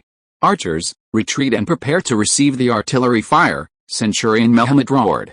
On several of our city towers, engineers pushed cannons up, facing the Ottoman cannons from afar. On the city walls, a squad of musketeers rushed up with matchlock guns and began setting them up. Seeing that the trench was basically filled, Ottoman Bey brandished his saber, and the cannons fired in unison. Boom, boom. Heavy stone projectiles flew through the air and landed heavily on the city wall. The stone wall trembled violently, and some debris fell. Fortunately, The repeatedly reinforced city walls withstood the first and most intense barrage of artillery fire. Give the Ottomans a taste of their own medicine. Fire the cannons, Centurion Mehmet roared. Boom, bang, the Eastern Roman cannons on the city walls also roared. A solid shot struck an Ottoman battering ram, shattering it. A cheer erupted from the city walls. Then, taking advantage of the lull in the cannons to reload, the Ottomans began their charge, shouting. Bang, bang, the muskets on the walls began firing. Of course, hitting their targets was entirely a matter of luck. These early firearms were primarily used for deterrence. Ottoman soldiers were constantly struck by muskets and arrows, but many more advanced slowly, shields raised. Dozens of Ottoman corpses fell along the short 100-meter stretch from the moat to the city walls. But the enemy was simply too numerous, charging forward one after another, some soldiers carrying ladders, already close at hand. Greek fire, fire, Commander Mehmet ordered. On the city wall, strangely shaped blowholes spewed flames, which flew several meters away and clung to the Ottoman ladders. Instantly, the fire spread to the nearby Ottoman soldiers. The soldiers screamed, rolling on the ground, but they couldn't extinguish the flames. Nearby soldiers were too frightened to approach. Ottoman Bey, watching the carnage from afar, looked grim. His adjutant stepped forward, observing Bey's expression. My lord, our main force of firearms hasn't arrived yet. We're temporarily unable to deal with these small but powerful weapons. Tell them to retreat. Tomorrow, continue forcibly conscripting Greeks, let them exhaust Kafil's oil reserves. A sinister glint appeared on Ottoman Bey's face. The Ottomans carried their wounded and slowly withdrew from the battlefield. The defending forces also breathed a sigh of relief, quickly replenishing their strength and supplies. Over the next few days, the attacking and defending sides traded blows. Although the Ottomans suffered heavy casualties, they were large and powerful. Even if one wave was wiped out, more soldiers would rush in. Conversely, the smaller Eastern Roman forces were the first to succumb. During the most perilous assault, a small squad of Ottoman soldiers, under the cover of musketeers, stormed the city walls. However, lacking reinforcements, the Ottoman squad became isolated. Centurion Mehmet, with his personal guard, fought valiantly to annihilate the Ottomans who had not yet established a firm foothold. By the 10th day of the Ottoman siege, Ibrahim's legion and its reinforced firearms units were completely out of ammunition and supplies. At this critical moment, Captain Mikhail led 500 men of the Prince's Guard with provisions and rations, finally stabilizing the defenses of the western half of the wall. Lieutenant General Ibrahim, my unit has been ordered to take over the western defenses. You will assist us from the side. Is there anything we should be wary of regarding the Ottoman army on the other side? Lieutenant General Ibrahim's Greek was poor. He could roughly understand, but could only stammer and struggle to speak. The Ottoman army is numerous, but the number they can deploy at any one time is limited. Usually, one unit is wiped out before another is deployed. I suspect their food supply is the problem, Centurion Mehmet chimed in. You speak Greek. I've been a slave to many people and learned many languages. Mikhail nodded.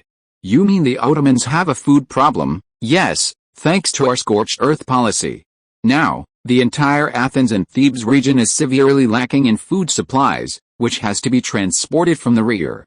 This means the Ottomans cannot deploy all their available troops at once. Furthermore, our relocation of the Athenian population southwards has made it difficult for the Ottomans to conscript enough cannon fodder locally in the short term, forcing them to rely on their own forces. This is why we've been able to hold out for so long and inflict nearly 2,000 casualties on the Ottomans. Mikhail paused for a moment. What if the Ottoman navy transports food directly to the north of the isthmus via the Gulf of Corinthia? Everyone exchanged glances, but no one dared to answer. If that day ever comes, the Ottomans, with their numerical superiority, could probably overwhelm the Eastern Roman Empire. At that point, all of Isaac's previous efforts would have been in vain. Only a fight to the death remains. Mikhail donned his helmet and emerged from his tent. He gazed at the calm, warm sea in the distance, his eyes filled with worry. Chapter 20 Naval Battle. On the northern shore of the Gulf of Corinth, lies the port of Naupactus. It's a typical Greek city. The Temple of Apollo and the Temple of Athena outside the city walls are now ruins, but some buildings within the city still faintly bear the marks of ancient Greece. However, now, the Ottoman crescent flag flies over this ancient Greek town. Since Murad II decided to punish Constantine's tyranny, the Ottoman army has occupied this place, using it as a supply depot and naval port. At this moment, inside the city lord's mansion in Nafpaktis, Zagan Pasha is warmly seeing two richly dressed men off. It's settled then, Zagan Pasha, if you conquer Corinth, you'd better give us priority in selling slaves. The tall man, feigning drunkenness, leans against Zagan Pasha, one hand on his shoulder. Definitely. You also dislike those Orthodox Christians, so you'll probably remain neutral. Zagan Pasha suddenly pushed the tall man away, took his hand, and said in a feignedly friendly tone, "Of course, their affairs are none of our business." The tall man squinted at Zagan. "Speaking of which, you used to be a Greek Orthodox Christian, didn't you want to save your own people? I once went astray, but fortunately, Allah saved me from my misery. I was appreciated by the Sultan and rose to a high position. I have no other desires." Zagan bowed his head deeply, as if sensing Allah's will. After seeing the two off, Zagan Pasha disgustedly took the handkerchief offered by a servant, vigorously wiped his hands, took off his outer garment, and ordered the servant to throw it away. After a while, a strange and morbid smile slowly appeared on Zagan Pasha's cold face. Ha ha ha! The laughter grew louder and louder until Zagan Pasha's entire face was contorted. The laughter stopped abruptly. "Tell the transport fleet that the Venetians are all taken care of. Have them transport supplies directly to Corinth. Also, have the Janissarii do some work, give them some practice, send the warships to the west to intercept them, to prevent Venice or Genoa from turning against us." Zagan Pasha regained his usual stern expression. He stood by the bed, waited a while, then watched the Ottoman transport fleet slowly set sail from the port. Perhaps tomorrow, the Greeks would emerge from their tortoise shells and surrender to the great Sultan. Thinking this, a smile returned to Zagan Pasha's face. Not far from the Ottoman fleet, another massive fleet was rapidly approaching them. It was the Mediterranean fleet brought by Isaac. After departing from Ceuta, Isaac had traveled day and night, and while resting in the Adriatic Sea, he encountered the Northumbria, which had completed its mission. Upon hearing Captain Kerman's report, Isaac immediately understood the gravity of the situation. Subsequently, Isaac raced for 2 days, finally arriving at the battlefield just in time. "Your Highness, the San Nicolas has signaled that an Ottoman fleet has been spotted ahead, consisting of 6 escorting galleys patrolling. Order Captain Henry to proceed at full speed and open fire on any Ottoman encounter." "Yes, sir." The signal from the Grand Duke of Morea was relayed layer by layer among the ships ahead until the San Nicolas received the message. "Captain, Ottoman warships are closing in on us," a sailor on the mast shouted down. Henry smiled as he watched the approaching Ottoman warships. "His Highness's highest order.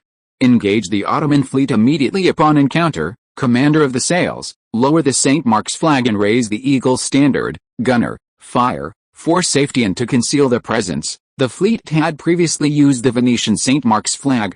After this battle, the Eagle standard would fly again.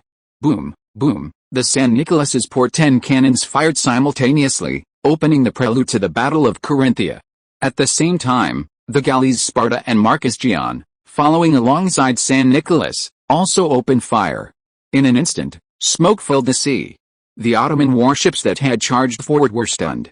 They had just received information from Zagan Pasha that Venice would remain neutral, and were conducting routine checks when suddenly they were being bombarded. As the smoke cleared, they stared at a purple blur in the sky, their eyes filled with horror. "It's the Greek fleet. Quickly notify the flagship." The sailors were preparing to signal with flags, but it was too late. The Grand Duke of Morea, with the remaining fleet, caught up. The Northumbria fired first, its captain, Kerman, roaring as he loaded a cannonball into the breach.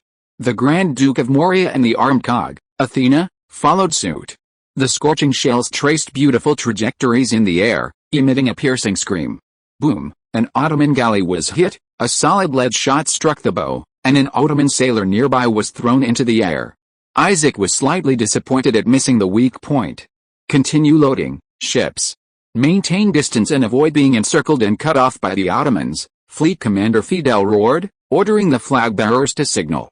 "Captain, the Ottomans are reacting quickly. They're already charging on the Carrack St. Nicholas," the observer shouted anxiously to Captain Henry. "Don't panic.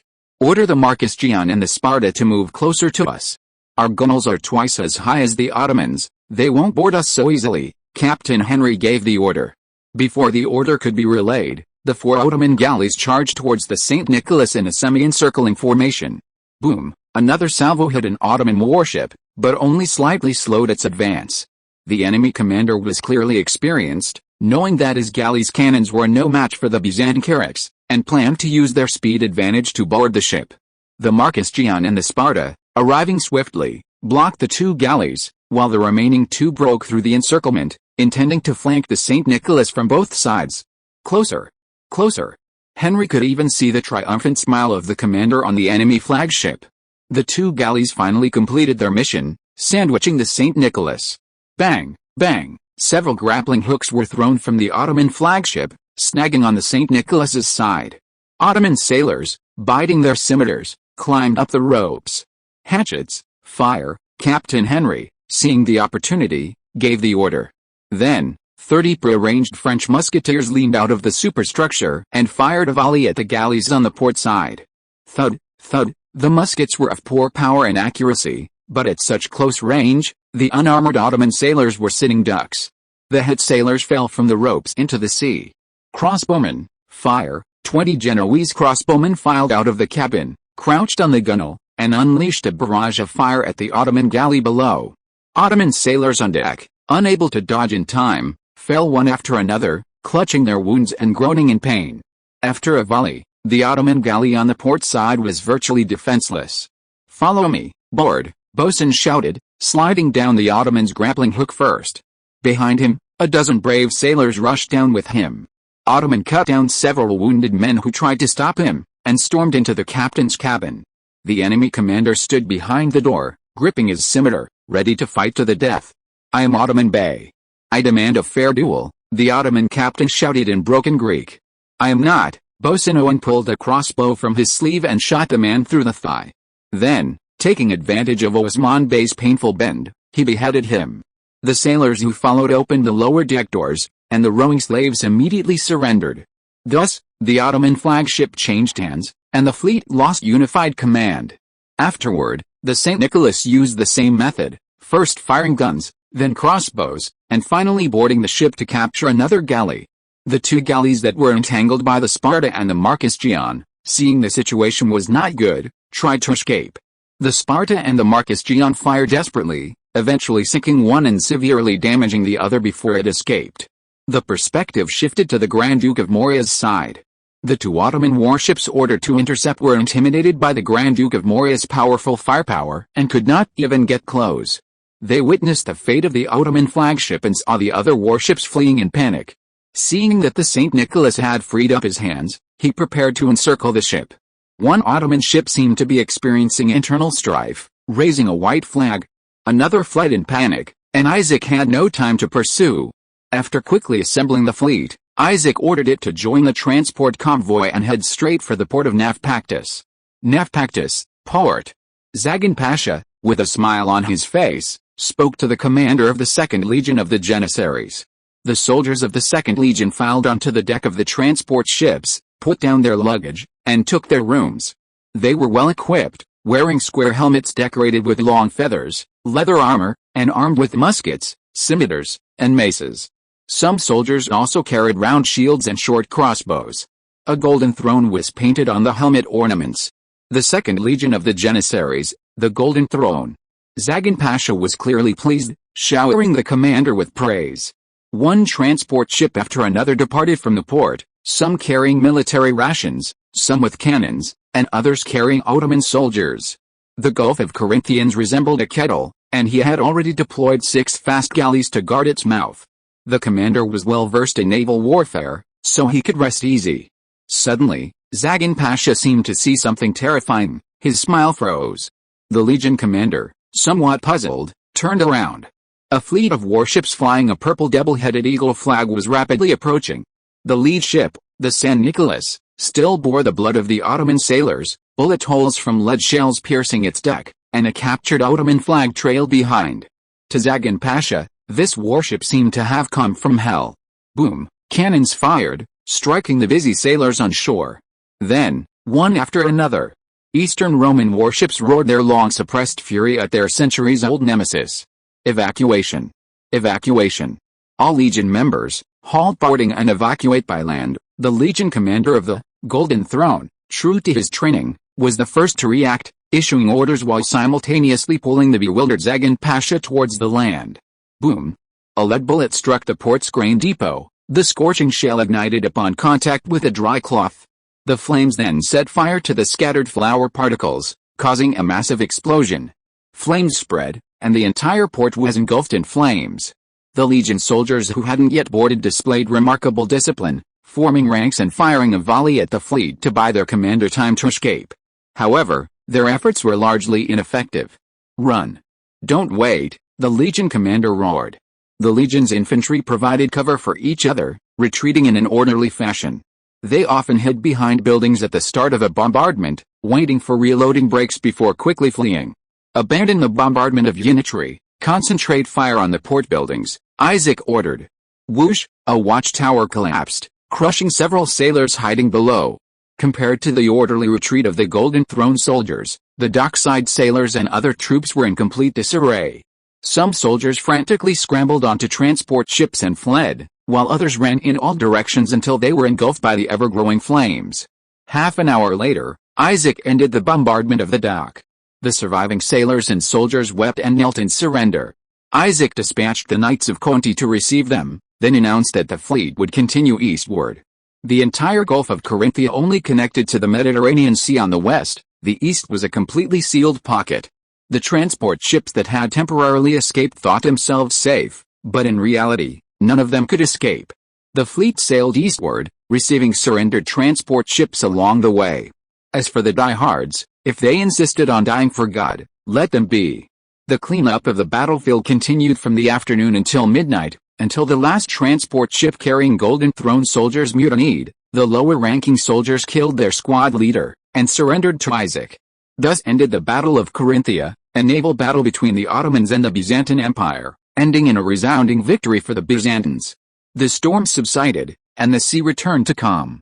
Only the floating shipwrecks and sailors' corpses told the story of the battle's dramatic and harrowing nature. The names of the Janissary Legion aren't made up. Historically, their names were indeed quite dramatic. For example, Sword of the Sultan, Golden Throne, Scythe of Bayezid, Konya's Grey Wolf. There were also some rather morbid names, such as Gravedigger, who dug up Skanderberg's tomb, and Kingslayer, who beheaded the Sultan. Chapter 21 Military Reform. On March 4, 1446, Isaac arrived at the port of Patras with ships and spoils of war. The Latin merchants in the city, seeing such a large fleet, initially mistook it for an Ottoman landing force and were on high alert. Upon discovering it was a Byzantine fleet, they began to flatter Isaac, praising his impressive military bearing. "I heard you also contributed to the resistance against the Ottomans," Isaac asked casually. "Yes. We donated money and supplies to form a 300-man city guard, vowing to fight the Ottomans to the end," Isaac chuckled inwardly. If the Ottomans had actually come, 300 men would probably have been just enough for the surrender ceremony's honor guard. "Now that the Ottoman crisis is over, this city guard will come with me to defend the Corinthian wall, Your Highness." The merchant's representative said hesitantly. "Sir Conti, I've heard there are still many Ottoman spies in the city." "I grant you permission to act as you see fit," Isaac said, turning to him. "Yes," Conti stroked his sword, a sinister smile on his face. Your Highness, we can find the spies ourselves. You don't need to worry," the merchants panicked. If the army were to enter the city to search, their businesses, whether legal or illegal, would likely face dire consequences. "Then, it's all up to Your Highness," the merchants' faces were bitter. "I heard the Ottomans have a granary in the city," one merchant was about to object when someone slapped him away. "Yes, we've already seized it and will send it to Your Highness's army immediately." "Very well," Isaac waved his hand, and the merchants left with a sigh of relief. After a short rest, Isaac met with a surrendered Ottoman first mate. This burly man named Emir was the first mate of the Ottoman galleotcher. Seeing that things were hopeless, with the support of his sailors, he decisively killed the Ottoman captain who refused to give up, then raised a white flag and surrendered to Isaac. "Why surrender instead of serving the Sultan, Your Highness? We are not Ottomans. The Itcher originally belonged to Karaman, but was lost to the Ottomans in the treaty. The Sultan retained us, sending an Ottoman bey as captain to supervise us." Isaac nodded, relieved. "Since you have surrendered so readily, I will not pursue the past," I will give you 100 ducats. Take them and distribute them to the sailors as a gift." Isaac tossed him a money bag. "From now on, you are the captain of the intrigue. I will have priests baptize you. Sailors who refuse to convert will be sold into slavery. Vacancies will be filled by my appointees." "Yes, sir." Captain Demir was slightly disappointed. Now that he had converted, surrendering to Islam again wouldn't be so easy. Oh well, this prince doesn't seem stingy. He'll just have to follow him. Isaac, preoccupied with the thoughts of the Carmon sailor, summoned Fleet Commander Fidel and Captain Henry. "Fidel, Henry, this is Captain Demir, who will command the galley Itcher." The three introduced themselves. "Fidel, what is the condition of the two captured galleys?" Fidel produced an inspection report from the Patras shipwrights. According to the report, the Ottoman flagship Bayezid is a large, three-tier galley, similar to the previous San Nicolas, with 12 cannons and relatively excellent performance. As for the Bursa, it's much less impressive. It's an old-fashioned galley, equipped with one ballista and two broadside cannons. Its only advantage is its large hold, allowing for more slave rowers and high speed. Both ships are not badly damaged. They can be added to the fleet after replenishing the crew. Isaac nodded after hearing Fidel's report. The fleet is growing increasingly large, but it lacks a base for ship repair, construction, and research. In the event of a large-scale naval war, this could easily leave it vulnerable. What if Venice or Genoa prohibit shipyards from selling warships to Isaac, or even forbid Isaac's fleet from docking for repairs? Constantinople, while possessing the necessary facilities, is constantly under the surveillance of the Ottomans and Latins. Leaks could easily lead to capture by the assembled Ottoman navy. As for the Peloponnese, its major ports are almost entirely Latin colonies, offering little secrecy. It is imperative to find a long-term naval port and supply depot for its fleet as soon as possible. Fidel, select officers for the oarsmen Bayezid and Bursa as soon as possible. Prioritize sailors with merit and a basic understanding of Greek. Wasn't Captain Owen the first to board the Ottoman flagship? Let him captain the Bursa. Captain Kerman, for his meritorious service in escorting Ibrahim's army, is promoted to captain of the Bayezid. The rest you can decide. The three bowed and left. After seeing off the navy, Isaac summoned the army. "Your Highness," Knight Conti and Commander Maruna entered and bowed. "Tell me, what do you plan to do with the surrendered Ottoman soldiers and the 300 men provided by the Patras merchants?" The two exchanged a glance, and finally, Knight Conti spoke first. "Your Highness, I just inspected the 300 city guards provided by Pater. Their physical condition is quite good, and they have basic military skills, but they haven't undergone systematic training and appear rather green and inexperienced. I can hand them over to them, Your Highness. The Ottoman private army is of average quality. We can have them converted and then join mercenary groups. As for Janetry, I leave the decision to Your Highness." Isaac considered the options, but was not entirely satisfied. "All right, get some rest tonight. Tomorrow at dawn, we'll take a boat to the western section of the Corinthian wall, where we'll meet up with Ibrahim's and Mikhail's legions before making a decision." After the two left, Isaac felt a headache coming on. The army's origins were too diverse, resulting in a lack of unified command and coordination. This wasn't apparent during siege warfare, but it would become glaringly obvious in open field battles. This was a common problem in many countries. Some rulers liked to manipulate power, allowing various factions within the army to check and balance each other without any oversight. The advantage was that the ruler's position was secure, and each faction needed the ruler's support. The downside was that a large amount of resources were wasted on internal strife, and conflicts gradually accumulated until they finally erupted. Isaac's small group was already showing signs of factionalism, which wasn't necessarily a bad thing, but it couldn't be encouraged. The military must be firmly in our own hands.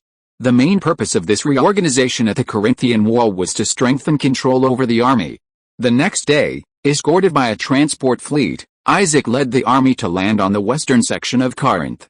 Ibrahim and Mikhail's legions, stationed there, had received the news early and were waiting. At this time, the Ottomans lacked supplies and their siege had stalled. The two sides remained locked in a stalemate along the Corinthian wall. The old guards in Mikhail's legion, seeing their prince again after a year, excitedly struck the ground with their spear shafts. Many others looked at each other blankly. Many only recognized their commanders, who ordered them to attack whomever they wanted, and didn't understand who they were fighting for. Some soldiers were seeing their lord for the first time, their faces filled with indifference. But when Isaac sent men to drag several bags of gold coins from the ship and announced the reward for the soldiers' merits, everyone cheered. That evening, during Isaac's routine inspection, the soldiers were much more enthusiastic. They gathered around the fire, and Isaac himself sat on the ground. Isaac focused his inspection on the Mikhail Legion, which he hadn't seen for over a year. This legion was expanded from Isaac's old guard and consisted entirely of Greek Orthodox Christians, known for their unwavering loyalty. He checked the kitchen rations, listened to the soldiers' concerns, and inquired about any instances of blood drinking. Although Mikhail emphasized military discipline, Isaac still managed to identify several cooks who had embezzled food funds and a squad leader who had been drinking blood. The cooks were demoted to slavery, and the squad leader was beheaded in front of the entire legion. His bloodied head was displayed on the flagpole, and immediately, the soldiers of the entire legion looked at Isaac with a newfound fear. They hadn't expected the usually kind and generous prince to be so strict in enforcing the law. As for Ibrahim's legion, Isaac merely offered them the usual words of comfort and didn't delve deeper. Before gaining their basic trust, going down to the grassroots level would be counterproductive. Next, Isaac announced baptisms for all soldiers who had previously converted to Islam. Isaac attached great importance to this baptism, specifically requesting the Patriarch of Constantinople to send a highly respected priest to preside over the ceremony. The baptized were mainly soldiers from Ibrahim's legion and Ottoman soldiers captured in the Battle of Carinthia. Isaac gave them only two choices: convert to Jesus or be sold into slavery. Thus, under the threat of swords, most soldiers chose conversion. 8 devout Muslims preferred to be sold into slavery rather than abandon Allah. So be it. The following week, while the Ottoman army ceased its offensive, Isaac discussed with 4 commanders the reorganization of the army. The Prince's Guard and the Patras City Guard were merged into the 1st Guard Corps, directly under Isaac's command, with Mikhail as commander, a strength of 1,000 men, currently numbering 800. The Guards were essentially a regular army, and all armies formed by Greek Orthodox Christians would henceforth be under this name. All Ottoman surrendered soldiers joined Ibrahim's legion, renamed the Purple Guard, with Ibrahim as commander and Mehmed as deputy commander. The legion had a strength of 1,000 men, currently numbering 850. The Purple Guard consisted entirely of converted Muslims, predominantly Turkic. All future Ottoman surrendered soldiers would join this legion. Conti's South French cavalry and infantry regiments were renamed the Orc Legion, with Knight Conti as commander. The Orc Legion had a strength of 1,000 men, currently numbering 500. The Orc Legion would continue to recruit strong refugees and landless knights from South France as soldiers and officers. Of course, refugees who join must convert. Maruna's mercenary group signed a long-term contract with Isaac, renamed the Black Legion, with Maruna as commander. The legion had a strength of 1,000 men, currently numbering 500. From then on, the Black Legion continued to recruit low-cost mercenaries from various regions, regardless of religion, to serve as cannon fodder on the battlefield. The entire army totaled 2,650 men. The few dozen surrendered janissaries were used for other purposes. This was the result of Isaac's careful consideration and weighing of the pros and cons. Initially, Isaac did consider breaking up and mixing the various legions, but after trying it, he found it to be a pipe dream. The result of mixing them was that the Turkic soldiers couldn't understand the Greek officers' commands, and the French officers couldn't command the Latin mercenaries. A lack of unified military language was a major taboo on the battlefield. In later generations, a country called the Austro-Hungarian Empire suffered greatly from this. For the sake of the imminent war, Isaac had to sacrifice some political considerations. In addition, Isaac formulated 3 plans for the future army. First, to begin forming the 2nd Guard, attracting strong people from Greece and the Greek cultural sphere to join. Second, to order the fleet to plunder the coast, converting the surrendered Ottoman soldiers and incorporating them into the Purple Guard. Third, to recruit refugees and landless knights from southern France. Unfortunately, France has the largest population in continental Europe and boasts strong physical attributes, making it the best source of soldiers. This military reform largely didn't affect the personal interests of soldiers and officers, so it didn't cause much of a stir. Everyone has their own desires, and if you can satisfy someone's desires, they will support you unconditionally. Mikhail was a staunch supporter of Isaac. His family was safe and sound, and he had no worries about them. His only desire was to see his students succeed. Ibrahim wanted to escape slavery and live in the sunshine with his wife and daughter, and Isaac granted his wish. Maruna was a money grubber, and Isaac provided him with a long-term meal ticket. As for Conti, perhaps his desire was simply to realize his ideal of leading troops into battle. In the following days, the Ottomans maintained a stalemate, with occasional small groups of soldiers sneaking up to the city walls to scout, only to leave immediately upon discovering Isaac's well-organized army. Isaac used this opportunity to begin designing uniforms and standard armor for each unit. Ordering standardized military uniforms and embroidering badges on armor was a costly undertaking, but it greatly boosted soldiers' pride, strengthened army cohesion, and inspired widespread enthusiasm for enlistment. This was one of the reasons why Ottoman unitary was so revered. Isaac invited all the tailors and designers in the vicinity to design uniforms that satisfied him. The Janissaries' uniforms were uniformly gray, with the First Legion's coat of arms left for them to design themselves. The Purple Guards' uniforms were uniformly blue-purple, with a coat of arms of Palaiologos, symbolizing Isaac's favor. The Orcs' uniforms were uniformly dark blue, with a coat of arms of the Constantine cross. The Black Legion had no requirements, they could simply wear all black. The uniforms were primarily made of linen, with an additional woolen garment for winter. Once this absurd war ended, the uniforms would be changed, with an estimated cost of 2,000 ducats. On March 24, 1446, the Ottomans had amassed enough provisions and weapons to support a large-scale operation and launched a major attack on the Wall of Corinth. The flat eastern and western sections of the Great Wall were only sparsely populated with small groups of soldiers, while the rugged central section was under heavy attack. The central route was in dire straits. If you are listening to this novel on a channel other than Fanfic World, it means it was downloaded and re-uploaded without effort. We warmly invite you to visit our channel, Fanfic World. There you will find the original version of this story and many other novels of various genres. We look forward to seeing you dive into a world of incredible novels. Chapter 22 Rescue.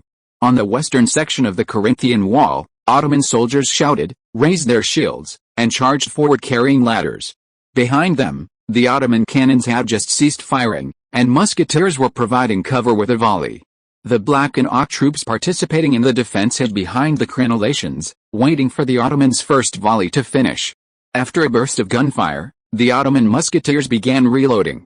The defending soldiers looked up, some raised their muskets, some drew their bows, and some strong men simply picked up stones and threw them down. On the city walls, cannons were being loaded, preparing for the next round of bombardment with the Ottomans. Small catapults and ballistae fired continuously, targeting the Ottoman siege equipment. On the walls, Isaac had also brought in oil, lime, and rusty iron from the rear. As the Ottomans approached, the strongest soldiers would hurl them down. In war, the defender has a significant advantage. Unless the disparity in strength between the two sides is too great, it is difficult for the attacker to breach the walls directly. In medieval sieges, the usual strategy was to wait for the enemy to run out of supplies and surrender. The enemy force numbered approximately 5,000 soldiers, of average quality, attacking in waves of small squads, with firearms providing cover from the rear. Isaac also deployed 4 units in rotation, ensuring they were in peak condition to counter the Ottoman attack. The day quickly passed, and seeing no hope of breaching the city, the Ottomans sounded a retreat. Both sides' laborers cleaned the battlefield, collecting corpses and damaged equipment. The Ottomans estimated their casualties at around 500, while Isaac's side suffered 109. For a defensive siege, such an exchange was truly embarrassing. Your Highness, Knight Conti concluded after the battle, it's clear the Ottomans didn't go all out. They're unaware we've reinforced, they probably just wanted to send small groups to distract us. Isaac nodded. Judging from the past few days' fighting, the main Ottoman force was imprisoned, and not a single member of the Janissary Guard was there. Order the soldiers to rest immediately, and have all the monks with medical knowledge from the nearby monasteries sent over. Register the seriously wounded and dead soldiers, and record the brave soldiers first, so they can be uniformly compensated and commended after the war. Send a letter to Patras Harbor, requesting that Fleet Commander Fidel send a new batch of supplies as soon as possible. Isaac issued several orders in quick succession. Yes, sir, the officers saluted and left. Night fell, and the Corinthian wall, like a giant beast lying prone in the darkness, writhed restlessly in the firelight. The soldiers, in small squads, sat around the fire, eating heartily from the pots. The food was plentiful. After looting Patras Harbor and the transport ships, Isaac was not short of rations. The soldiers were somewhat silent. The continuous war had taken the lives of their comrades today, and might take their own lives tomorrow. For an army, morale is paramount. Once morale collapses, no matter how many men there are, it's useless. This is why seasoned veterans are the treasures of an army. They are familiar with the cruelty of killing, accustomed to death and separation, and begin to get used to war, even enjoy it. Having 1 or 2 veterans in a squad is like having a pillar of support. They can sit on fresh corpses and warm themselves by the fire, or lie peacefully asleep in blood. New recruits nearby feel reassured seeing them. Of the 4 legions participating today, the Purple Guard army was clearly stronger than the others and quickly adjusted its strategy. The other 3 armies were considerably weaker. Isaac, accompanied by several high-ranking officers, patrolled among the soldiers. He would occasionally sit down and ask the soldiers for food. "Haakon. It's you. Quickly bring me that bowl of soup, Your Highness. You remember me." Haakon, somewhat surprised by being called upon, handed the bowl of soup to Isaac. "Of course, our Purple Guard army sharpshooter." Isaac swallowed a heavily salted soup whole and carelessly tossed a bowl aside. "Eat more. You need strength to be full." Isaac patted Haakon on the shoulder, noticing the short bow on Haakon's back. "Guards. Bring my powerful bow and give it to this warrior." A servant untied the bow and handed it to Haakon. Haakon didn't refuse. He drew the bow fully, then slowly lowered it, the veins on his arm bulging. It was indeed a fine bow. Isaac offered a few more words of encouragement and left with his officers. The surrounding soldiers watched enviously as Haakon held the powerful bow bearing the emblem of the Palaiologos tribe. Isaac and Maruna strode along, talking and laughing loudly about common topics, attracting the attention of soldiers along the way. Mikhail, behind them, frowned. Isaac stopped every now and then, calling out the names of soldiers who had distinguished themselves on the battlefield, and giving them swords or armor. "Your name is Aelus, right? I saw you behead an Ottoman sergeant today, so I'm giving you this greatsword, Lion. Look over here. You've taken the most blows today. Attendant. Bring me my armor." Gradually, the soldiers, who had initially been listless, became more lively and interacted actively with their prince. Isaac's strategies differed among the different legions. With the Praetorian Guard, Isaac emphasized defending their homeland, inspiring patriotism in the Greek soldiers. With the Purple Guard, Isaac highlighted his personal charisma, subtly treating them as his private army and expressing his favoritism. As for the Orcish Legion, mostly composed of Frenchmen, Isaac joked with them in French to build rapport. The Black Legion was on duty and didn't go. After walking around, Isaac was exhausted. However, seeing the camp gradually becoming more lively, Isaac felt it was all worthwhile. Anyone with a discerning eye could see that this was a political show, and the soldiers probably knew it too. But they were falling for it. This meant that the soldiers were important to the commander-in-chief, and he was willing to lower himself to befriend them. With the empire's authority crumbling, Isaac could only maintain the army's cohesion through this method. Back at the main camp, Isaac fell into deep sleep. The next day, the Ottoman tactics remained unchanged. They withdrew at noon. Just as Isaac and the others were puzzled, a messenger from the middle of the wall arrived. "Your Highness. Grand Duke Thomas requests reinforcements." The Ottoman army is assembling in large numbers, with numerous siege weapons. Isaac exchanged glances with Conti and the others. "You go and rest first. We will send reinforcements, Your Highness. You must hurry. Prince Thomas's troops are already few. They simply cannot cope with a large-scale offensive." "Don't worry, I will definitely go." As the messenger left, Conti immediately asked in confusion, "Your Highness, I have examined the terrain of the middle section. There are many obstacles. If the Ottomans want to launch a strong attack here, it will cause heavy casualties." How could they be so unwise? Isaac was already ordering horses to be prepared.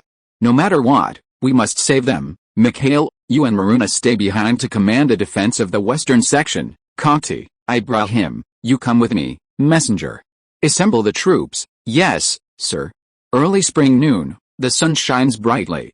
On the parade ground of the western section of the Corinthian wall, banners fluttered, and square formations stood there, fully armed. The soldiers waited there, silent. Suddenly, a young man rode a tall steed from afar. The knight and his horse were both draped in purple coats, over which gleaming armor gleamed. A cloak billowed in the wind. As he looked at the soldiers, his gaze swept across them, and the soldiers straightened their chests. He walked from west to east, and the westernmost guardsmen were the first to strike their spears to the ground and shout, "Victory!" First came the 1st Guards Corps, then the Purple Guards, the Orc Legion, and finally even the mercenary brigade of the Black Legion was infected, shouting victory. Isaac walked to the center of the training ground, drew his sword, and raised it high above his head. "Victory!" the soldiers roared. Isaac nodded, surveying the various legions. "We will rescue our allies, those who wish to follow me, come with me," Isaac roared. On the battlefield, there was no need for elaborate speeches. "I will follow." Ibrahim rode forward and stood beside Isaac. "I will," Merhamet charged out of the legion. "Willing to follow your highness," Conti and the remaining French knights shouted as they stepped forward. Then, one soldier after another stepped forward and stood beside Isaac. "Enough men. 300 cavalrymen will follow me as the vanguard, and Ibrahim will command 800 infantrymen. A week's worth of rations is enough, no heavy weapons, let's go." The young prince rode ahead, heading east. In the middle of Corinth, at Grand Duke Thomas's command post. "My lord, the Ottoman catapults and cannons are too powerful. Our soldiers can't even lift their heads." Grand Duke Thomas looked anxiously at the situation on the wall. The middle section of the wall was the most secure, equipped with numerous cannons and muskets. He had even taken his nephew Isaac's advice and built many anti-bombing structures. However, his army was far too small. Of his 1,200 plus men, more than half were peasants conscripted from his own fiefdom. Normally they were fine, but when the cannons roared, they cowered behind the walls, praying to God. "Have the reinforcements set off yet?" Thomas asked his adjutant. "They've been gone for quite some time. His Highness Constantine and His Highness Isaac's reinforcements should be on their way.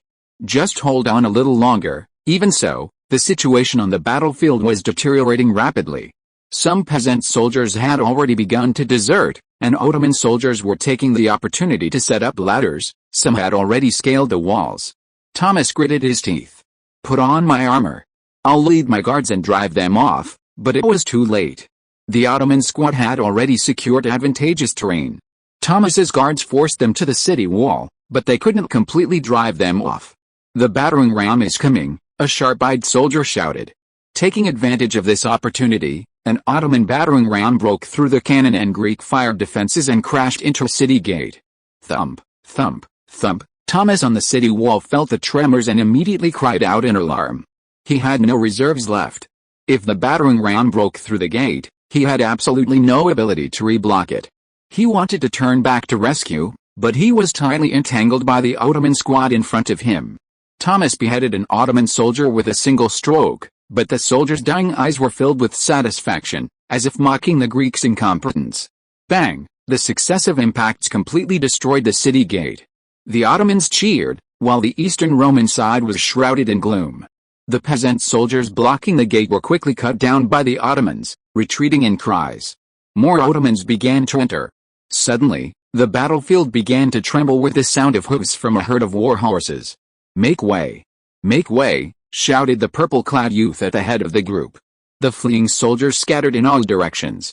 "Soldiers! Now is the time to make a name for yourselves. Charge!" Isaac rode up to a high point, leaving the battlefield to Conti.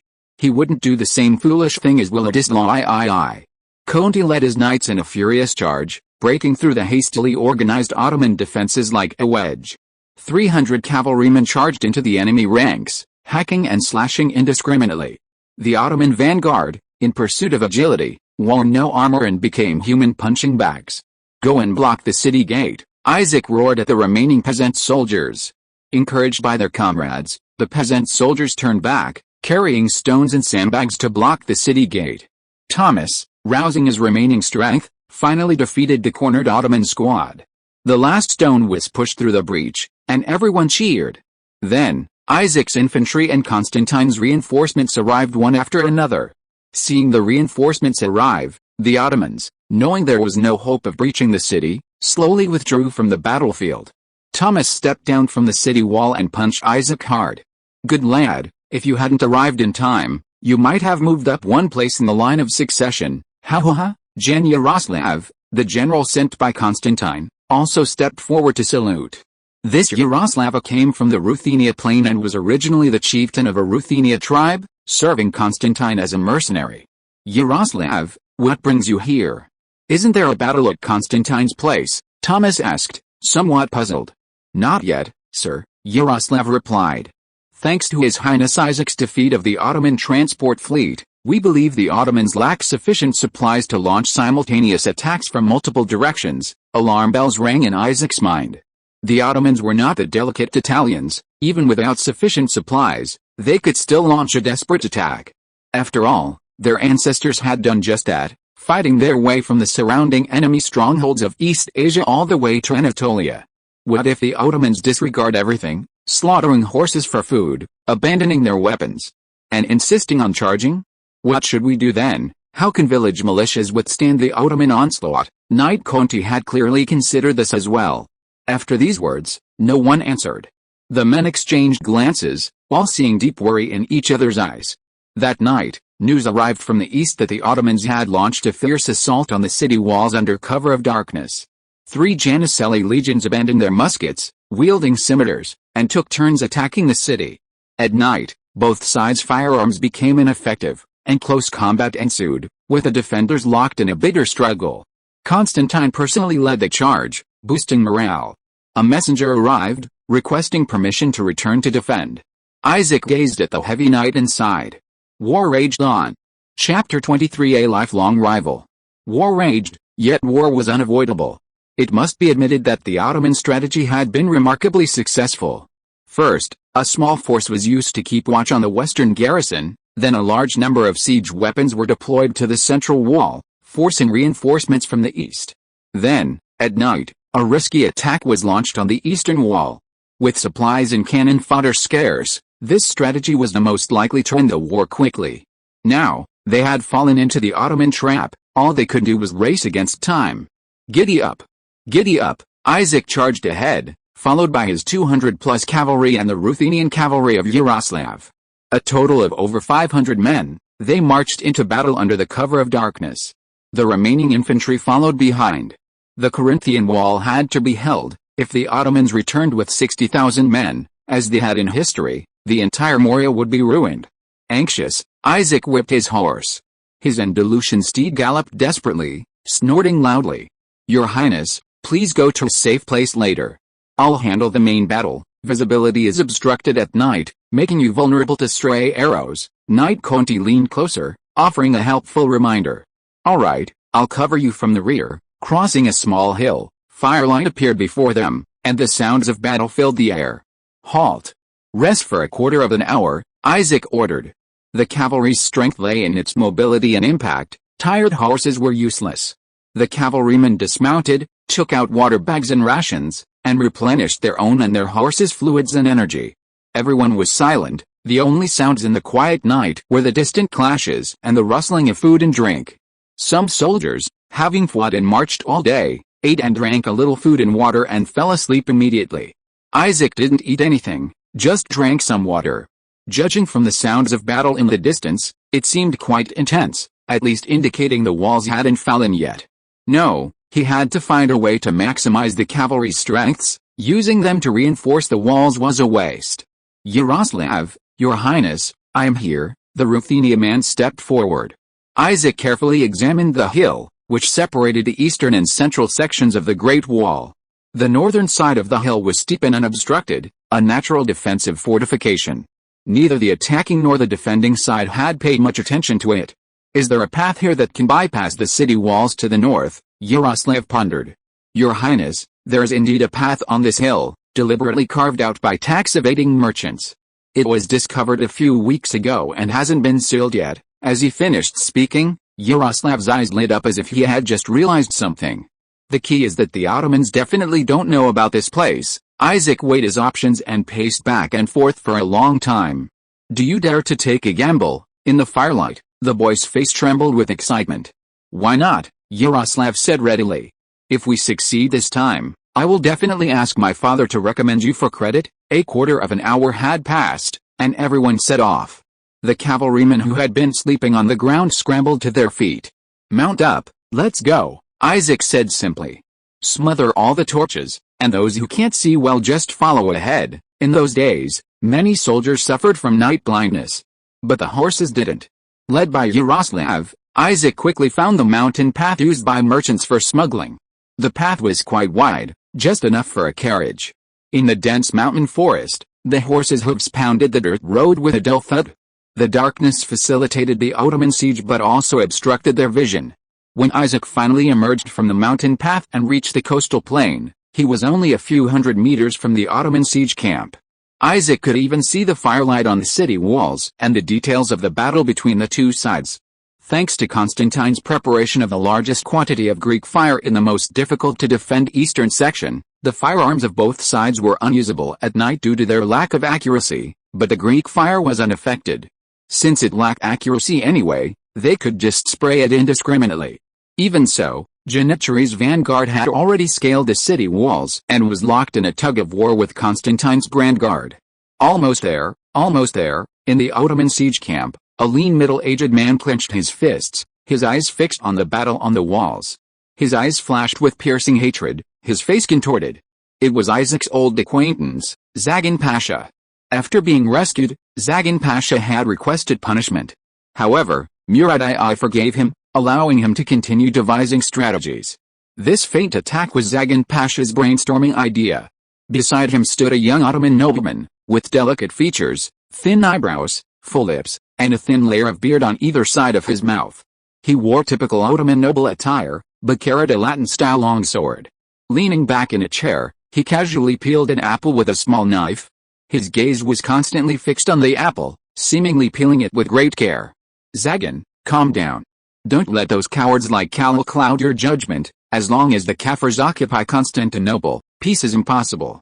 But remember, our goal is to seize benefits, not revenge. Like this apple, peeling it is for eating, not for destruction. The young man took a large bite and smacked his lips in satisfaction.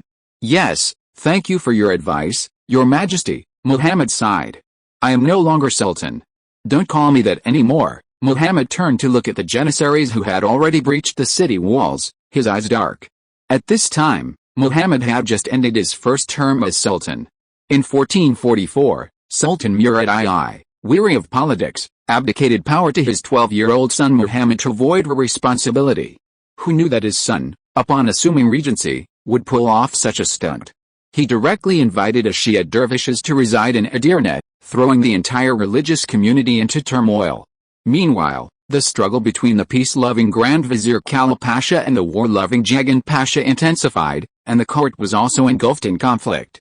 Local governors began to cause trouble, and Karaman in the east used this as an excuse to invade the border. As a result, Pope Imran IV began to firmly believe in the weakness of the Ottoman Empire. Then came the formation of the Crusades, and Murad I returned to power, decisively winning the Battle of Varna. Just weeks earlier, the pro-war Zagan Pasha had suffered a crushing defeat, losing his entire fleet. Khalil Pasha seized this opportunity to launch a fierce attack on Zagan Pasha and his backer, Mehmed I. Janitschari, also dissatisfied, demanded a pay raise but, when that failed, staged a coup, and Murad I reluctantly regained the Sultanate. Murad I himself did not want to fight this war, but was forced to carry out the punishment for the sake of the empire's reputation. The empire's resources spent on this war had already exceeded expectations, and with Khalil Pasha's constant influence, Murad I hesitated. This opportunity for a major offensive was something Muhammad had desperately fought for Zagan.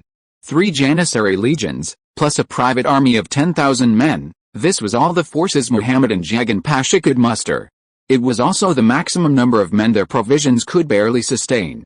Of these, 3,000 were stationed in the western sector to hold off the enemy, while 6,000, carrying a large amount of weaponry, advanced towards the central sector, forcing the elite troops in the east to return to defend.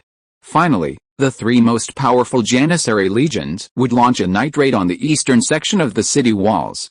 If they could breach the walls, they would naturally obtain supplies. This gamble would be worthwhile. Once the walls were breached, what could possibly stop me? Muhammad looked at the beleaguered defenders, a cold smile playing on his lips. How is the oil preparation? Ready. How are the horses resting? Ready for battle. Then let's fight. Isaac spurred his horse forward, looking at the 500 or so riders behind him. The Ottoman siege camp is just ahead. They're so arrogant, they haven't even dug deep enough trenches. We can skip them. Enough talk, follow me, charge. Knight Conti led the charge, followed closely by Yaroslav. Like hunters in the dark, they pounced on their prey standing in the moonlight. The earth began to tremble. "Raise our banner." Isaac's guards raised the purple double-headed eagle banner and lit torches to let the defenders on the city walls see it. The cavalry began their mass charge. The enemy, caught off guard, couldn't muster an effective defense. The elite soldiers rushed to the city walls, leaving behind the wounded and some guards. They never expected anyone to attack from behind. Weren't the Caphiles only daring to hide inside the city and put up a last-ditch resistance? When did they get so close? Conti led his cavalry through the first layer of defense and officially stormed the camp. "Throw out the oil bags." One by one, the cavalrymen threw out their oil bags, splashing them onto the Ottoman tents, granaries, and armories. Instantly, flames soared into the sky. Wounded Ottoman soldiers crawled out of burning tents, groaning in agony. "Your Majesty, I'll escort you to safety," Zagan Pasha, having recovered from his initial shock, urgently pleaded with Muhammad. "Damn it. I still have 500 guards, we can fight Kaful. What will happen to the unitary if I run away, Your Majesty? Your safety is paramount. Fire is everywhere, you must leave immediately." Zagan scooped up Muhammad and placed him on his horse. "Bastard. I am the Sultan's son. How can I desert in the face of battle? I'm sorry, Your Highness, you are the only heir to the Ottoman Empire. You absolutely cannot be lost." Zagan spurred his horse, sending it galloping away in pain. Cavalry mounted to protect His Highness. "Infantry, hold off the enemy." With that, Zagan leaped onto his horse and followed Muhammad. The abandoned infantry, of course, refused to accept this and scattered in all directions. The soldiers defending the city walls, seeing their own banners, were instantly roused to their feet, roaring with excitement. Meanwhile, Janitri, who had initially held a tower and seemed to be in a favorable position, suddenly found their camp overrun, engulfed in flames. Their central banner was cut down, and their commander was nowhere to be found. They had been forced into rout by the counterattack of Constantine's personal guard. Conti abandoned the pursuit and focused on rescuing the defenders inside the city. Isaac observed the enemy cavalry. They were already far ahead, and his own horses were exhausted and unable to catch up. It was better to end the war quickly. Conti turned his horse and charged towards the enemy below the walls. Isaac, watching the battlefield, suddenly sensed something. Turning his head, he saw a richly dressed young man in the fleeing enemy cavalry turn and look at him. Isaac slapped his horse, facing him directly. The young man waved his fist at him, then spurred his horse away without looking back. The war was nearing its end. The wounded and remaining infantry in the camp all knelt and begged for mercy. On the city walls, Janitri, though still incredibly brave, was showing signs of weakening. It was finally over. Isaac slowly walked into the enemy's central camp, which hadn't been burned. On a table in front of the camp lay a half-eaten apple. For some reason, Isaac felt extremely displeased upon seeing the apple. He kicked it away. At this time, Mehmed was still very immature. It wasn't until after his abdication in 1446, through extensive study, that he finally matured into the fearsome great conqueror he was known for. Chapter 24. The war has ended. The battle raged from midnight until dawn. The remnants of the Ottoman siege camp knelt dejectedly, awaiting their fate. Seeing the tide turning against them, the Janissaries below the walls retreated, leaving their comrades on the walls to fight alone. Even so, the Janissaries, fighting desperately, inflicted heavy casualties on Constantine's army. Subsequently, Ibrahim's infantry arrived on the battlefield, and the influx of new forces shifted the tide of the war in favor of the Eastern Roman Empire. The few remaining Janissaries began to despair, one by one throwing down their weapons and surrendering to Constantine. In truth, this battle primarily relieved the siege of the eastern walls. The casualties were not too great. Neither the fleeing central guard nor Isaac pursued the Janissaries. They simply lacked the capacity. When the last Janissary squad surrendered to the Eastern Romans, Isaac's cavalry breathed a sigh of relief, dismounted, and collapsed to the ground. They then began a frenzied charge from noon, charging twice. Even the horses couldn't take it, let alone the men. Isaac instructed Conti to take care of the exhausted soldiers, then went up to the city wall and found Constantine, covered in blood and standing with his sword drawn. "Father, how are you?" Isaac asked with concern. "I'm fine, thankfully you made it in time." Constantine forced a smile. "You're truly my son, so bold to charge straight into the Ottoman camp. If you hadn't held back the Ottoman main force so tightly, we wouldn't have succeeded so easily, Isaac said. Constantine waved his hand. Never mind, go and rest first, the Ottomans might attack again. Isaac shook his head. Father, the Ottomans won't attack again. Oh? Why are you so sure? If it were 1451, after Mehmed-I's second reign, Isaac was certain the enemy would not give up. They had lost this time, but next time they would break through Corinth's defenses with even more troops. If the Ottomans attacked with all their might, he wouldn't be able to withstand them at all. The Ottomans were not without tactical defeats. Timur, Skanderbeg, Hunayti, and even Constantine all triumphed over the Ottoman army in battle. However, their strategic advantage was too great, allowing them to suffer many defeats. They grew stronger with each loss, becoming more courageous with each battle. Fortunately, the current leader of the Ottoman Empire was the middle-aged Murad II, who was in a state of decline, and his peace group, the Grand Vizier Khalil. A peculiar phenomenon existed within the Ottoman cabinet. The pure-blooded Turkic nobles were unwilling to fight, fearing a coalition of Western European states that would lead to protracted war and harm their interests. Conversely, the former Christians, led by Jagan Pasha, were very enthusiastic about expansion and firmly supported breaking down Constantinople's defenses and eliminating all infidel forces. Murad I himself favored Khalil Pasha, elevating him to Grand Vizier. Historically, after Murad I entered the Isthmus of Corinth, he merely led it extensively, surprisingly abandoning direct occupation and returning the territories to Constantine. With insufficient food and equipment, and having suffered such a defeat, Murad I was likely to send envoys to negotiate peace. After all, Murad I didn't only have the disobedient Eastern Roman Empire to teach him a lesson. If the matter dragged on, the smaller states of Eastern Europe might begin to rebel. As expected, the next day, a messenger arrived from Murad I's camp with a message. The conditions were actually quite simple. First, return all occupied territories to the Grand Duke of Athens. Second, release all captured soldiers. Third, the Eastern Roman Empire would remain a vassal state of the Ottomans, paying annual tribute. Fourth, pay 50,000 ducats in reparations. The first three are negotiable, but we simply cannot come up with 50,000 ducats, Constantine said, his face grim. Who among you is willing to negotiate with the Ottomans? Constantine looked at his generals, finally glancing at his good son, Isaac. Why are you looking at me? I'd rather die than go. The Ottomans loved to use the heirs of vassal states as hostages to interfere in their internal affairs. Many formidable figures from Eastern Europe, such as Skanderbeg, Grand Duke Stephen, and Vlad the Impaler III, had engaged in this less than honorable profession, seeking enlightenment in the Sultan's palace. Isaac kept his head down, resolutely refusing to look Constantine in the eye. In that case, we can first reach a ceasefire agreement, and the specific peace treaty will be negotiated by Constantinople. Constantine passed the buck to his good brother. In the following days, Isaac still instructed all troops to be on high alert to prevent the Ottomans from breaking the treaty. On April 30, 1446, news came from Constantinople that a peace treaty had been reached.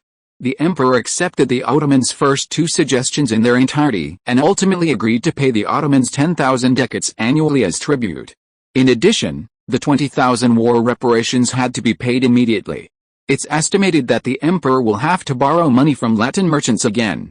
On May 10, 1446, after receiving the 20,000 ducats, the Ottomans marched their troops northwest to the Albanian border.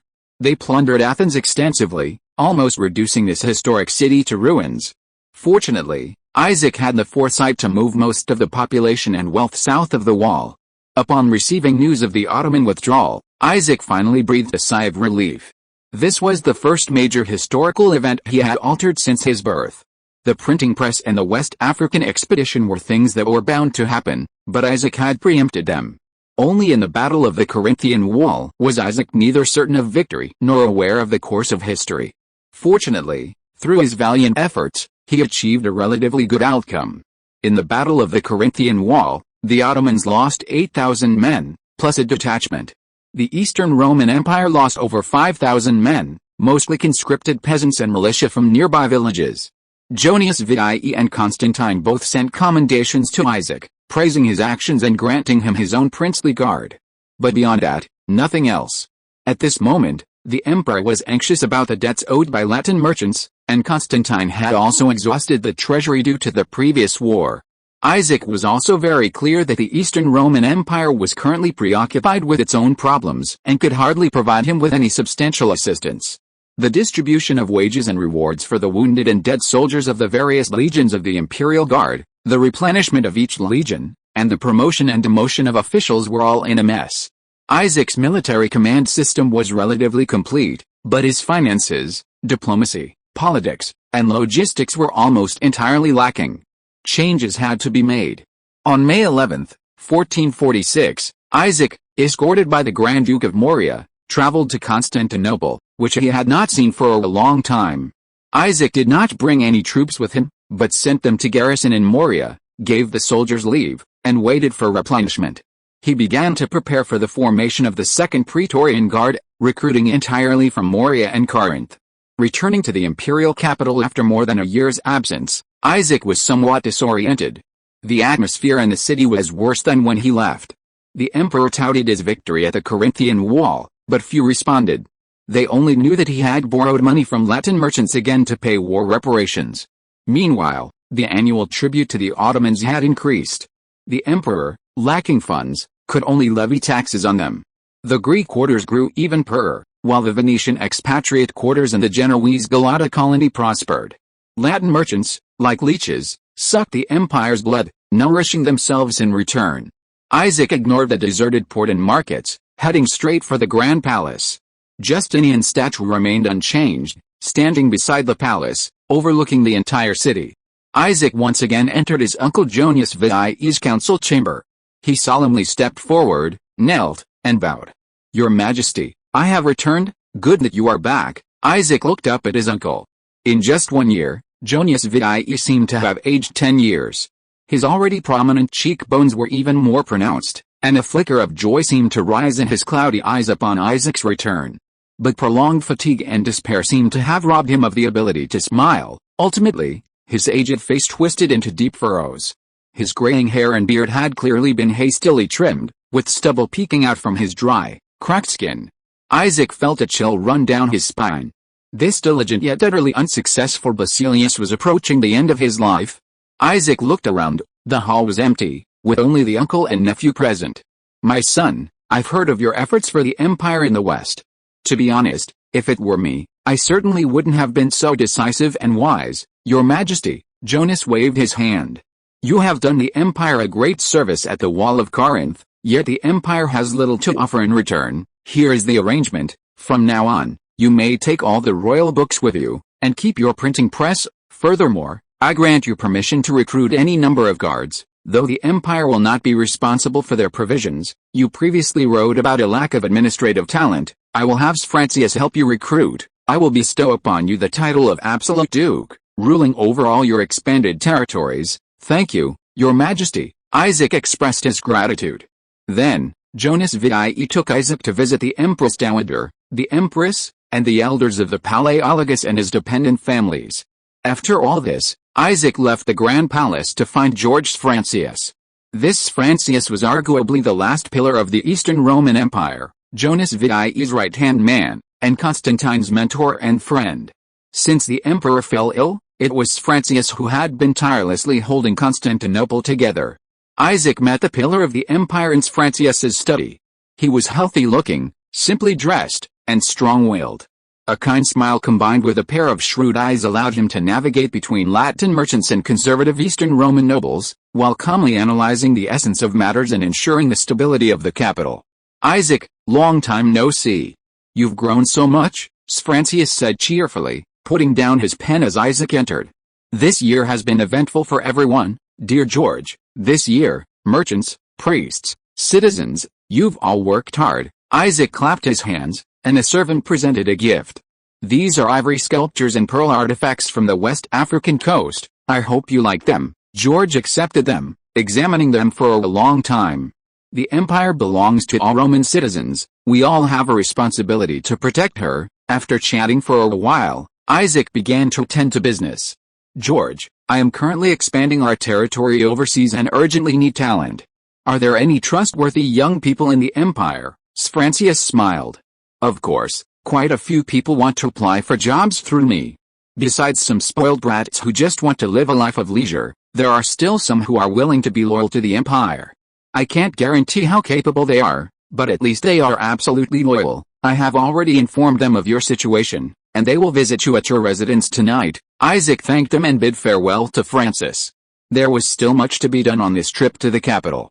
Isaac first went to the blacksmith district and found the largest blacksmith shop in the area. Isaac took out a blueprint and handed it to the blacksmith. The blacksmith was a Genoese man and didn't give Isaac a second glance because of his status. The scimitar itself is not difficult to make, but are you sure you want to use such good materials and carve so many characters? The old blacksmith was very puzzled. Some noble children would have some decorative swords made for their status, but the weapon on this blueprint was clearly designed for war. What about the quantity?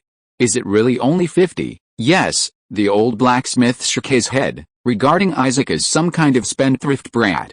Come back in 10 days, make sure you have enough money. Next, Isaac visited Milato, the Venetian mayor, to thank him for his support and presented him with specialties from West Africa. Afterwards, Isaac sent men to move a portion of the royal library's collection onto the Grand Duke of Morea. He was busy until late. That evening, Isaac received the ambitious young men who had come to apply for jobs. Leading them was Ishard, George Sfrantius's cousin, also from the Sfrantius family. There were 17 people in total, representing various fields. Ishard was studying law at the University of Constantinople, Riddle was studying commerce at the University of Florence, Andronica, from the branch of the Palaiologos, had practiced martial arts since childhood. There was also Lancelot, studying engineering, and Albert, fluent in 8 languages. They basically covered all the important positions, from various families and social classes. It seemed that Sfrantius had done his homework and had essentially vetted them. After a thorough review, he was generally satisfied. They were all hired. Unfortunately, there's a severe shortage of basic management talent, currently. Everything is being held together by General Andre's faction. Since they're willing to leave the comfortable capital for the barren frontier, there's bound to be some element of idealism involved. If things don't work out, they can always find another way. Isaac invited them to dinner. At the table, Isaac briefly explained his situation to them. Everyone became excited upon hearing this and began to discuss it animatedly. Their initial reserved attitude gradually softened. Isaac didn't participate in their discussion, quietly drinking his wine. Once these people joined his team, his mundane duties could be shared, freeing up more time for more important matters. The victory at the Battle of the Corinth Wall brought his previous plans to a close. Through a year and a half of hard work, he had built a considerable force from scratch. Next, where to go? Chapter 25 Joint Military Political Meeting. On May 21, 1446, Isaac departed Constantinople with his spoils. The Grand Duke of Morea arrived amidst indifference and departed in indifference. 3 days later, he arrived at the port of Patras, where he encountered the Monferrato trading fleet. Athens was reduced to ashes, and the Monferrato Trading Company made Patras one of its destinations for trade in the eastern Mediterranean. A year had passed, and the fleet was no longer what it once was. A fleet consisting of 2 large 3-tier galleys, 4 medium galleys, and 15 transport ships was sufficient to deal with attacks from pagan pirates. Novich, during his year at sea, not only had his cheeks tanned but had also gained a wealth of experience, exuding a calm and composed demeanor. Isaac hosted a special banquet for Novich and the other captains. Fidel and Kerman were delighted to see their companions again. As the wine flowed freely, Isaac gave Novich a wink, and the two left their room for Isaac's office. Isaac poured Novich a cup of hangover soup and gestured for him to sit down. "Is there any progress on the task I sent you?" Isaac toyed with the despotic scepter in his hand. "It was a gift from King Jonius Vidie as a reward for his service.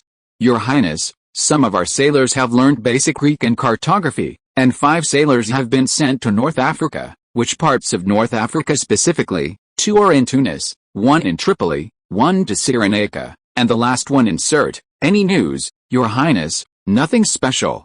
Internal strife within the Hafs royal family, the rise of local powers, Bedouin raids, these are all commonplace." He then joked, "As far back as I can remember, North Africa is like a little girl's flax, a complete mess. Are there any maps or records of the local customs and traditions?" Isaac paid no heed to his little joke. "I've got all the records, I brought them all. Have you found any talent worth recruiting?" "There are few, One of them is a Bedouin tribal chief whose tribe was taken away by his uncle, leaving him nowhere to go, so he came to me. Isaac noted it down. Anything else? There are also a few ordinary Arabs. By your standards, anyone who can read and write is considered talented. Many people simply don't want to come on board. Novich was somewhat embarrassed. Isaac nodded.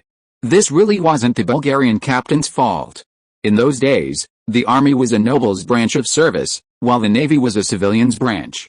Generally, literate, educated noble children wouldn't go to sea. However, Isaac was still somewhat disappointed. How about this? I'll send a few people with your fleet to collect information along the way. You'll assist them, and you'll coordinate with them on your previous work. Yes, Novich also breathed a sigh of relief.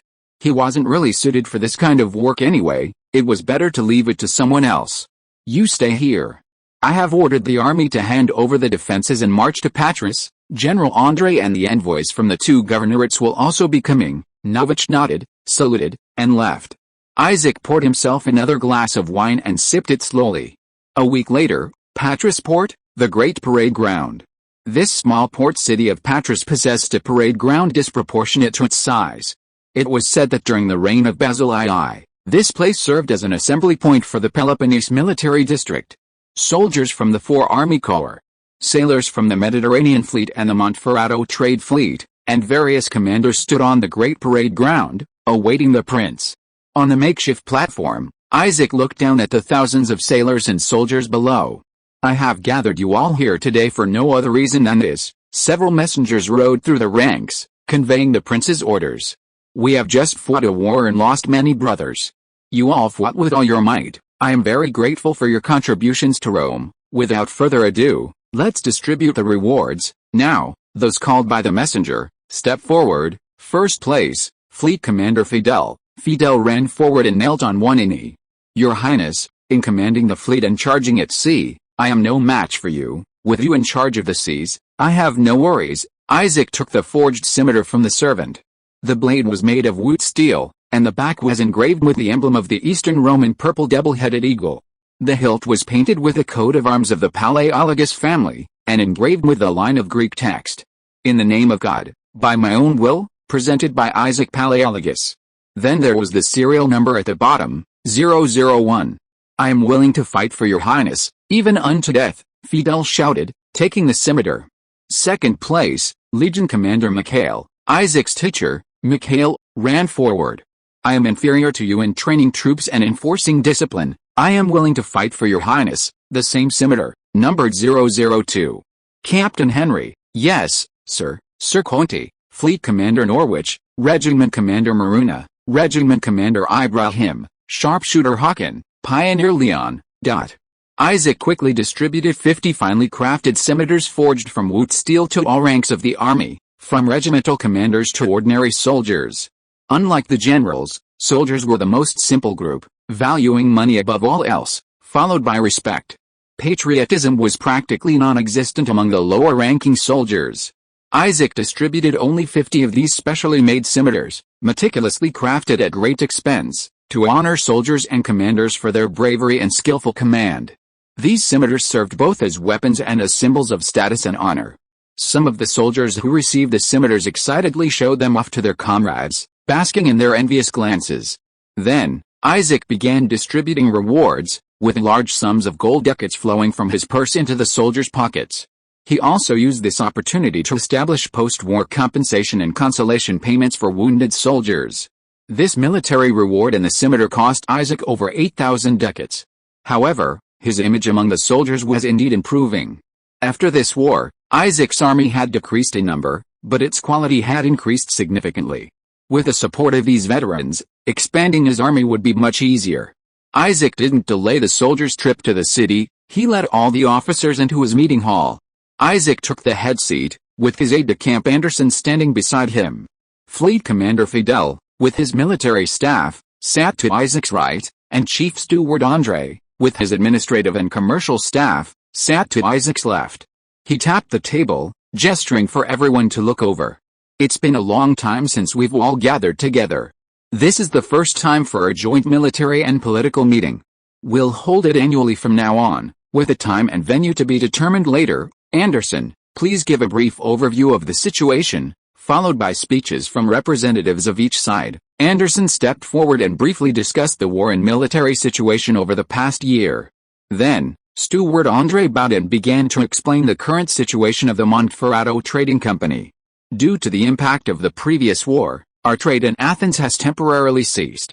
Slaves are now being imported from West Africa, through a partnership with the Greek Indian Trading Company. Furthermore, our fleet is no longer afraid of most pagan pirates, and can even occasionally plunder passing merchant ships. In the past year or so, we've conducted 4 trade operations, earning a profit of 25,000 ducats. I believe that with the convenience of the West African slave trade, we can earn even more. Isaac nodded. These were largely as he had expected. Mr. Gutenberg, please tell us. Gutenberg slowly stood up.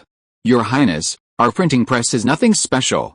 Some merchants have already started to imitate our products, but there's no need to worry for now. They still have a long way to go to learn my techniques. Gutenberg smiled. How is the Viceroyalty now? The envoy from the Viceroyalty of La Palma stood up first. Your Highness, we have now established a small town of 2,600 people. Water resources are running low, and the Viceroy is trying to find a way to dig wells. More and more expedition ships are passing through here now, and we can also earn some money by providing services to them. Our income is not yet enough to cover our expenses. The Viceroyalty of Byzantium is in a similar situation. They have established a small port for 600 people and built many small boats using the island's black labor force and abundant timber resources. They frequently travel to the Guinea-Bissau region to trade gold with tribes and capture slaves. This is what we earned in a year, a total of 20,000 ducats. The envoy from the Viceroyalty of Byzantium handed several money bags to Anderson. Slaves and gold are both extremely profitable. Afterwards, reports were given on all other aspects, and the problems were still very serious. For example, the governor of Kasha wanted to purchase some firearms, but after submitting the request, no one processed it. Lothair wanted to find some hydraulic engineers to survey the island's water resources and dig some wells, but no one responded. Isaac pondered for a moment and decided to take this opportunity to standardize departments and authority. He stood up, pressed his hand down to stop the whispers. His Majesty has appointed me as the despot, in charge of all overseas territories. I have decided to formally establish an administrative body. Isaac pulled out his previous draft. General André will serve as Minister of Commerce, assisted by Riddle and Norwich, managing the affairs of the 2 trading companies and overseeing the printing press in Rome. William Palacio will serve as Minister of Colonial Affairs, managing the Atlantic Fleet and the 2 viceroyalties. Riddle will serve as Minister of Finance, managing the territory's finances. Isalts Francis will serve as Minister of the Interior, managing all internal affairs. Albert will serve as Chief of Intelligence, managing our intelligence affairs. Lancelot will serve as Minister of Engineering, managing construction projects. The Royal Knights Academy will be formally established, temporarily located in Mistras, with subordinate military sanatoriums and war orphanages. I will serve as its director, with Andronica Palacio in charge of routine management. The Royal Naval Academy will be formally established, temporarily located in Patras, with Portuguese instructors to be hired later. That's all for now. This arrangement is significant. Isaac's former retainers have all been given the most important positions, managing all current practical affairs. Those who defected to Isaac through Francis have also been given important positions, seemingly wielding great power, but in reality, it's all empty promises. They have nothing now. This way, the feelings of the old comrades were appeased, and more people were attracted to join. The meeting ended, and everyone was overjoyed. Afterwards, Isaac, without even resting, met with the talented individuals Novich had found. The leader was a down on his luck young man who, upon seeing Isaac approach, immediately rose from his chair and knelt respectfully on the ground. The other Bedouins also knelt. Isaac sat down, gesturing for them to rise. Novich stood beside him, protecting Isaac's safety, while the newly appointed Minister of the Interior, Ishard, listened in. Prince from Rome, please save your people. He spoke broken Greek, which Isaac almost didn't understand. He wondered where he had learned that phrase. I speak Arabic. Speak properly, Your Highness. My name is Abu, a sheik from Sirte. Fezan recognizes my identity, but my uncle has taken my tribe and betrayed our ancestors. Please help me reclaim my people. Why not seek help from Fezan or Tunisia? Abu scoffed. The Hafs dynasty has been plagued by internal strife for years. Every heir is eyeing the wealthiest cities like Tunisia, Karawah, and Sfax. They have no interest in us. As for Fezzan, I suspect my uncle is supported by them. Your manner of speaking doesn't sound like that of the native sheik. My father sent me to Baghdad when I was young to study under a Malik scholar. Naturally, I'm different from those natives. It wasn't until my elder brother suddenly died and my younger brother was still young that my father called me back to inherit the throne. He unconsciously puffed out his chest as he said this.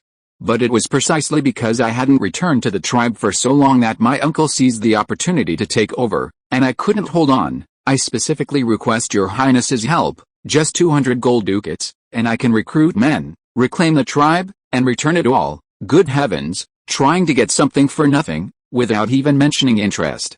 We'll consider it. Isaac shooed them out. Novik, Isard, what do you think? Isaac invited the two to sit down, poured 3 cups of wine, and instructed his servants to bring a general map of North Africa and a detailed topographical map of Sirte drawn by his sailors. Sirte is located between the Hafsan dynasty and Mamluk Egypt. A small coastal area in the north has a Mediterranean climate, while the rest has a temperate desert climate and is arid year-round. The main ethnic groups are Berbers and Bedouins, primarily Sunni Muslims, with some tribes practicing Ibadism or traditional religions. Sirte currently belongs to the Fezzan United Tribal Kingdom. But the central government has very weak control over the various tribes, who essentially operate independently. Although barren, it connects Cyrenaica and Tripoli, serving as an important corridor. Historically, this small region has never produced any powerful forces.